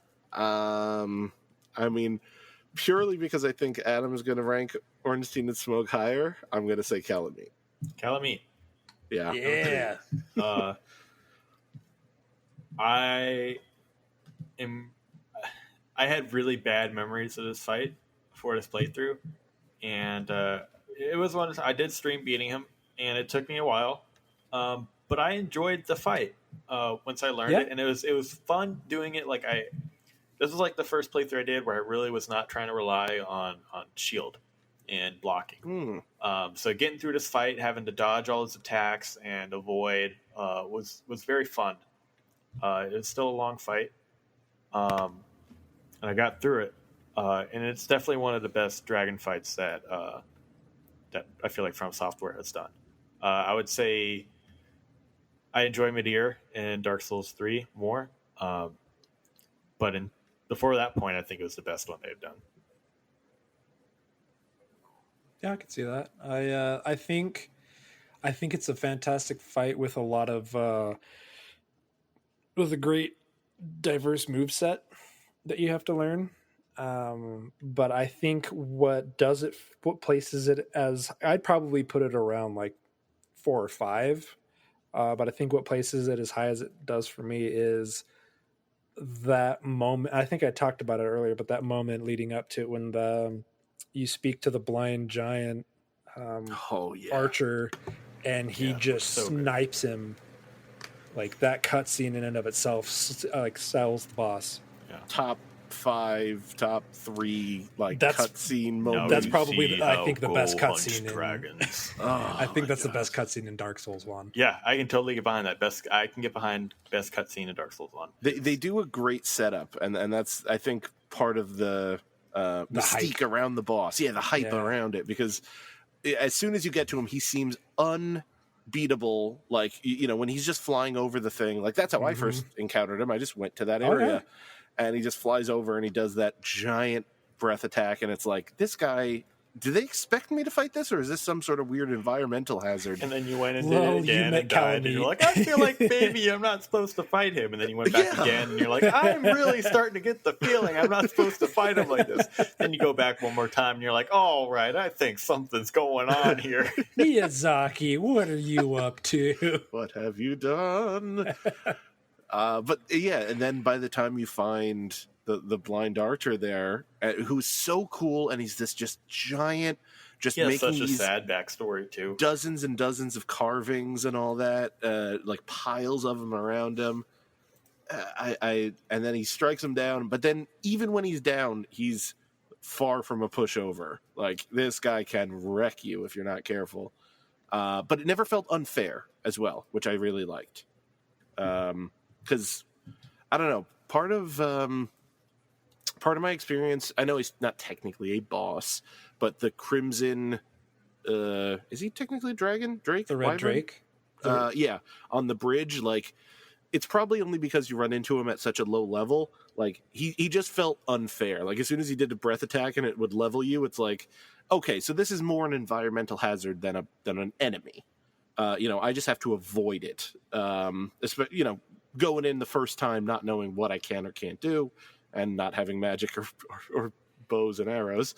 So by the time I got to Calamite, and then, you arrow him down to the ground, and you actually fight him, and it felt like you could take him, it felt for me like, all right, this is like a sign of growth. Like, I really have progressed through this game, and now I'm taking on this dragon head to head, and it feels like a fair fight. It feels like this truly epic encounter. And I loved it. I really, really loved it. Yeah, it feels like you shouldn't win, but you can. Yeah. And I know it's such a subtle thing, but it stands out to me. He has that one attack when you get close to him, and he just uses his, like, mind's eye. The laser beam. I was about to ask, did you get hit with his calamity vision? Yeah, several times. Do you understand what that does? It, like, doubled the attacks or whatever, right? It does double damage to you until it runs out. There's actually a ring you can get in Dark Souls 3 that I didn't realize for the longest time it's throwback, but it's called the Calamity Ring. And it's basically just like, if you want that extra challenge, and if you wear that ring, you just take double damage. Oh, yeah, I think you get it from beating him in one. In one, you get it from... Yeah, I think you do get it from beating him in one. Yeah. But, like, that animation of that, where you're standing in front of him and all your limbs are flayed out to each side, and he's just, like, using this psychic power that you didn't even know he had, because you just, you fight him and you assume he's just this big dumb dragon. Like, it just adds so many extra layers to what you think he is. I loved it. I really did. It reminds me, just some of the iconography, a little of what's her name? Sleeping Beauty dragon, Maleficent. Oh, yeah, Maleficent. Just in, like, even looking at the Fextra Life hub and, like, the screenshot they have for Calamite, like, that's totally some Sleeping Beauty Maleficent shit. I love it. Yeah, I can totally see that. But yeah, it's a great fight. It's great fight. Yeah, better cutscene, but great fight. But adding to the whole, the entire definitely. picture. Yeah, it like the all encompassing thing that is Calamite. It's great. And the fact that it has to kind of be done in those 3 steps. You Yep. can't go out of order. You can't just, you can't do the speed run tactic and just go and fight it and abuse something. Like, you have to lose Go to the it barbecue once. first. Yeah, you have to lose to it first, and then you have to talk to this guy who helps you out, but just barely, and then you can actually have a fair fight with it. Like, they don't allow you to do it otherwise. That's the story they want to tell. It's great. cool. Don't let Miyazaki hear you say fair fight. He's twisting my arm right now. How did he get in here? All right. Number 1 was not a tie, but Good. what do you guys think came in for me at number 2? I think Artorias is number 2. Ornstein and Smo are my number 1. I would flip it around. I would say Ornstein and Smo 2, and Artorias number 1. Bob wins Dark Souls. I win Dark Souls. Dark Souls. Congratulations. You get to keep playing Dark Souls. Die more. Coming in at number 2 and tied with Community with Calamite is Ornstein and Smo. Probably arguably one of the most best. iconic, notable fight in the entire series. It's up there for sure. The most talked about fight, I would feel like. Especially because it was like the first 2-stage boss fight, really. It really was. Like before that point, there, and I believe in Demon Souls from what I know about it. And not only just like a double fight, like this was actually a fight that has 2 different stages, like Rook said. You kill one, depending on who you kill first, the other one changes, gets a full health bar. Yeah. Yeah. Have you fought both, Rook? Have you fought both versions? I forget. I think I went Super Ornstein last time, and I think I did Super Smo this time. Yeah. Both are pretty great. Usually, I try to kill Ornstein first, but it's that speed, man. Yeah, it's vicious. But yeah, I mean, this is just like, I feel like this is when I really, before I got into Dark Souls, like, this is just something I remember hearing about all the time. I was like, oh yeah, Ornstein and Smo, like, that's like, you get halfway through the game and people just quit because they can't handle it. And I'm like, oh God, what is this? And I remember it. I didn't do it on my most recent one, but the playthrough I did before this one was the first time I actually beat them solo, and that seriously is probably one of my most proudest gaming achievements is doing that, because I never thought I'd be able to do that. It should be. They are very. I'm not at all ashamed to say I had to call in. I called in one person, still died about 10 times, and I called in 2 and was finally able to do it. Yeah. These guys were rough. Yeah. Crazy iconic, crazy unique, super fun fight. Like, I didn't want to call in the guys because I really was enjoying it, but I wasn't, like, that second stage was wrecking me every single time. They're tremendous. They're great. Yeah. I solo one-shot them this time. Whoa! And I don't know how I did it, because if you watch the video that I posted, I had maybe 1 hit point left with Super Smo. And because I got stuck by the fog gate, and he got a good sweep and nearly knocked my block off. And I thought I was dead. I got up. I was still alive, booked it, and proceeded to complete the fight. And was so hyped just being able to do that this time. Because, they gave me grief first time I fought them, but this time it was just, it was such a good fight. Yeah, it's as tough as it is, I think it's fair for the most part. There's some BS, but it's so weird that for a gank fight, as I like to say, just multiple enemies, I don't think From Software has done it better since then. It's funny you bring that up. Comment from Amos Dragon here. His favorite boss, or their favorite boss, is probably Ornstein and Smo, as it's the only boss they have ever designed that pulled off multiple bosses at once well. So that is a sentiment too. Echoed. Yeah. They said technically the Sentinels of DS2 are also not the worst either. Yeah, that's what I was about to, because you can split those guys up and they're done. They're also done well, but like you can see like Ornstein and Smo, and not to skip too far ahead, but a similar fight that I feel like they tried to kind of copy. I think ONS was Throne Watcher and Defender in DS2. Okay, that wasn't the one I was thinking of. But in a way that you have one fast enemy and one slow moving enemy. But the difference in Throne Watcher and Defender is that there's nothing in there to kind of break up the fight, whereas there's like the pillars and the columns and Ornstein and Smog fight. And Throne Watcher and Defender is just this big open empty room, which one makes it kind of boring, and two just makes it hard to break off the enemies from each other and approach it more tactically. What were you thinking of? What did you think I was going to bring up? Sister Fried and Father Ariandel. I think, considering that's one phase of the fight, I think that's done better than, better in Throne Watcher. That's just one of the bosses that comes to mind as far as like a pair.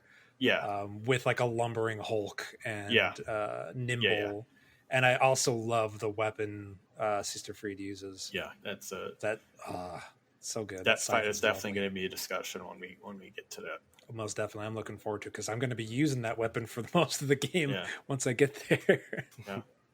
But I mean, like, even there's not a lot of I will tell you, and again, skipping ahead, but Bloodborne, Shadows of Yharnam, I thought that was another good boss fight. I like that boss fight. I like that boss fight a lot.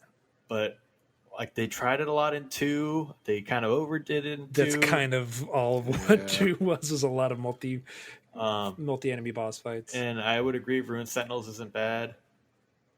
But I definitely feel like they never topped the multi-boss fight as they did with Ornstein and Smo. Yeah, I think that's probably their best of that style. And I mean, their lore basically they have interesting lore. I mean, Ornstein was a knight of Gwyn, like Artorias was, and I can't remember her name, but you find her after you defeat Artorias, but she was one of the other knights of Gwyn. But who, like sits by his little shackled grave there. Yeah, and I feel bad for it. I don't remember her name. But and then Smo was an executioner who wanted to achieve the rank of knight, but never did because he was so bloodthirsty and brutal, and he was a cannibal. And basically, they just I guess he was the only one left around with Ornstein, and they were left to guard the Lord Vessel. But yeah, there's not as much lore as some of the other bosses that we've talked about, but I mean, maybe not as much verbal lore, but like just walking through An Orlando, you see these guys' statues all over the place. Like they do a great job of forecasting them and hyping them up. Like when you finally see them and you go, oh, that's who those statues are about, and they live up to that reputation by being so tough. It definitely adds to the fight, I would say. Yeah. So that only leaves one for number 1. Our main Sif. man, Bed of Chaos. you people demanded it, we got it. Bob just dropped the mic and he's walking out of the room. Bob, come back. We're not done. Bob, we're waiting for you to defend your favorite boss of the game. Get back here. Knight Artorias. he got 23 points in the community rankings. ONS got 22. Calamite got 22. So just barely, but still a definitive number one. But a definitive number one. Yeah, Wow. it's great. Like, you got to see my first time fighting that boss, Adam, on stream, and just I was so happy you didn't just obliterate him. You were so worried about that too. You were so worried about, fuck, Rick's just gonna burn through this dude. Yeah. But I love that fight because it's similar to what I think a lot of people. There are many people that praise the Soulsborne series for boss fights that have an adversary that is roughly your size, that is on essentially equal footing to you, and is ultimately just the better adversary. And I think Artorias is the best encapsulation of that from Dark Souls 1. Yeah, 100%. And I think you see something similar to that later on with Bloodborne in the DLC as probably one of their best boss fights. But I think Artorias definitely is a signpost to where they're going with that. Yeah. And arguably like a pursuer in Dark Souls 2. Maybe not exactly to that effect, but I think they're going for something similar. You stay on the right side and you go to circle straight to victory. It's same not to mention fight. just like Artorias is before the DLC, he's a legend in the game. It's named after him. Yeah. But like you hear about him and you know of him, and I feel like he 110% lives up to the expectation of that fight. He's no pushover. No. At all, not in the slightest. And it's just one of those things where it's like, and I compare it to one of my other favorite fights in Bloodborne. Very similar to Maria and also Ludwig, in that these are fallen like warriors that are legends of their time. Yeah, like legends who are not like really fighting to beat you, but fighting to kind of defend what honor they have left. And it sucks to put them down in that kind of way because you respect them so much, as opposed to like a lot of the other bosses in the game.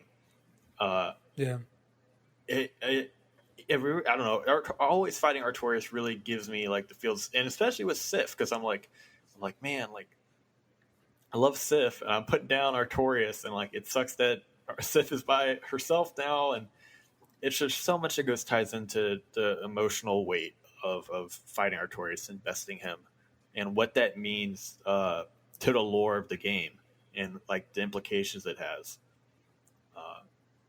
And that fight is just great to begin with. It's so good.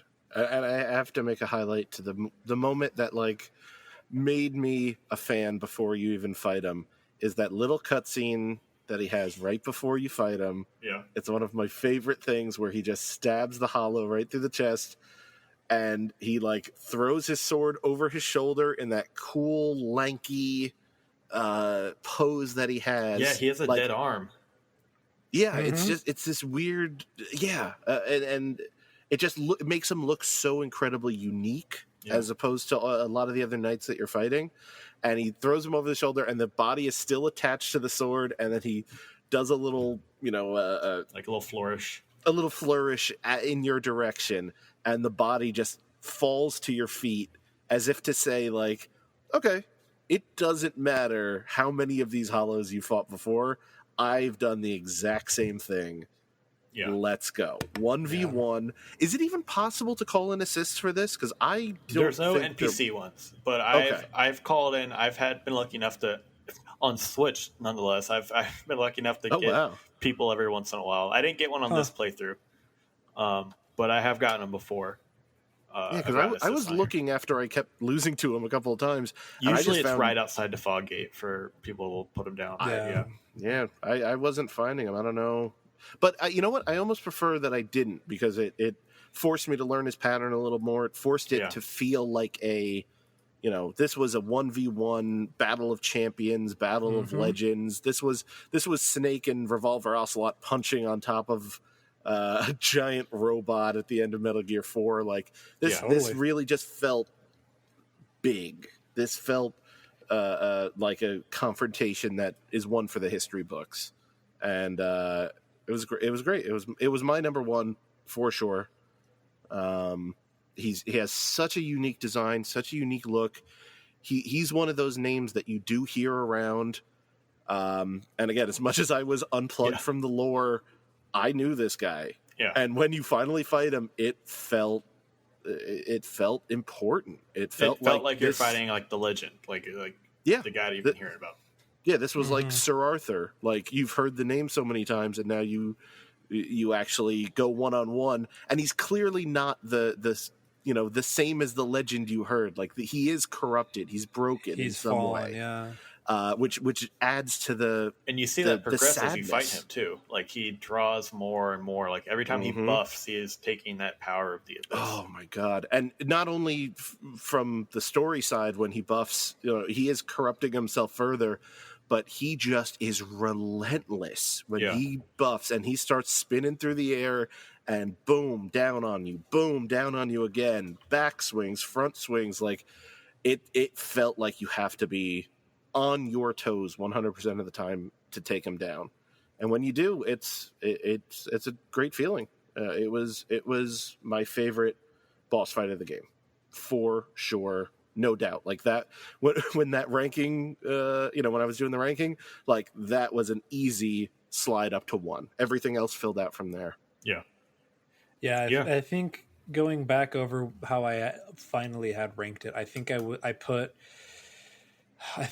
ONS at 3. I think I put Artorias at 2, and I think I put Sif at 1. Just because of, like, I think like I said before, I think Artorias and Sif go hand in hand as far as, like,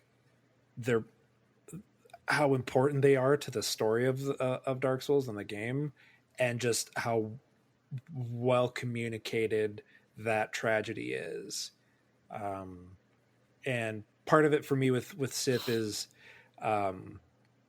you're the reason why Sif is alone. You're the reason why Sif is protecting a grave. And with Artorias, it's an incredible fight. Like, you're in this massive coliseum, and you, like I said earlier, like, you're squaring off against this foe that is very much your better, but what you've, like, the journey you've gone through to be where you're at, and you've earned the right to fight Artorias. Yeah. And to come out the victor, it is a fantastic feeling. It's just a phenomenal fight. Also, I like Degs.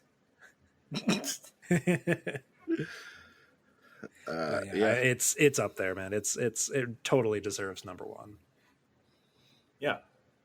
Well, I'm glad we all agreed on that. I understand you put Sif at number 1, but I think you also understand why we have Artorias at number 1. Yeah, no, most definitely. Like, I'm not upset about it, and it's like, I'm not flipping tables. I'm just asking you to stop yelling at me.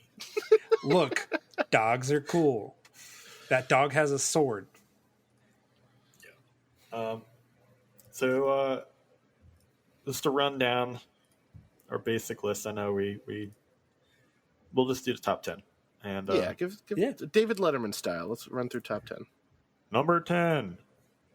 I've never seen David Letterman. Oh God. Okay, that's not true. That's not true. I'm not. All right. Number 10. Priscilla. Sorry, I have to go get my walker before you finish this Lord list. Nito. Number 8, Bell Gargoyles. Number 7, and/or number 1, The Great Grey Wolf Sif. Yeah, number I think 6, that 7 is just the wrong font. Chaos Switch Quaylog. Number 5, Gwyn, Lord of Cinder. Number 4, Father of the Abyss, Manus. Someone number who went to 3 school for graphic design, I love font jokes.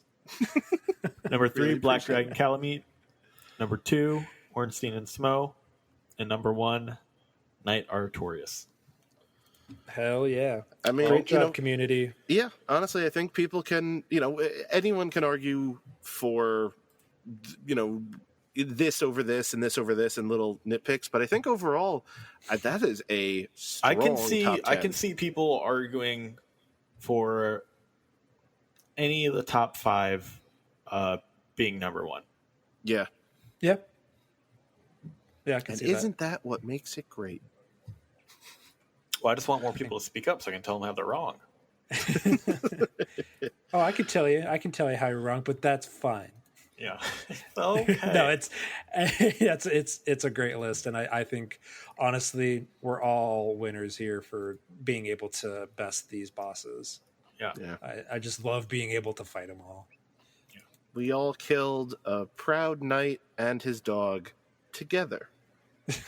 Yeah. And some of us look forward to it more than others. Doesn't that make us the hero here? Yeah. Oh, and by the way, the person who stood over Artorias' grave, I totally also killed her. I know you don't have to, but I did. Jesus Christ, Bob. Seriously? Yeah. Again, she was standing there, and I was like, I feel like however I answer this, tree of prompts that you give me, you're going to attack. And did you even engage in the conversation? I started it. Yeah. Starting it with your axe doesn't count, Bob. Well, Bob, to be fair, it is a way to get weapons from her if you don't want to give up the soul of Artorias. So yeah, if that felt very fishy to me because she was asking for the soul, and I was like, okay, so you got to that part of the conversation. Yes. Okay. And I was like, let me think about it. I put no, and then I went, it feels like she's going to do something bad if I give it to her. And so I just hit heavy attack and wished for the best. Spoilers, Bob, literally nothing happens other than she thanks you for doing that for her and you never see her again. Yeah, pretty much. It's all that happens. Decisions were made. That's all I'm saying. She jumped in front of your axe. I understand. My hands were not clean at the end of this playthrough, but I played it the way Dark Souls programmed me to. I think you put that K in front of Knight in error. I'm really glad we were able to go through 26 bosses. Took a lot longer to go through than I expected. I think we did a good job breaking them down. Yeah. And we made it. Yeah. You did.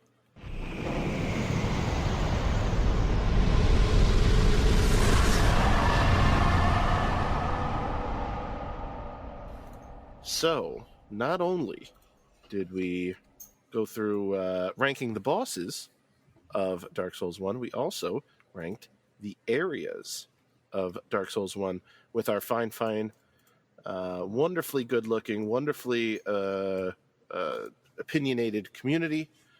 And Adam, you have a magical list that somehow puts these in an order that is readable? Yeah, it imprints itself into my brain. The best kind of magic. Staring at a screen. So I click on a button and it goes directly to your brain? Yeah, just don't overdo Cool.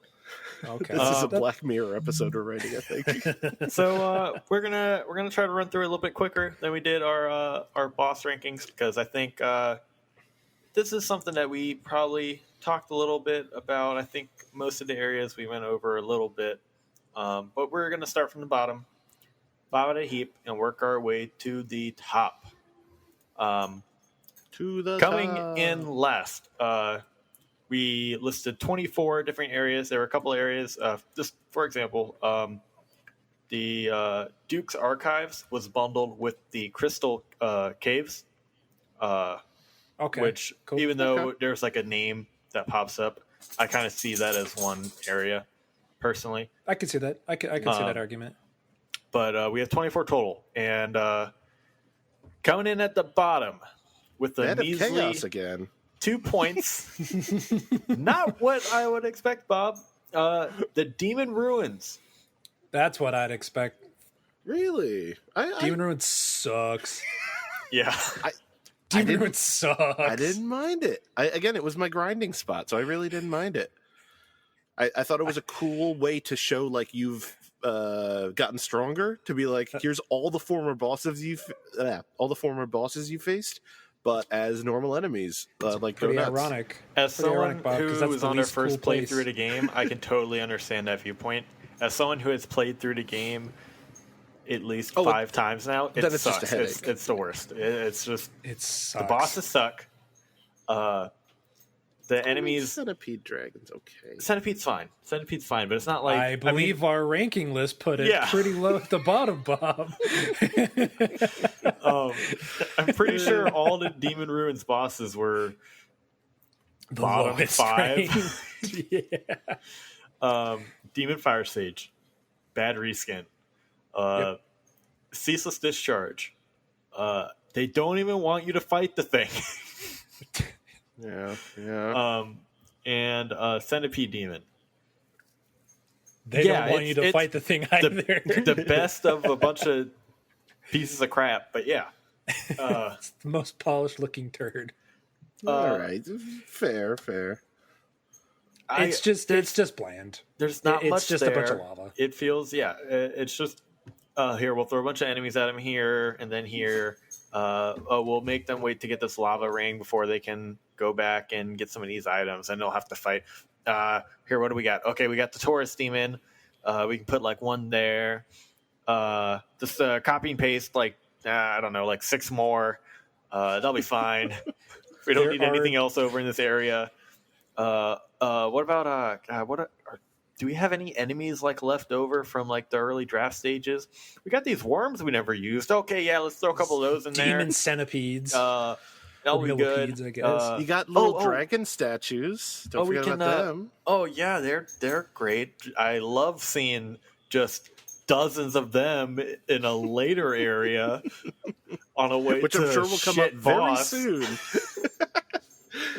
Demon Ruins is boring. I don't like the enemy play sense. I feel like they just kind of threw a bunch of enemies at you, and it was like, well, just wait for them to come after one by one. It felt like a lot of baiting. It's not an area I like, and I don't think it's an area a lot of people like, according to our list. But Bob, I understand it being an interesting place to go through on a first playthrough. It's like the first fire area you go through. Yeah, it's got cool lava. It has a cool NPC invasion. I think it's the first time we see Kirk, if I'm not mistaken. I don't remember. I was almost human, never human, so I did not. I definitely didn't see that. But yeah, that came in last, and I think deservedly so. I think one word describes Demon Ruins, and that is slapdash. Yeah. Rapid dash. Just feels... Ain't no ponyta. It just feels like thrown together. Like I think everyone kind of views it as the place that was finished hurriedly, because not that they ran out of ideas, but they needed to finish the game. Now so I'll tell you what. Sorry, go ahead. that was basically it. Like it feels unfinished. It feels they just threw a bunch of shit together to finish it. Now, I am shocked and appalled at the next 2 that are community ranked, only because they put other ones higher up after these 2. Coming in second to last with 5 points, we got Ash Lake. Now, look, I get it. There's nothing there. Yeah, there's a Covenant. And a Hydra. There's a Covenant, there's a Hydra, and there's a couple clan I dudes. would hope the visual points and the music and the whoa, like this is so freaky. I still am like what is this place? Like it's what mysterious. What is out there?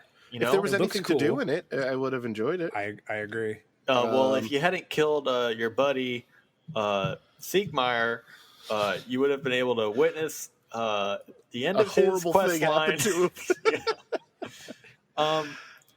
But I don't think it helps that it's also behind the double hidden doors. So maybe it's. I love that it's hidden behind double hidden doors. I think that's the greatest component to it.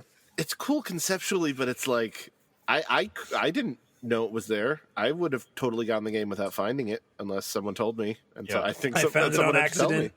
I found it on accident. Really? But wow. I'll tell you what. It's funny that Demon Ruins got 2 points, and then most of the other areas are like pretty close, like, and some are tied, obviously. But then we go from 2 points to 5 points, and that's the biggest disparity between any two areas. It goes to show how much people hate the Demon Ruins.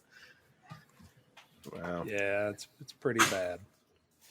All right, what's next? All right, we got a tie next between the Great Hollow, which obviously, if you're not a fan of Ash Lake, I can see why you wouldn't like the Great Hollow. But also tied with Ulasal Sanctuary. Now, to go over with people, I can understand Ulasal Sanctuary. It has the same problem as Ash Lake. There's just not a lot to it. Ulasal Sanctuary basically covers the Sanctuary, where that first bonfire, well, the second bonfire in the DLC is, and the area where you fight the Sanctuary Guardian. So, like, there's a talking mushroom, points, and a bonfire, and a bunch of, like, cool gravestones or something, but that's pretty much it. Yeah. Again, nothing to write home about. I could care less about that mushroom. Yeah, I mean, I too liked Alice in Wonderland. I like C.S. Lewis. Yeah. Or no, it was Carol. Sorry, C.S. Lewis's Language Wardrobe. Anyway, but yeah, I totally get it. And Great Hollow is same thing. It's something you pass through once, and will hopefully never see again. Yeah. All right. Yeah, it's not a. I mean, it's. I felt like it was enough of an area. Granted, maybe that means I should have split up. Well, we'll get to into it the Royal Wood. Yeah. So it's all subjective. Mm-hmm. Let's see. Next, I don't know. This is fact. a tie between Chasm of the Abyss and the Depths. Now, I would have put the Depths a bit lower. Lower. Okay. I don't know. There's shit to do there. We're not a big fan of the Depths on, like, replaying. Like, I spend more time in the Depths, like, farming humanity. And that's the only thing I use it for. I really don't like going through that area on repeat playthroughs. It's just got a bunch of rats. It's got the basilisk, and I like the boss at the end, but that's kind of it. It's got jelly. I don't like those. I really don't like those at all.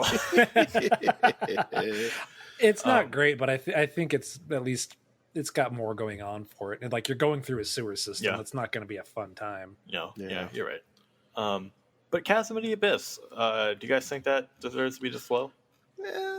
No, I would probably rank it a little higher, just because again I like the mood of it. I like the living humanity enemies. I thought were super cool and super unique and really set the tone for like this monumental thing you're about to do. Yeah, I think that boosts it alone. I think people don't like dark areas, and it's Dark Souls. Come on. But they want to be able to see.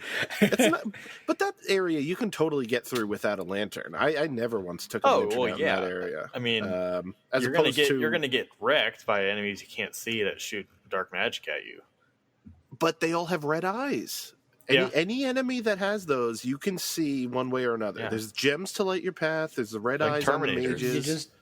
You just don't know if there's a pit between you and them. Could go either way. That's part of the fun. I think it's a cool spot. Yeah, it's not as dark as Tomb of the Giants, and it's a very cool set dressing. Well, so speaking, I probably would have put a higher. Tomb of the Giants. Oh, there we go. Tied next with 9 points, we have Tomb of the Giants and Lost Izalith. I would have put Lost Izalith. Man, you know what? Thinking about it, Lost Izalith gets points for lore, but it's so lazy. Like the stupid dragon, like half dragons, all the dragon asses all over, and like I don't get it. I don't get that what half of it sucks. Like what? Like how? There's so much to that level. You're just walking through an area. Yeah, I think that's probably the worst part of Lost Izalith. Once you get to like the castle, that's great. I love that. Except for the fact, except if they had just a little bit more enemy variety, and I guess I can understand. I agree. I think it needs more variety. I'm so fed up with just baiting the statue guys, and I mean, there's got to be at least 25 of them up there. I never had to bait them. I just smacked them all with a stick, and they died pretty quick. Yeah.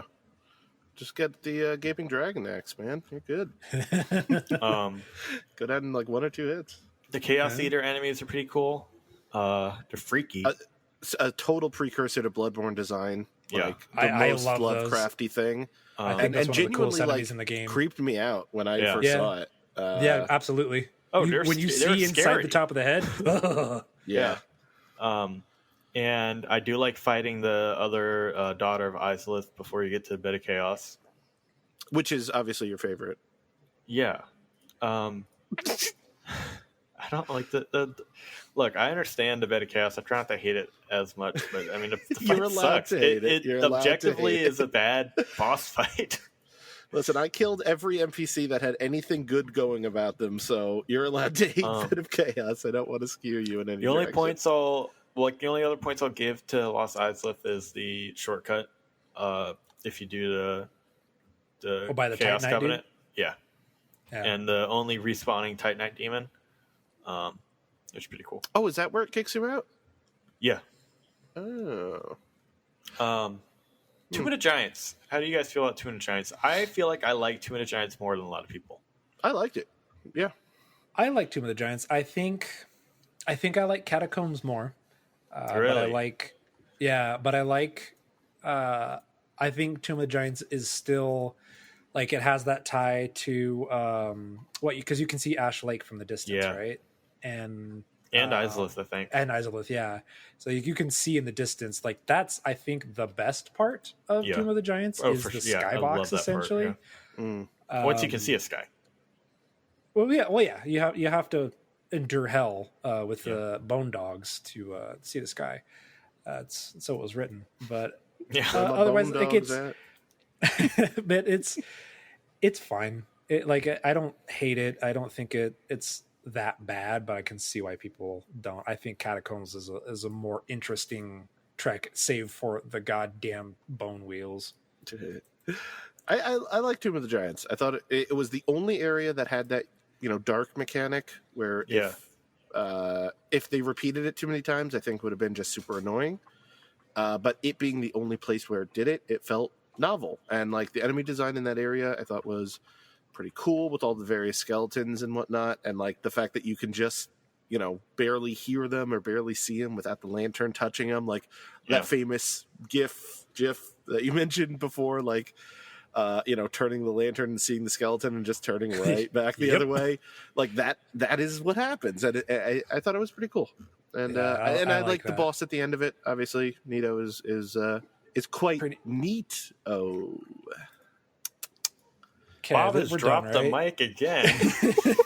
Bob, come back. I made my statement. I have nothing more to say on the matter. I don't hate Two-Minute Giants. I think I don't know if I mentioned this before. I think I did when we were talking about what we hate, and I say like the second half of the game. I prefer Two-Minute Giants and New Londo over Duke's Archives and Doom and Ruins Lost Izalith. Hands down. I agree. I totally agree. Stay out of it, Bob. You said your piece. No, and I'll be honest. Like my first playthrough, I don't think I liked Two-Minute Giants at all because it was a pain in the ass. I probably liked Demon Ruins tough. a lot more. But because you can see the ground. Yeah, and on this playthrough, like I knew how to get through Two-Minute Giants. I mentioned I got through Two-Minute Giants without dying, which was a first for me. Except for my one like suicide run into the large divine ember where there's 6 giant skeletons in there, and like there's no way to get out of there unless you're just like you're able to one shot the I don't know how to get out of there. It's a death trap. Rook, I'm assuming you know what room I'm talking about. Patches. I believe so. You have to drop down into an area to get a large divine ember, and like at the bottom of like this ladder, there's already 3 giant skeletons with swords, and then there's 3 other ones in the room. I remember that because I got that for my my dark. What was it? My occult stuff. Yeah. All right. So I don't know what number we're at, but next up, with 10 points, we have Darkroot Basin tied with Blighttown. Now, Darkroot Basin distinguished itself from Darkroot Garden. Darkroot Basin, we have where you at the bottom where you fight Hovel, and you have the Hydra, and it leads into all the golems, and it leads into New Londo as well. That little bonfire in the. But the Darkroot Basin is also a very small area for Four Kings. Yeah, it's pretty tiny. But so I also wonder why it got high points. I guess people like pretty damn low. Yeah. Well, relative to like the depths, which we would argue has a lot more, and so does Lost Izalith and Chasm of the Abyss. I think people like that area visually. I think it's a place that you go through a lot. You're familiar with it. Yeah. But there's a Black Knight there. Yeah. Great time. Yeah, I mean, the Hydra being there, I think, gives it a lot of points, especially early on in the game if you get there. Whichever path you take, like stumbling across this and being like, oh, there's this giant, monstrously huge enemy, and he's spitting these water chunks at me that are killing the golems around me. Like, it was terrifying. Especially having... Oh, go ahead. Oh, no. And it's just being like... It seems like something that it's hinting at being like, all right, you'll get to this eventually. You know, don't worry about it, but don't mess with it. But then when you actually are like leveled for it, that thing is a pushover, and it's another one of those moments that feels so good. It's like it's shown how you've grown over the course of the game. So I think that's why I liked it, but that's about it. I think it's also great just coming out of having dealt like Undead Burg and Parish with the Drake, saying there's this massive asshole. Oh, great! There's another one down here. I just can't win. It's cool, like to stumble into that. Yeah. But aside from that, What also tied with Darkroot Basin is one I'm looking forward to talking to, and I'm glad ranked as high as it did, because I think it's notable for getting a lot of hate, and it's Blighttown. I don't hate Blighttown at all. I enjoy Blighttown for what it is. Who's the monster now, Adam? Who's the monster now? I still never take the shortcut to the back of Blighttown. Even if there's no items I'm really going to need, if I'm just doing it for the souls, I still go through Blighttown. I get every item. I kill every enemy. I'll complete Blighttown, but I'll come through the back way. Yeah. But I don't hate it. I think it gets a lot of shit because it's like the first real poison area that you have to deal with. A lot of it seems to be the games. frame rate issue people had on back in the day. Oh yeah. It was awful. It was truly, truly, truly bad. And like when you couldn't, it was unfair because it wasn't that you were lacking in skill to deal with the situation. It was simply that the game could not process itself, and so you couldn't contribute to the game itself. Yeah, and that was bad. But going through it 60 frames, totally fine. It's fun. I think if I was playing through it then, I would have hated it. Playing through it now for the first time, I found it very annoying because it's not only the first poison area, everything poisons you. Not only that, they toxic you. Those knife blow dart guys are the worst. Yeah, the pseudo-wudos. Yeah, those dudes. The toxic is... toxic is super the worst annoying. Part of it, the poison is super annoying. Yeah, which is thank God. And the fact that once you get down to the bottom of it, like it's literally all poison. It's not like you have an option. You gotta make sure you got that rusted iron ring or something. Yeah. I get why it's so low. I really do. And again, I probably put it around here. So a couple comments from the community. One, I had overlooked when we were going over the list because I didn't have it in front of me. But from Amos Dragon in regard to least favorite zone, echoing our sentiments for Demon Ruins, then Lost Izalith, stating lava burns my eyes and the overall level design and enemies in that zone are terrible. Agreed. From my the least favorite area is Blighttown. She says, I'm one of those RPer types in games. It's part of my immersion. I roleplayed a humanity merchant once in DS1, just sitting there waiting for people to come buy humanities for about 15 hours while my ex-husband and I were marathoning kung fu films. I love that. I can't stand walking through sewage, and I also dislike the gameplay there. That's totally fair. Yeah. But that's awesome, though. Yeah, I love that kind of a story. Mai's doing it right. Yeah. Let's see, what do we have next? Do we have another tie? Nope. Next, with 11 points, Royal Woods. Now, Royal Woods, only, like, most of the points for Royal Woods for me is because of the bosses that are there. Yeah. Calamite and Artorias. It's tough to separate the area with the bosses here. So I ranked it higher. But in terms of if I'm removing those two bosses and just saying how I enjoyed the Royal Wood, other than the connection that my brain put together with Wizard of Oz and like the Tin Men and Scarecrows and stuff, it was fine. There was, I'm not a big fan of the enemies there. The big upswing on the Tin Men. Like any of them, really. I don't like the. I mean, they're fine. I just like. It's just every time I see so many of the same enemy in any one spot, it always just starts to. Yeah, it was nothing special to me. It was. I mean, I like forest, so that's cool. But beyond that, that's fine. Look, I'm a tree guy. Okay, what can I say? Just like your favorite boss, full blown tree. Anyway, next we got New Londo. Interesting. Lower than I thought. Lower than I would put it. But I understand. It's I understand the the shadow hate. bias. Yeah, is part of it. It's dark. I just hate the ghosts. People don't like the dark race. People don't like the ghosts. There's that weird blobby soul mass thing. There's two of them. I thought the design was really cool, though. Yeah, I thought that thing was awesome. But I think it's rad. I always forget that it has a range attack.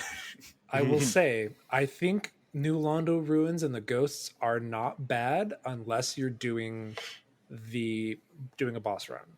When you're engaging with New Londo on its terms with the curse item, it's great. It's such a blast to explore through and like lower the water, open the gate, and opens out into the Valley of the Drakes, which I think is still honestly pretty low.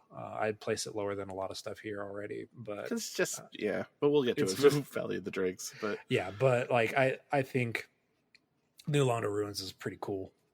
Yeah, honestly, it's top 10 for me. It brought about two moments that made me go, oh, and that was how it's connected to everything, because I found it very quickly from Firelink Shrine. And then, it's just completely you can't do anything with it. Like, all the ghosts completely decimated me, and I was like, I don't know what I have to do, but it's clearly not available to me right now. So I can't even hurt them. Yeah, so I moved along. I went throughout the game. I found Valley of the Drakes. I found this and that. Like wondering what was behind that door, and then as the game went on, I was like, oh, okay, now I can finally hit these things with this item. I went in. I lowered the water, I did all that, and then it was after I did it after Anor Londo, and I was like, oh, the first one of those moments was like, oh, New Londo Ruins, like I'm understanding part of the story without them having to tell me the story. Like as soon as the water lowers and it's just bodies as far as the eye can see, I went like, oh, I'm kind of piecing together what they were trying to set up and why this is called the Ruins, And then the second thing was when you get to the back of that door and you discover it's connecting over to Valley of the Drakes. And I was like, oh, this only cements the wraparound world design of this game. Like this thing that is right outside your door when you start, and it connects to something that like I personally didn't get to until I beat Blighttown. And I was like, oh, it's all there. It's all 5 minutes from Firelink. It just depends how you get there. So I liked it for a couple of those reasons. I liked the design. But I get people being annoyed at the ghost stuff. So I think that drops it. Yeah, I don't. I love it for all the same reasons you guys stated, but I just always kind of wanted more from it. Like when you lower the water, I kind of wanted just to be able to explore like a little bit more, see more to just kind of like the dark race and stuff, and I just don't feel like I get much more out of it. I still love it a lot, but and I don't think it's a bad area at all. It just left me kind of wanting more because I was just curious about what it was, you know. I can see that. I liked fighting the Dark Wraiths. Dark Wraith Yeah. Knights. I know. I like fighting them too. Like yeah. They're super rad. Yeah. Creepy. Okay, so New Londo, 12 points. Coming in at 13, and I think way too high is Duke's Archives. I like Duke Archives. I might be part of the reason. I might be part of the reason it's up that high. I kept it pretty middle. If you go purely by tone and what that sets up, and the fact that it is this giant library for a scumbag dragon, and it's these awful things that are inhabiting it, I don't know. I kind of like that. I get being annoyed at it because the design of it is made for you to annoy you. Nerd. Dang it. I swear, guys. Along. I'm getting a nosebleed. Hold on. Stop bullying me. I don't know. I liked it. The thing that brings down this area for me is the enemies. I just don't like fighting those enemies. They do so much damage. They're so spammy and like that's really it for me. Like if the enemies didn't feel so cheap at times, and like I like no other enemy, I feel like in that late game can just obliterate you in a second as quickly as some of these guys do. Yeah, those little guys. Like you're fighting some of them, and then you get shot by earth by some guys, but then you're also getting shot by magic, and then like they're also slamming on you with a giant crystal club. I think the only way that Duke's Archives is redeemed is in Canehurst Castle and Bloodborne. I think that's the better iteration. Exactly. I think that's the better iteration of what they're going for with Duke's Archives. Yeah, that's interesting. Yeah. I think Duke's Archives sucks because of it's a labyrinthine like the labyrinthine nature is cool, but it is weighed down by just how shitty it is to fight through. Yeah. Like it is not fun to deal with everything ranged. Yeah, it's just not like I said, I just don't have a good time fighting any enemies. Crystal Cave's part of it's cool, but like it's the invisible pathways is all that's the coolest part of the Crystal Cave. Yeah. It's the invisible path. That's about all it had going for it, really. Yep. Otherwise, it's just kind of not memorable. I did want to mention real quick, though, for Duke's Archives, I think it's really cool when you die to Seath and then you're thrown in the prison. I like that.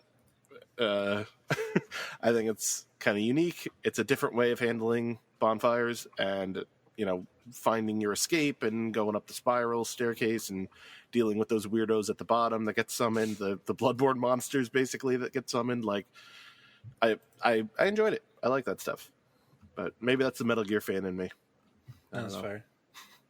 Well, what's do you like what's the next? clams? They were very dumb. Clams suck. You don't like a couple clams on long, spindly legs? They looked like a Nickelodeon character. Clam people. Great. All right. Coming up, we got a 3-way tie. Darkroot Garden, Catacombs, and Kiln of the First Flame. What are we going to tackle first? We can go in order. I don't have a ton to say about any of them, I don't think. Darkroot Garden. So we got Darkroot Garden is probably Darkroot Gardens and Catacombs are both pretty large areas. Yep. I don't think did I split upper and lower Darkroot Garden? No. So Darkroot Garden, I can't see why you would. They're basically the same. Yeah. Darkroot Garden covers a lot. You got the you got the spinning giant cat guys.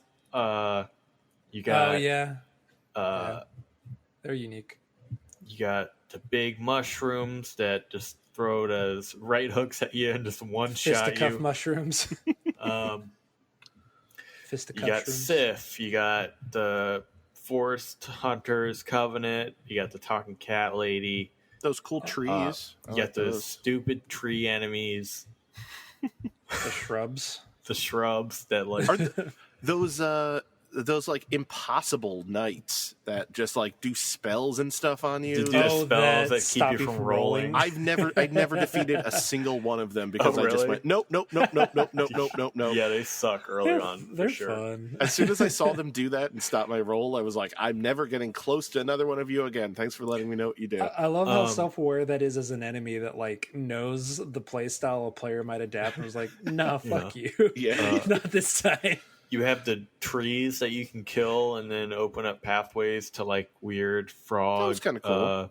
Flying frog things. Those things were creepy. Those The things weird, are creepy. They just, especially when they all like ambush you. Like they all jump up on the cliffs. They're like surprise. weird like manta ray frog things. Yeah, those are creepy looking. There's the two-headed lizard thing on the tree, like the two-headed snake My lizard best weapon. that guards the partisan, which I am now using in Dark Souls 2. I'll point It's out, Rook. so good. It's I wield that with my Rickard's rapier. Yeah, Partisan was fantastic in Dark Souls 1 because the base spear was trash. We got Moonlight Butterbutt. Yeah. Got a lot of bosses. Yeah, it's a Got two. big area. It's a hefty area. But I like it. Do we like the area? I do. You do? I Yeah. like it. It's a cool dark forest. I mean, there's nothing not to like about it, but there's also nothing that there's not nothing. I don't like getting ambushed by the trees. That only really happens like once though, like on your initial run. Like they'll jump out of that little side area. It's a fun little gimmick. Yeah. I didn't I don't hate anything about it. I also don't love anything about it. So I think it's better than the Royal Wood, honestly. Yeah. It's got more character, I think. Yeah. It's bigger for sure. The Rollwoods. But yeah. I feel like it's pretty cut and dry. Like you kinda know what you're getting. But It's like probably, it's like a trope, like the dark haunted forest. Yeah. biggest enemy variety of I think of all the areas we've seen so far, like especially with unique enemies that don't show up in other places. That is true. So It's got the best boss too. yeah, Yeah, the Moonlight Butterfly. We all agree. Moving on. All right, let's move on to Catacombs. Catacombs. Catacombs. I went to Catacombs early this playthrough. Had a good time with that, and then walking back through because I didn't have the Lord Vessel yet. I seen a lot of people just kind of rush through this area. Just fall down till you get to Pinwheel. It's definitely a way to play it. But I like working through here. Every time I do it, though, I always go in with the Divine Weapon. So that makes it way... I don't go... It's a breeze. I've tried it before by just going after the Necromancers, and it's not fun. In my book, you definitely got to roll in there with the Divine Weapon. Yeah, that's definitely the way to do it. I just went in as is with no Divine Weapon. And I didn't hate it because I did it very late. Like Pinwheel was a pushover. Most of the people in here was a pushover. The spiked statues were just annoying instead of like a death trap. Yeah.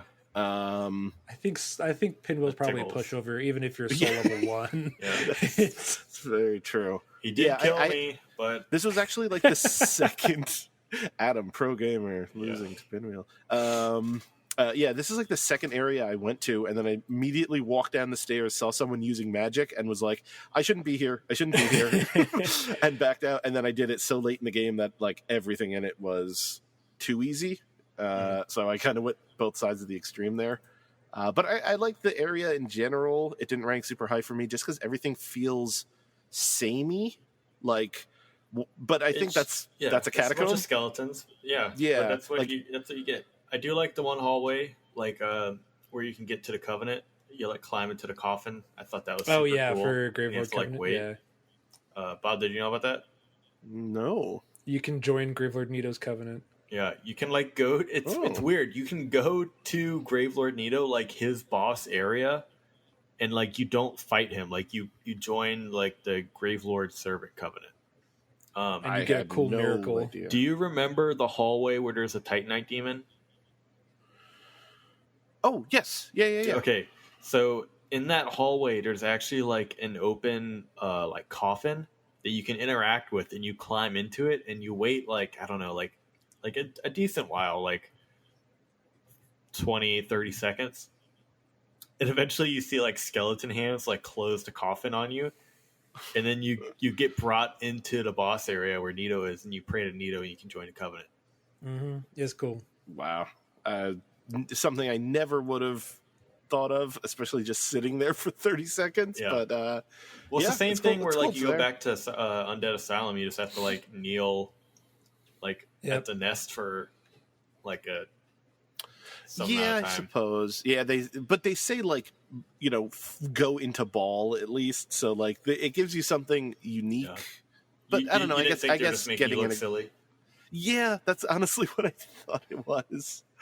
But yeah, I suppose that's kind of on me partially for being like, oh, this is just something silly and not thinking it's designed.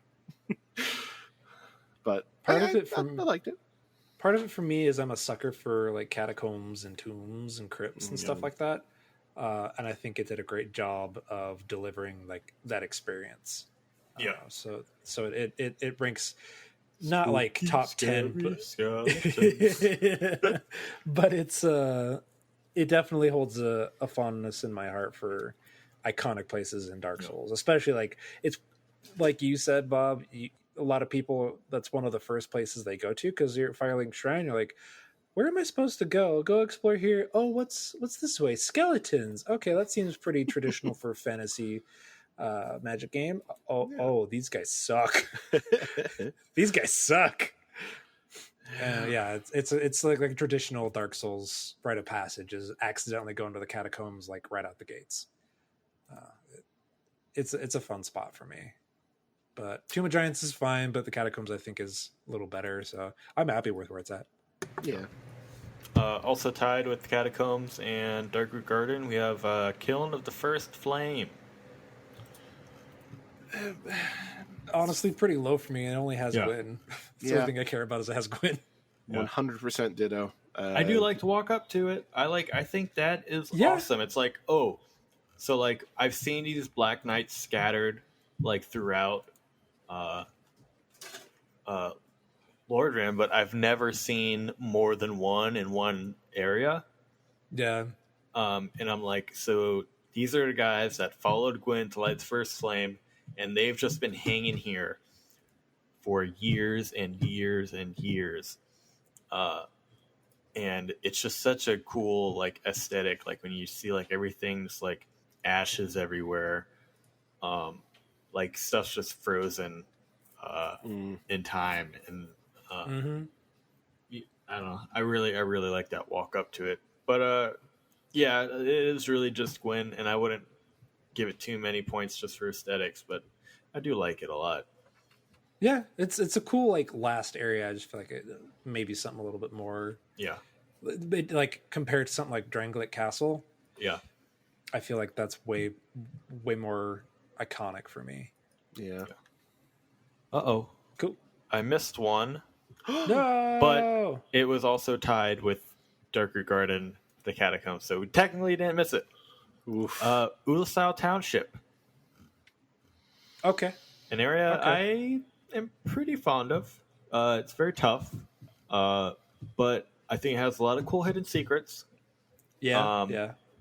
Once you get used to fighting the enemies, I don't hate them. They're very frustrating. First time getting used to them, those guys hit really hard. There's lanky Donkey Kong arm boys, but an interesting area. It has a weird. Someone compared it to. I can't remember. Someone made a comparison to it in just the way that it's like. I mean, I can't remember. I'm totally blanking on it. Kind of similar to Anor Londo in a way, is like as you're kind of walking through this town or this city, and you can at any point also like fall to your death, like like a lot of pathways, kind of platforming in a way. Some ramshackled wooden boards that connect one building to another. Yeah. Maybe it wasn't Anor Londo. Maybe it wasn't Anor Londo that was a connection. I'm just blanking. Oh, New Londo. It was New Londo that they're talking about. I could see that. Yeah, I could see that. It basically feels like New Londo. It's just a bunch of darkness in the abyss, like beneath it, you know. Yeah, and that's basically what New Londo is, anyway. Yeah. I like the sorceresses. Yeah. They're honestly, like, the other dudes didn't give me much grief. The sorceresses were the ones that gave me pause. Oh yeah, especially those two at the end of the bridge before like the mini boss guy. Yep. Yeah. And that dude. What a weird, like, throwaway. I'm gonna get you.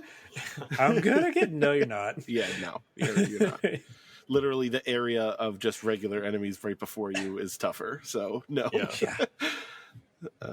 For some reason, the only reason I think of this place is when you're inside one of the buildings toward the end of the level, and you can like get on the second floor. And you have to do this like running jump off of one platform through a balcony into like it looks like their dining room. Yeah, like it's like a little overhang area. Yeah, it's like a dining room with a view. I think that's down to the how you first get floor. the key to go, right? You get maybe I don't remember what you get, but you get something important there, and there's a mimic there, I believe. Yeah, I think that's the key to pendant. No, the pendant is before that big. The pendant is closer to where you fight Pretorius. Oh, right. It's you have to like use light to. That's right. Yeah, but I enjoyed that quite a bit. For some reason that stuck out at me as if I was like invading this weird thing's living space. Like I found that like the monster cool. You are. Yes, exactly. Attacking it in its home while it's having dinner. Yeah. But otherwise, stealing its things, and I ate its turkey leg and then left. I don't know. It was middle of the road cool for me. Nothing especially stood out.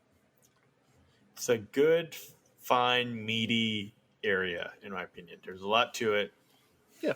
A couple little secrets and enough, but not too many overwhelming enemies. I feel like a fair challenge and a good challenge for the DLC. Yeah, it reminds me a little of Fishing Hamlet. Yeah. Totally see that. Its design and appeal. Yeah, it's fun. It's not too hard. The boss at the very end might be one of the hardest in the game. The killer whales. Yeah. But I think it's up there for me as like a notable area. It's cool. All right. Coming in with 15 points, we got our first area, the Undead Asylum. Yeah, it speaks for itself. It's the starting area. It's tutorial. It's iconic. You learn how things work here. But really, do you learn how things work? I would say that kind of gets saved for an area much higher on the list. It is the tutorial area, but I would say that you really learn the meat of Dark Souls and the Undead Burg and Parish, which we'll get to. I think Asylum is just okay. This is how your buttons work. Good luck. Yeah. I mean, my favorite part of Undead Asylum is going back to it. Yeah. Because it was just cool. Like, by the time I figured that out and getting in the nest and doing the whole thing and just knowing that it was even up there, like I was, well through the game. I was maybe like halfway through at that point. So going there, I was like, wait, is this where I started? Like, I couldn't quite remember. It was that long ago. So everything took me for a surprise there. And it was fun on the revisit. But yeah, originally, other than that ball hitting you that's being rolled down the stairs, it is the tutorial level. Like, that is just such a great set your expectations, kids. This is what this game is. Yep. Coming up next, with 16 points, we have Firelink Shrine. I'm kind of surprised it's so low, quite frankly. Me too, but I think I'm it's torn on how I feel about Firelink Shrine. It's probably it is the most iconic hub, I think, in all of Dark Souls. Yeah. But it doesn't have much beyond like it being the hub. It sets up what journey you'll take, and that's where most of your your NPCs will go at one point or another. And I think that adds a lot of weight to it as a narrative. Yeah. But beyond that, like it is just a hub. I think part of what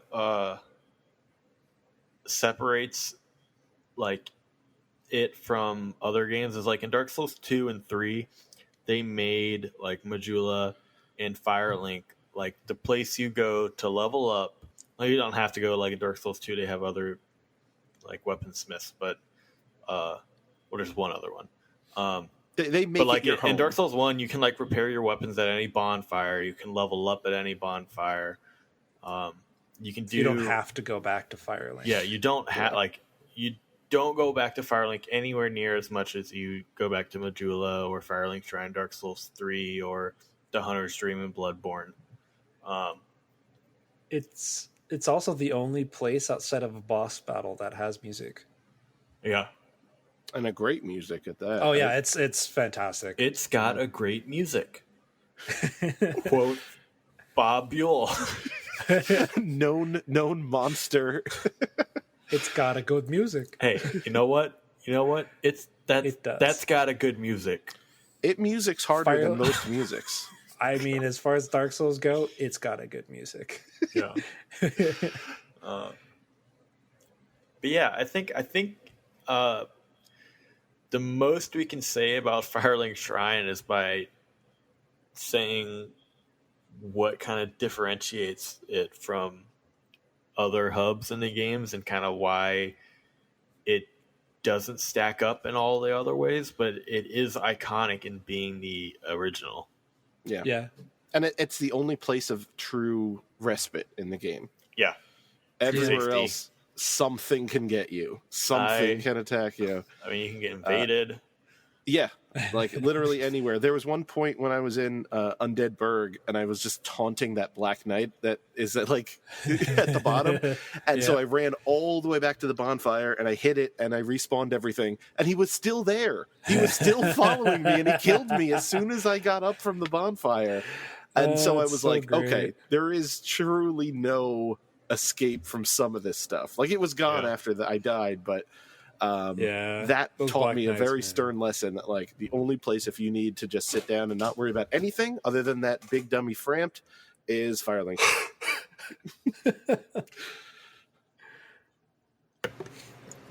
All right, next we have make sure I'm not missing any. Yeah, we have Undead Parish with 18 points. So Undead Parish, to differentiate it, Undead Parish covers where Andre is, where it would be everything past Taurus Demon to the Belfry Gargoyles. Yeah. Yep. So it includes the Drake, the dragon. Mm-hmm. Oh, does includes, it? Yeah, I guess so. Yeah, it includes, he's guarding the gate to it. Yeah, it true. includes the pig that you get a stab in the butt. Yep. Big old boar, Pumbaa. Yeah. It includes a lot. Pretty cool area. And it's a great it the way I see it, it's Undead Burg, but kind of like level 2 kind of like not in a way that it's like here's the enemies that are in Undead Burg. We gave you a couple of the tough ones, like scattered throughout Undead Burg. Well, now you got more of those tough guys, and we're also adding these guys, and we're showing you like the Balder Knights who are quicker. They can parry you. Yeah. It's the Burg on steroids. Yeah, essentially. It's like the affluent neighborhood that is next to the Undead Burg. It's a fun trek. I liked it. I really like that little church area with the like as you get to the Belfry gargoyles, like the one where that one big old knight is and guarding. The channeler. Yeah, and the channeler is up there. And the Berenke knight, the big boy. Big beefy boy. Who has like the 3 or 4 smaller knights like in the next room over. Knights, yeah. I think he's the only one in the elevator area. Shortcut. Yeah, he's the only one there. I liked it. I really did like it overall. Like the dragon is just such a cool sight piece, especially your first time through. It's like, just like I said before, like, are you supposed to fight this thing? Is this thing just here? It's clearly killing me, but I'm powerless to it. So it opens your mind to what you can and can't do. And the Titanite demon just beyond Andre as the oh god, that guy gave me so much trouble. Oh man, if only you were watching that stream I was doing when I was showcasing to Squid and a couple. I was like, this dude is ridiculously easy. It just requires like thoughtful consideration of a couple of his attacks, but I think hit me once. You guys should have watched me do that playing with the GameCube controller when I couldn't lock on and I couldn't parry. What do you mean? Just click the C stick, Adam. It's right there. Just click the GameCube. I did make C-stick. it to the Belfry gargoyles, but man, that sounds like an endeavor. Yeah. I was proud of myself. I had no desire to play that any further than I did. It's still fun. That's fun. It deserves its spot here for sure. Yeah. Mm-hmm. So we got that with 18 points. What do we got next? Coming in with 20. Wow. Wow. Did I not look at this beforehand? I am shocked, but proud. Well, no, never mind, because the number one just ruined it for me. Anyway, coming in with 20, we have Anor Londo. We still have 4 more areas. 3 more areas after this. So this is number 4 at Orlando. Yes. You know what? I think it's top. It's top 5. I probably put it top 3. I can't quite remember if that was my number 1. I'm for it being right here. No, actually, I would put it top. Why am I'm forgetting about the number 1? I really don't think the number 1 should be where it is. And I would put Anor Londo a little bit higher. I would put Anor Londo at like 2 or 3. Yeah. Okay. Amos Dragon here saying favorite zone. I'd say Anor Londo. I love how it looks with or without light and the lore behind it. I think it has a lot going for it. Like with the illusion of the sunlight, with some like one of the best boss fights in Dark Souls history. Yeah. Reprise of the Goyle Boys. The entrance to the Painted World. Like it's got a lot going for it. Yeah. And I can't overstate how unique it is at the point in the game where they give it to you. Oh yeah. And how you get there. Definitely. Yeah. Let's just these Batwing demons just carry you over to giant wall, and you're like, "Hey, by the way, I know it looks shitty over here, but check out this place." And then you're just they land you at the top, and you're just overlooking it, and you're just like, "I'm going there."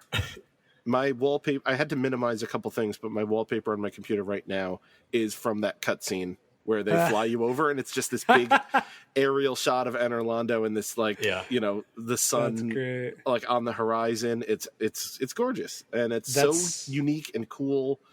And for a moment you're like, oh, there is hope in this world. Look how nice and bright and cheery this place looks from a distance. And then it's all you sweet alive. Summer child. Yep.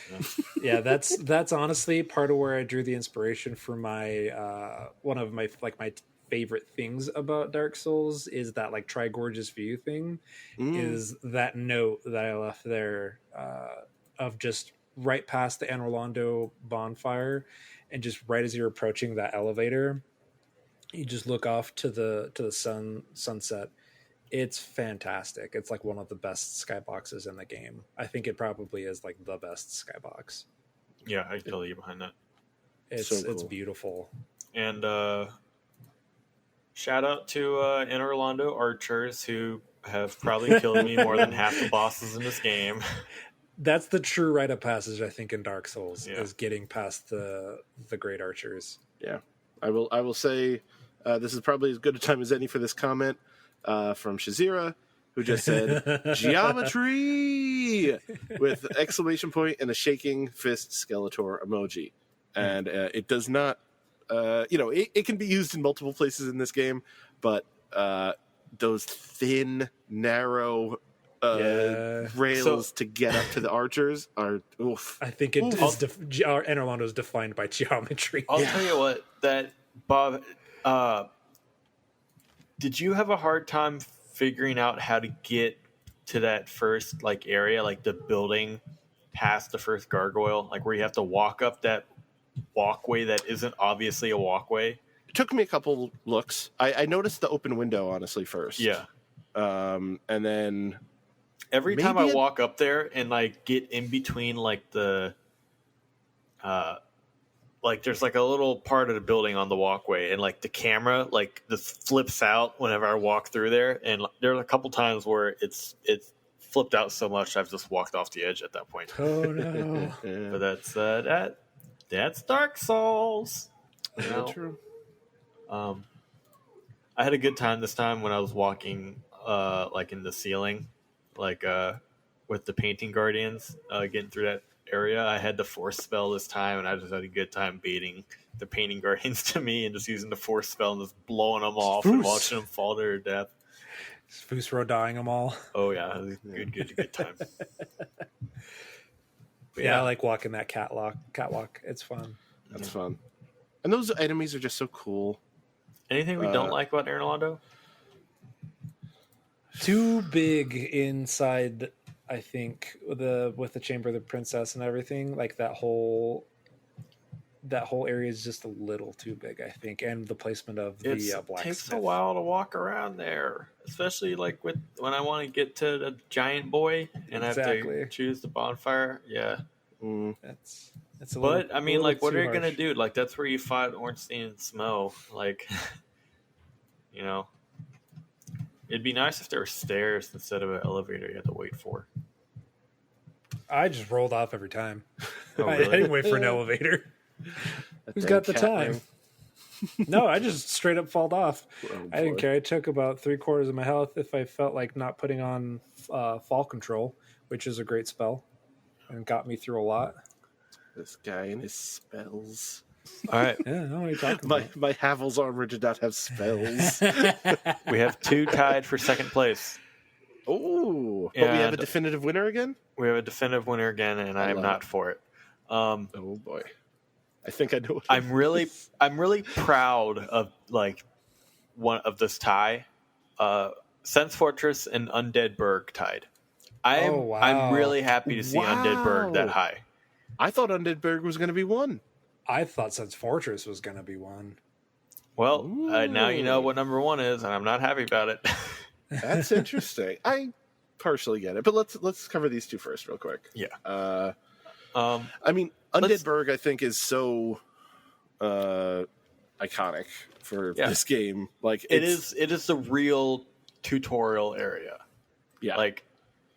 Like where as Rook stated, like Undead Asylum teaches you like this button does this and that button does that. Undead Burg is like this is the perfect area to go die in. Yeah. This is your practical application of what you just learned. Yeah. Go. Yeah. Here's you got a Black Knight. You got a Black Knight if you want to like really test your metal. Yeah. You got ranged enemies you got to learn to deal with. You got guys throwing fire bombs. You got the shielded enemies that you got to learn how to parry or dodge or get behind them. There's plenty. Yeah. Yeah. I mean, I died so many times in this zone just figuring out everything about, my character and how I wanted to play this. Yeah. That, I think Rook mentioned it before. Like, if someone said they were stuck here, in my head right now, I could tell you where to go, where every enemy is, which door is locked, which door is unlocked, relatively where all the items are. Like, 100% I could tell you right now. Undead Burg is branded into my soul. I will always know the path of Undead Burg. Yeah, I know where every enemy is. I know where, not where every item is necessarily, which items are where, but I remember where drops are. Yeah. And like I what know where order that I take out the enemies in. Like, okay, this guy is a little slower to turn around. This guy will rush you, so take out this guy first. I can breeze through Undead Burg, no problem. Yeah, it's a blast to play through, though. It's still fun, even though I know it. It's still fun. Yeah, it's it deserves to be that high. I think I love Undead Burg. 3, something like that. So yeah. I was just glad that other people felt the same way. Because I feel like maybe it's something people might forget about and just kind of throw to the wayside. But it's a good and like we didn't even. I mean, technically, Undead Burg also covers and maybe it's not a better area, but lower Undead Burg with the Capper Demon and the Shadow Thieves guys. Like that is technically Undead Burg. I've got backstabbed so many times because of those dudes. Yeah. And parried. The sneaky boys. Oh, they're awful, and I love them. That's the moment you're like, oh, fuck. Yeah, they can do this fight too. Back. No, every time I always get a long weapon and I swipe through the doors, like I break the geometry and attack them before they can even open the doors. Yeah. So that always works for me. I love all of it. Yeah, that's the part of the game that taught me enemies can backstab.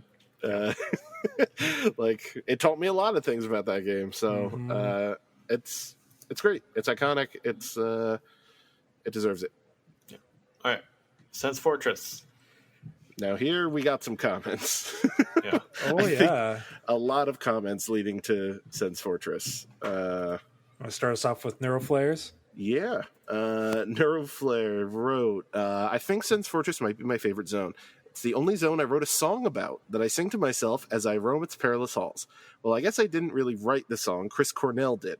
I sing Soundgarden's Spoon Man to myself, except I say, Snake Man, and then replace random words throughout the song with the word snake. Like, Snake Man, come together with your hands, snake me. Also, the snake people all look like they have big, dumb Wiggler head hats from Monster Hunter World, which makes me very happy. That's a great comment, Neuroflare. That's lovely. Come together with your traps.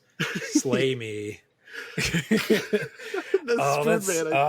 pretty good. I love it. Phenomenal.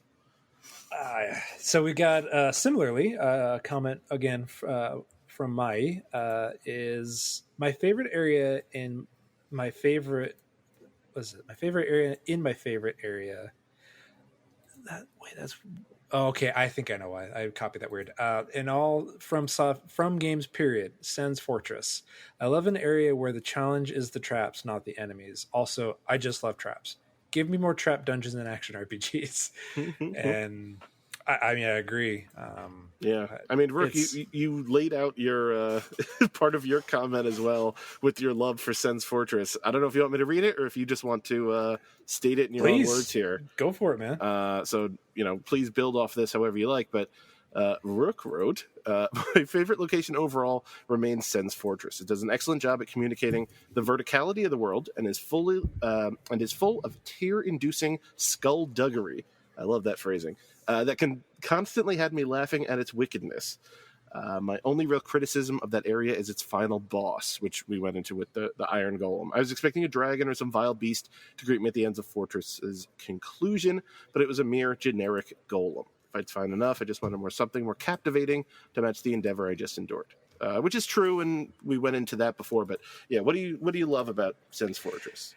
So, part of it is the the introduction of Sigmar and his aloof nature of like, oh, this appears to have opened up. I wonder how that happened. Yeah, just sitting there. Boulders. And it really, I think, is similar to what Mai said. Is it's just a trap dungeon. Like I love trap. Like it reminds me a lot of that old D&D module, a Temple of Elemental Evil. Mm-hmm. In just, you can't trust anything. They're mimics. These snake people lobbing lightning bolts at you. The snake people with shields and spears on narrow lanes with these axes swaying back and forth. It is the encapsulation of like an evil wizard's lair. Yeah. On steroids. Like it is juiced up in so many labyrinthine paths, and it's laughing. You can tell the dungeon is laughing at you the entire time you're there. From the spike traps on elevators. Oh my god, it's so good. Bob, did that get you? Yes, of course it did. Of course it did. It gets everyone. 100%. I did the same thing I do with every elevator, where I wrote it down and I saw what was there and I was like, oh, no bonfire. Okay, what's going on up here? And just crushed in the spike. And then you try to go under the elevator and it's just a pit. Yep. Yeah. And so you have to take the elevator on its way down at just the right time so that you don't die to fall damage, so you can progress in this little nook. And make your path forward. I love it. And like the boulders, there's like the cool area where you can let the boulders like stack up and then like break the wall, and then like there's like the serpent ring. And then I remember like I jumped down. I was like, "Well, is there anything down here?" And, nope. Oh, I'm dead.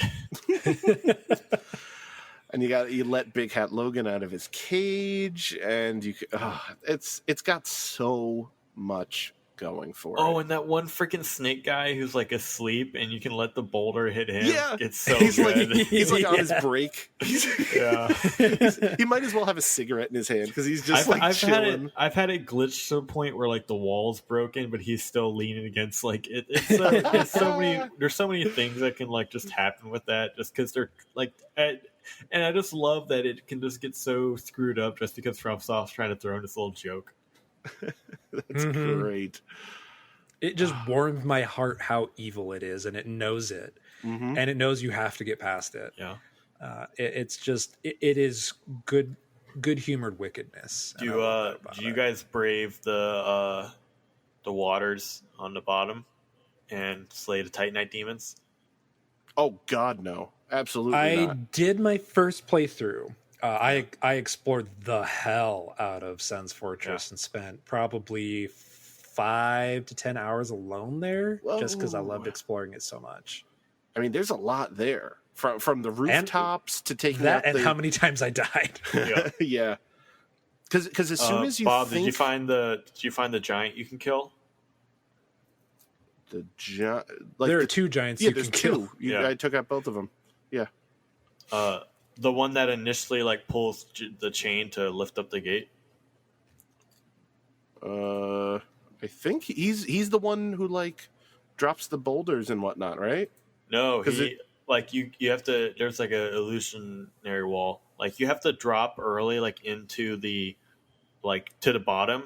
You have to like fall down there and then climb up a ladder, and then there's like a illusion wall.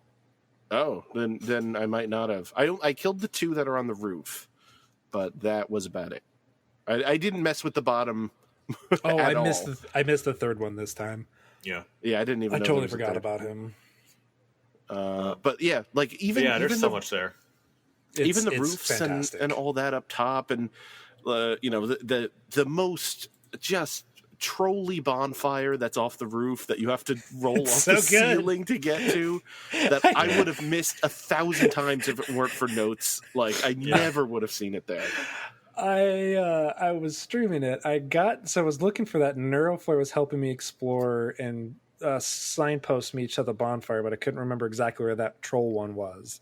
And then I get to where it is, and I have that like fire urn cast at where I'm at. So I get roughly hit by some of the fire, and I just walk off the edge, and I die because I had like 2 hit points left and died to fall damage on top of the bonfire. And that alone was like, this game is great. This game's so great. Sen's Fortress. And like what I like the most about it is that you have to take everything as a threat, because the second you don't, it's constantly gonna get you. Like as soon as you go like, the boulders are aimed the other way, don't worry about it, another one's coming in your direction. And as soon as you're like, I've passed these swinging blades 50 times, how is this gonna, and then it knocks you off. That time it gets you, and you're like, well, that's fair. Sen's Fortress has trained me for every location in Dark Souls. Like every Dark Souls, Bloodborne, Sekiro moving forward, Sen's Fortress trained me. Sen's Fortress is why I wanted the Dark Souls 2 mechanic of being able to actually wipe out enemies in a location, because I went through it so many times falling to the trap that I was like, this stupid wizard at the end of the like 3 blades swinging back and forth, who always catches me with the lightning and then will knock me back a square into another pendulum, is so frustrating. I just blocked him with my spear every time. I just held the spear and was like, fuck you, fuck you, fuck you.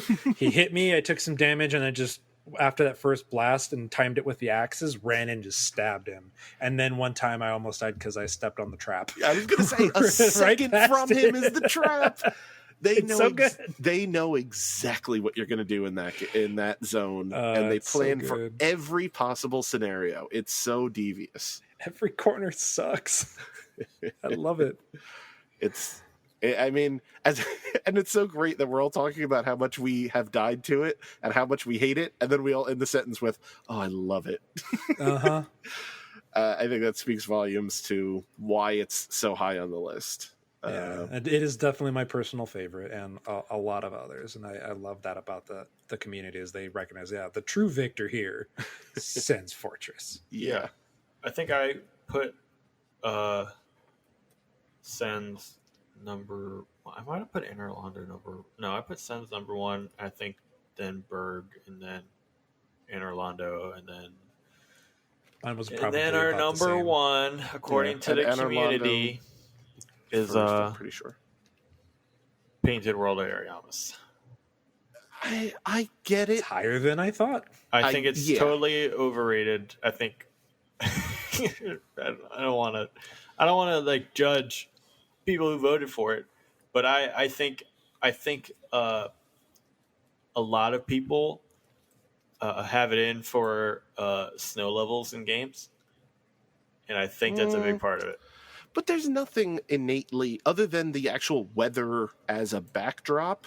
Like, it's not like you're slipping and sliding. It's not like you're but I think the visual. Damage. I think the visuals go a long way for some people. I've heard this from people who like. It's definitely pretty. Yeah, I think it's a very pretty location, and it I think it is held up because of the fact that it is a painting that you go into, and that is a novelty. That is cool. Yeah. And just when you initially appear and you're on that bridge, that's just like, so far away from the actual level you're about to go into, and you get to see this, you're seeing the painting, but you're standing inside of it. Mm-hmm. Bob, did you try to teleport from that bonfire? Of course I did. And it promptly told me, no, finish this first, dummy. Definitely don't kill the person at the end of it, but finish it. I can't imagine. There has to be like a number of people who got to the Painted World and were like, well, I can't beat this. I need to go back.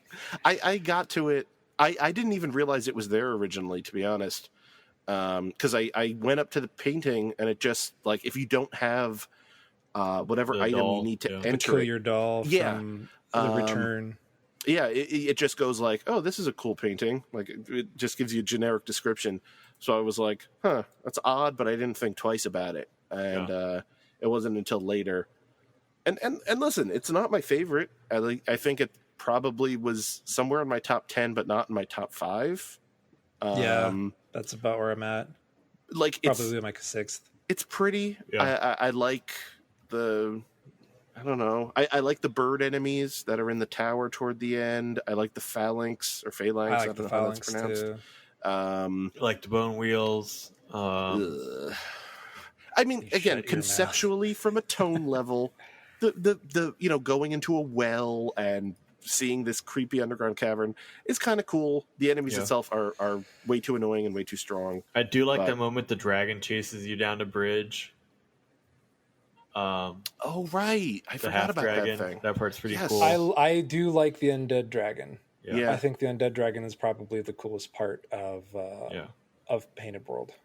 And I do like climbing up to like the top of the tower and like I'm like up there. It's like the red side soapstone. I'm like, what is this? And then like seeing what it is, and then like I remember, I did all this for something I'm never going to use. And I'm like, okay, cool. Yeah, but that's like 80%. No, but I of the still think items it's a cool item, I mean? like up there. Yeah.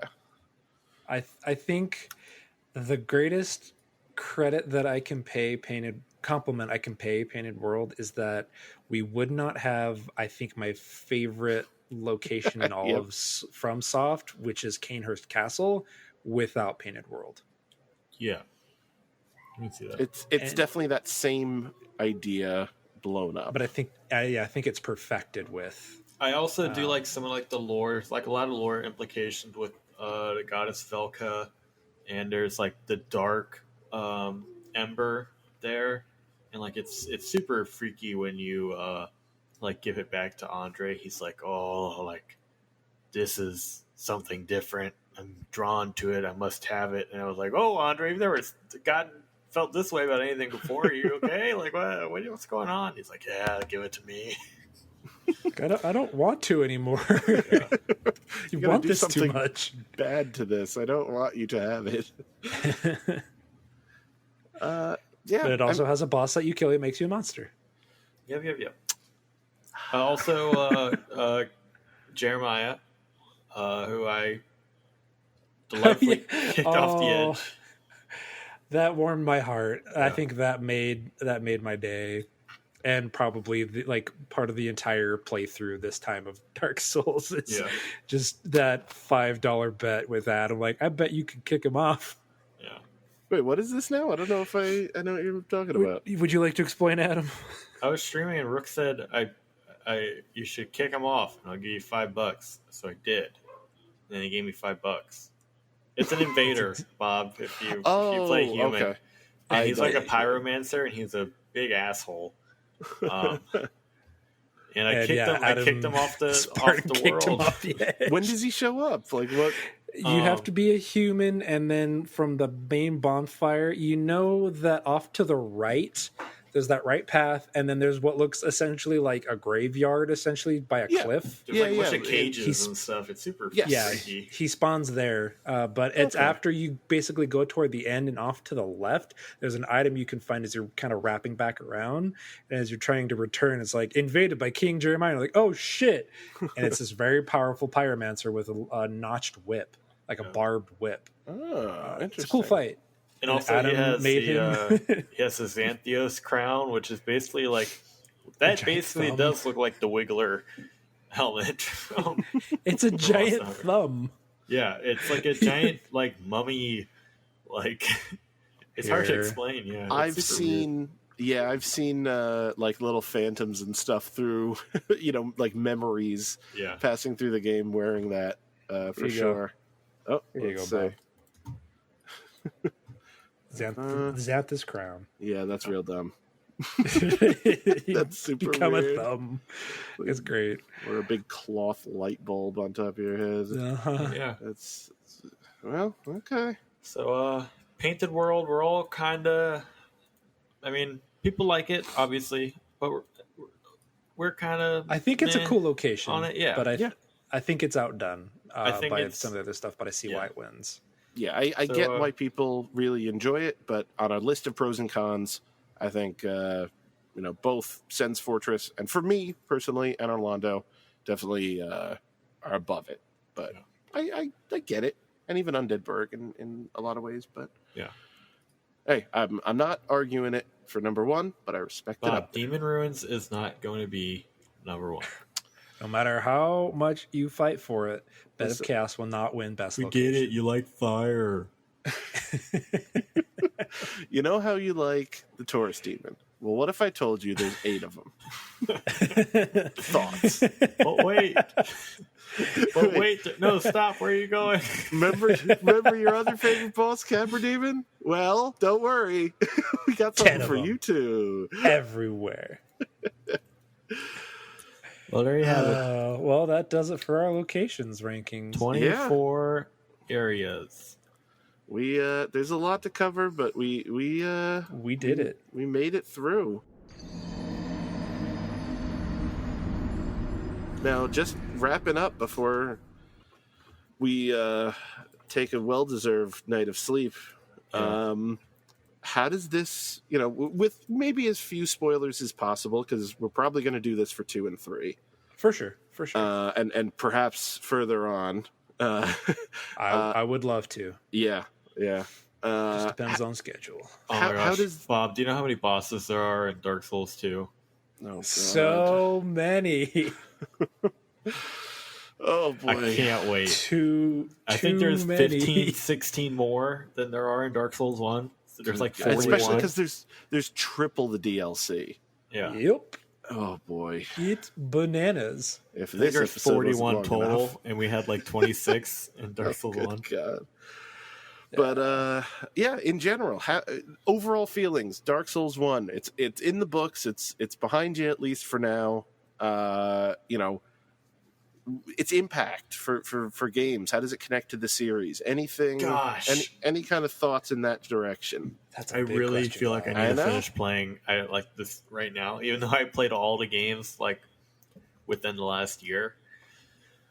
I wasn't as hot on it this playthrough, but playing through Dark Souls 2 and having a lot of fun with Dark Souls 2, I can see why maybe Dark Souls 1 is a better game, even though I'm enjoying Dark Souls 2 more hour by hour. Gosh, it's really, really tough. And I really think I need to finish 2 and 3 again, and then doing them back to back has been really good. I like it a lot. It's a good game. Yeah, it's a good game. I think some of the lows hit a lot lower for me this time. Like I said, it was something like the second half of the game, and I get to areas like Duke's Archives and Lost Islip and Demon Ruins, and I just straight up didn't enjoy them, and that really brought it down for me. But a lot of the rest of the game I did enjoy. So I'm still undecided where I rank it among the series. That's totally fair, and I want to ask you this exact same question in a month, and see how you feel about it after having beaten 2 and after having beaten 3, because I think that's the real goal of this. But Rook, what do you feel about this? So I started playing Dark Souls 2 Scholar simultaneously with playing Dark Souls Remastered, not having played Dark Souls 1 since first playing it in 2012. And when I first played it, it was incredible. It blew my mind. Having gone through 5 FromSoft titles now, by this point, there's still something particularly special about Dark Souls 1. However, I think it is in my person, like of the trilogy of Dark Souls, I think it is probably second or third. Okay. Which should not state, like, that does not by any means indicate that I don't have nothing but adoration for this game. But I think it is held back by it being the first with some of the most growing pains it had to overcome. I think that Dark Souls 2 so far, in replaying it, I think ranks the first of the Dark Souls trilogy, and I still need to go through Dark Souls 3 again to see how I feel about it. But as it stands, Dark Souls 1 is probably my number 2 in the trilogy, which is those three are below both Sekiro and Bloodborne at the top. Gotcha. It's a very interesting order. I know some people would vehemently disagree with me, and I understand why.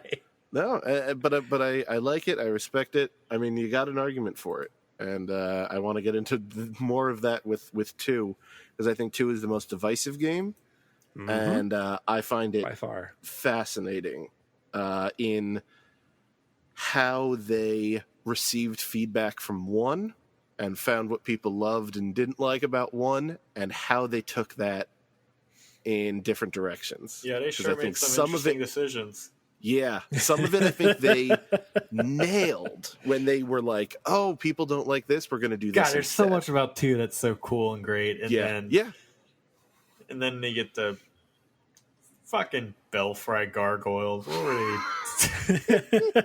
Save it for this month. Save it for this month. They were a pushover for me. We'll get there. But yeah, I again, first time going through Dark Souls 1, first time touching it at all, and I loved it. I couldn't give you a ranking right now because in terms of just the Dark Souls stuff, I thought it was. I probably had it at 3 and then 2, 3 being the best. Maybe Bloodborne in between those, and that's nothing to say. Listen, nothing bad. No, I'm just kidding. Nothing bad about 2, but I think it has the highest highs and the lowest lows. But again, this isn't a discussion about 2 or Bloodborne. I'm just giving you shit. Yeah, but I really. I really fell in love with the overall concept of this, because you could tell at some point Miyazaki was just like, he drew this entire map on a cocktail napkin, and it could fit all on a cocktail napkin because that's how he wanted this to be designed. And that is the overall story of this game. Everything is cyclical. The story, the level design, the gameplay, whether it's repetition or whether it wraps around on itself, that's this game in a nutshell. And if that is their goal, if that's their thesis that they put at the beginning sentence of the page, like having closed the book, I can say they accomplished that wholeheartedly. And I really, really enjoyed it. So as of now, I don't know my ranking. It might be 1, 3, 2. It might be, I don't know, because I'm also playing 2 right now, and I'm really liking it. But then there are some parts I just have mixed feelings about. So it's very tough to rank, but it's clearly a super impactful game. It is a super interesting game, a gorgeously designed game, I would say. And even if it had some growing pains, and they learned and improved from it in a lot of ways in upcoming games, it is fascinating to see the ember that those ideas were birthed from, because they I don't get it. I liked it without going into another soliloquy.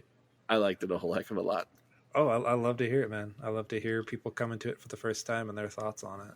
Yeah. So what this whole event is about is people new and old to the series coming to it and getting their perspective, even if they absolutely hate the game. Yeah, which I love to hear those opinions too. Me too. It's part of why I embrace the hate for Dark Souls 2. I get it, but I love using it as a juxtaposition for what I love about it. Yeah, totally agree.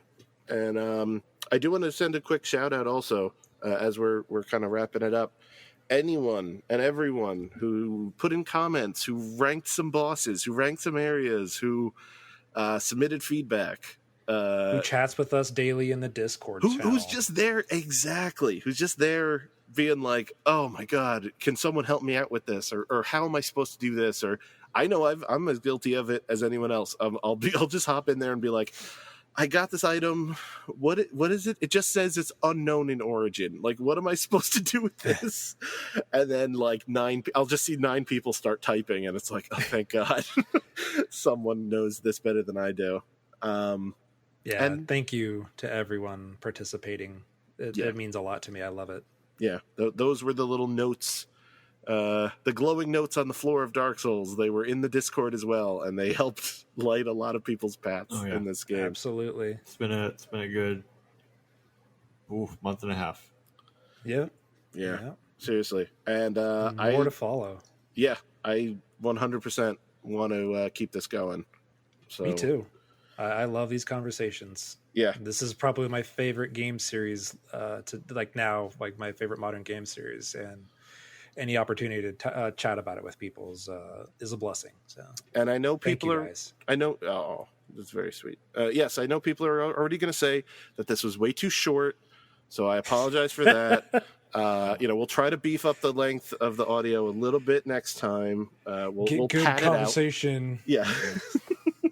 I think we said that we thought we'd keep this one under like an hour, like around an hour and a half. And I'm looking at the clock right now, and it says 3 hours and 52 minutes. Yep, and that's not including the first chunk. We nailed it. Oh God, we talked about Dark Souls for so long. Deepest, darkest dive. I challenge anyone else. Abyss. I challenge anyone else to hate Framped more than I do. Guy sucks. Stupid bat snake. And his big teeth. Why does he have such huge but well taken care of teeth? I'm awake. Not that old. No, sir. Not for me. All right. But also, same thank you to all the community, but thank you most of all for going on this dive and spending far too much of your time chatting with Dark Souls. Adam Walker, thank you so much. Mm-hmm. Good times. And Mr. Rob Hudak, a.k.a. Rook, thank you so much. Thank you, Mr. Bobule. Oh. And thanks for everyone that took the time to check this out. And again, thanks to everyone who's been a part of the Soulsborne community and Discord. And it's been a good time, and I'm looking to get the rest of this done. Hell yeah. MinnMax with 2 N's, baby. What would be a cool way to end this? Because it's just going to fade into music, but should we have like an outro phrase? Oh, God, I hate it. It hurts me. King Seeker Adam. Oh, no. Stay Chosen hollow. MinnMaxer. Chosen MinnMax. Keep that bonfire burning. Oh, we'll see you soon. Perfect. Light it up. Light it up and keep it burning, baby. Yeah. Blaze it. Dark Souls 420. Fade to black. Fade to abyss. Is this video? No, but that's fine. All right, and then this is where I will actually probably fade it out somewhere in there. Like now? I love it. Well, I can't. I'm not editing it currently, but no. Oh, yeah. Okay, so how do we wait? What about now? Wait, Rook, should we both get the last word in? Okay, so like last word. Like now. Now. Nah. Okay. Now. I'm okay with that. He can have the last word.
Thank you.